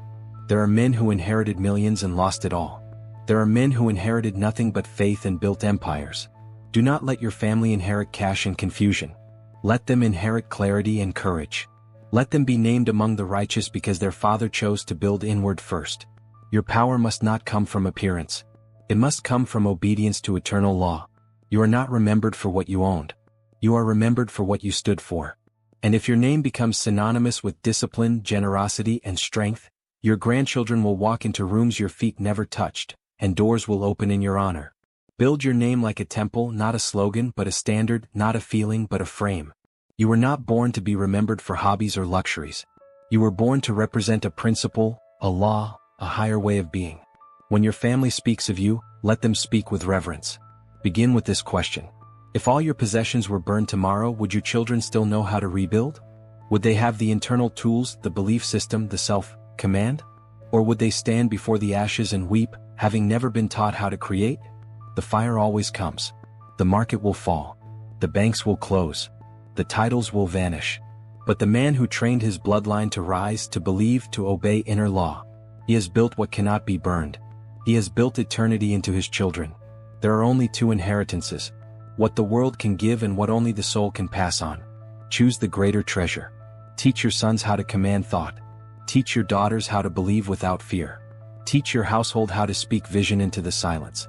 Begin writing your family's moral constitution, not in ink but in ritual. Daily words of affirmation, repetition of identity, prayer before motion, truth before tasks. These are the things that carve strength into memory. These are the bricks of legacy. Let this become law in your household. Every child will grow under truth. Every morning will begin in command. Every evening will close in reflection. No one will drift. No one will guess. No one will fear the future because the structure is fixed. Now understand this. Spiritual wealth requires your full obedience. You cannot pass down courage if you yourself live in fear. You cannot pass down faith if your habits contradict your words. The subconscious is always teaching. Your actions are sermons. So what are you building today that cannot be erased tomorrow? Not just buildings but beliefs. Not just savings but self-respect. Not just status but moral strategy. Build an inheritance that outlives money. Let me tell you a story. A poor immigrant father, no education, no assets, gathers his sons and teaches them three things every day. Work with honor, speak with courage, serve with humility. That was all. And today his lineage owns companies, churches, and communities. Why? Because the wealth was never money. It was philosophy. Do not envy those who build towers without foundations. They may rise quickly but they fall in storms. You, however, are building roots. You are building a code. You are building strength that does not require applause. Your rewards will outlive you. Here is your intangible asset ledger. Record these daily. Courage. Did I act despite fear? Integrity. Did I speak and live in truth? Prayer. Did I connect to infinite intelligence before the world's noise? Resilience. Did I rise again when it would have been easier to drift? Service. Did I use my gifts to lift my family and others? These are the deposits. These are the things your children will not forget. These are the assets that cannot be taxed, stolen, or devalued.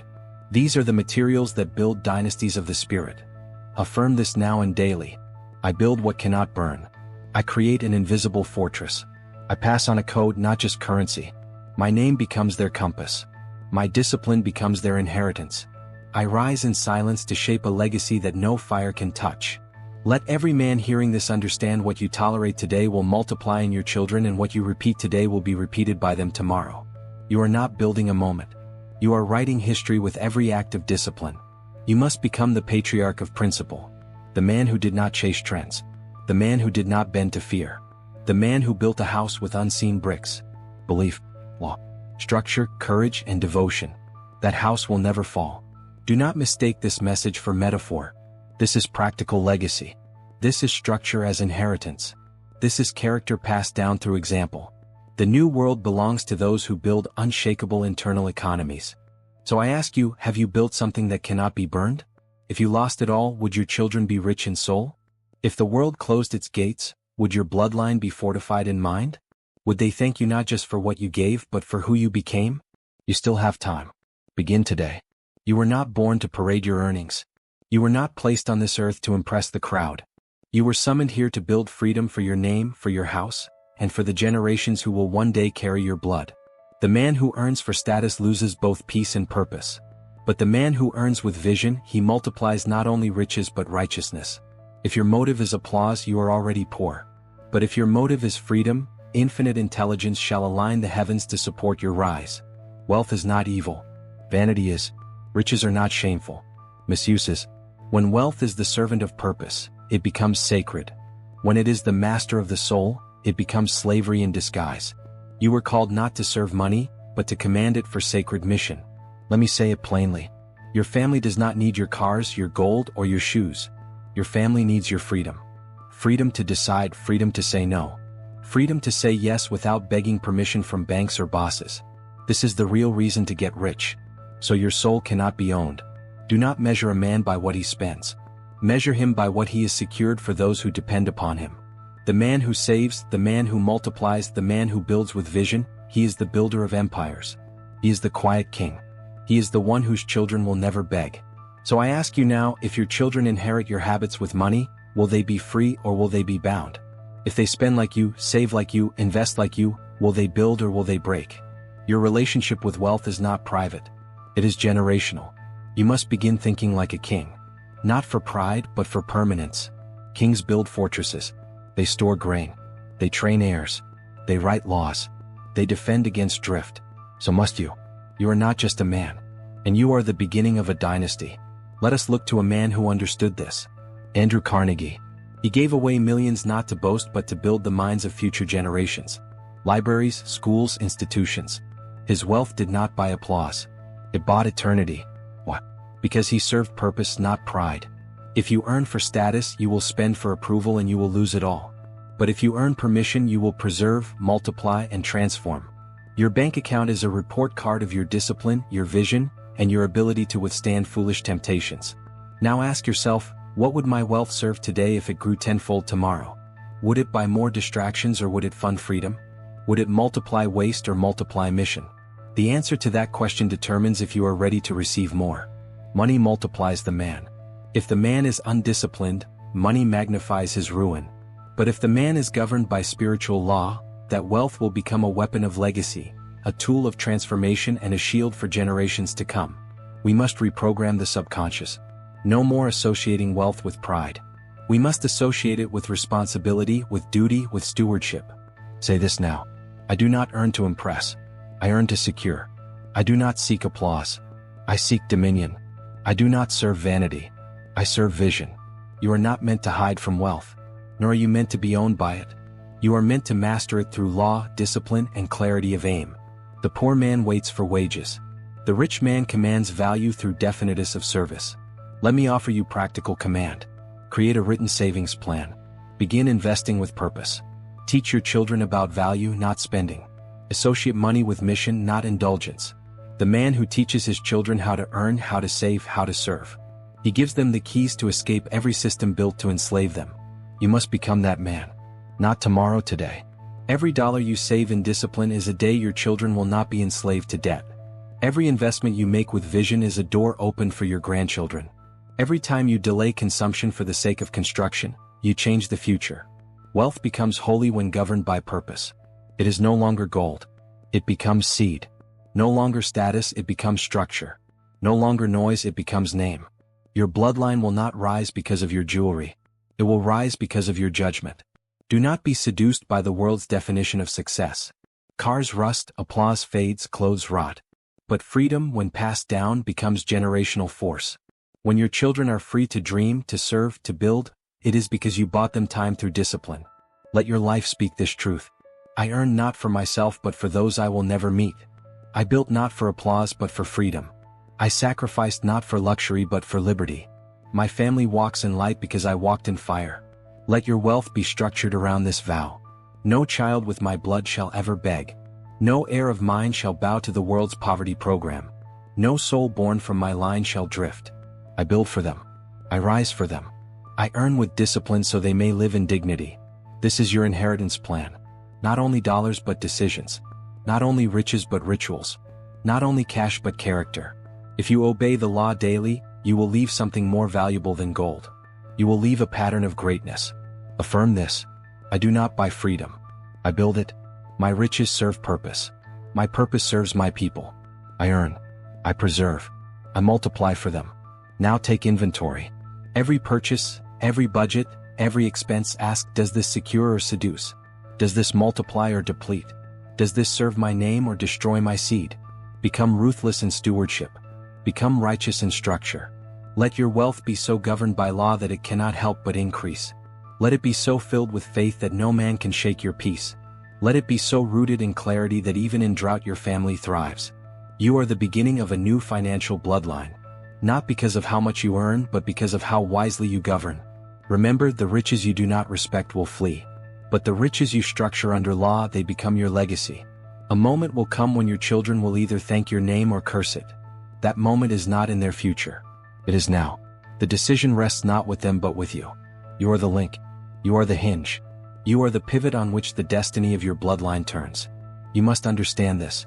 The soul of your lineage waits on your choice. You are the living declaration of what is permitted to continue and what ends with you. The drift, the poverty, the silence, the excuses, all of it can end here. But only if you decide it must. You are not just breaking your own limitations. You are rebuilding your family's name.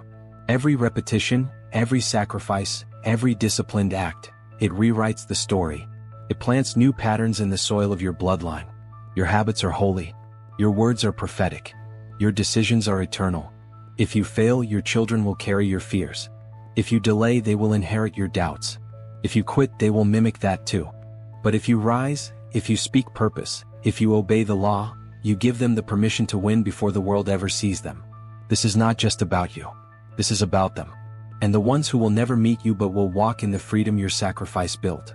Now I ask you plainly, do you remember the laws? Have you written them down? Have you spoken them aloud?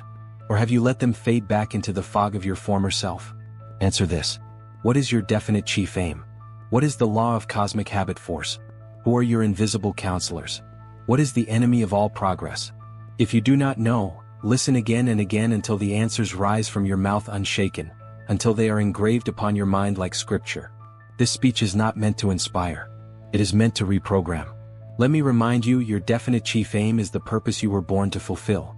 If you do not write it, you drift. If you do not speak it, you forget. If you do not act on it, you disobey.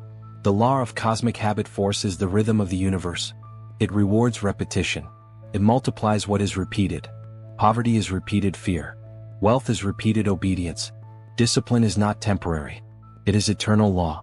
Your invisible counselors are the great minds whose wisdom you channel by focused imagination. Use them. Do not walk alone. You must train your mind to think with greatness daily. And the enemy of all progress, indecision. Indecision kills more dreams than failure. It leaves a man stuck between thoughts, paralyzed by imaginary opinions and bound by fear of movement. I now demand this of you. Study this daily. Read your aim aloud. Speak your affirmations without apology. Act with purpose. And never allow one more generation to inherit your hesitation. Let me tell you of a boy. He grew up with nothing but a father's faith. He had no inheritance, no name, no mentor but belief. But that boy became a leader of nations. Because one man, his father, chose to think differently, to live differently, and the son never forgot. You are that father. You are that mother. You are that link. Let your line begin again with strength. I do not say this to flatter you. I say this to commission you. You are the founder of a new dynasty. You are not a man of the past. You are not a woman of regret. You are the first stone of the new foundation. Say these words aloud slowly, one line at a time, with belief in your bones. I will not drift. I command my thoughts. I serve purpose, not pleasure. I build for bloodline. I break the chain. These are not slogans. These are spiritual commands. Speak them until they echo through your subconscious. Repeat them until they override fear, delay, and distraction. Let them govern you. Let them discipline you. You will be remembered not for how you felt, but for what you built. Not for your comfort, but for your courage. Not for your ease, but for your example. Let your children say, "He began it. She broke it, they rose, and we now walk free." Do not wait for approval. Do not wait for ease. Do not wait for more signs. You are the sign. You are the proof that a name can change, a destiny can be rewritten, and a future can be rebuilt from ashes into fortresses. You are not late. You are right on time for them. You are not small. You are their answer to prayers they haven't yet spoken. You are not unqualified. You are the one trained in fire to rise in power. And now I leave you with this command. Build, speak, decide, persist, protect, sacrifice, lead. This is your call. This is your commission. This is your moment. And from this moment forward, your children will not wonder what you believed. They will live inside your decision. Begin. And as you begin this new chapter, don't walk this path alone. Stay connected to messages that strengthen your faith, renew your mind, and remind you of who you are becoming. If this message spoke to you, consider subscribing to the channel so you don't miss what comes next. Turn on the notification bell so each new word reaches you at the right moment, when you need direction, clarity, or strength. And if you know someone who is searching, someone who feels stuck, tired, or uncertain, share this message with them. Sometimes one word is enough to awaken a destiny. Keep building. Keep moving. Keep believing. Your journey has already begun.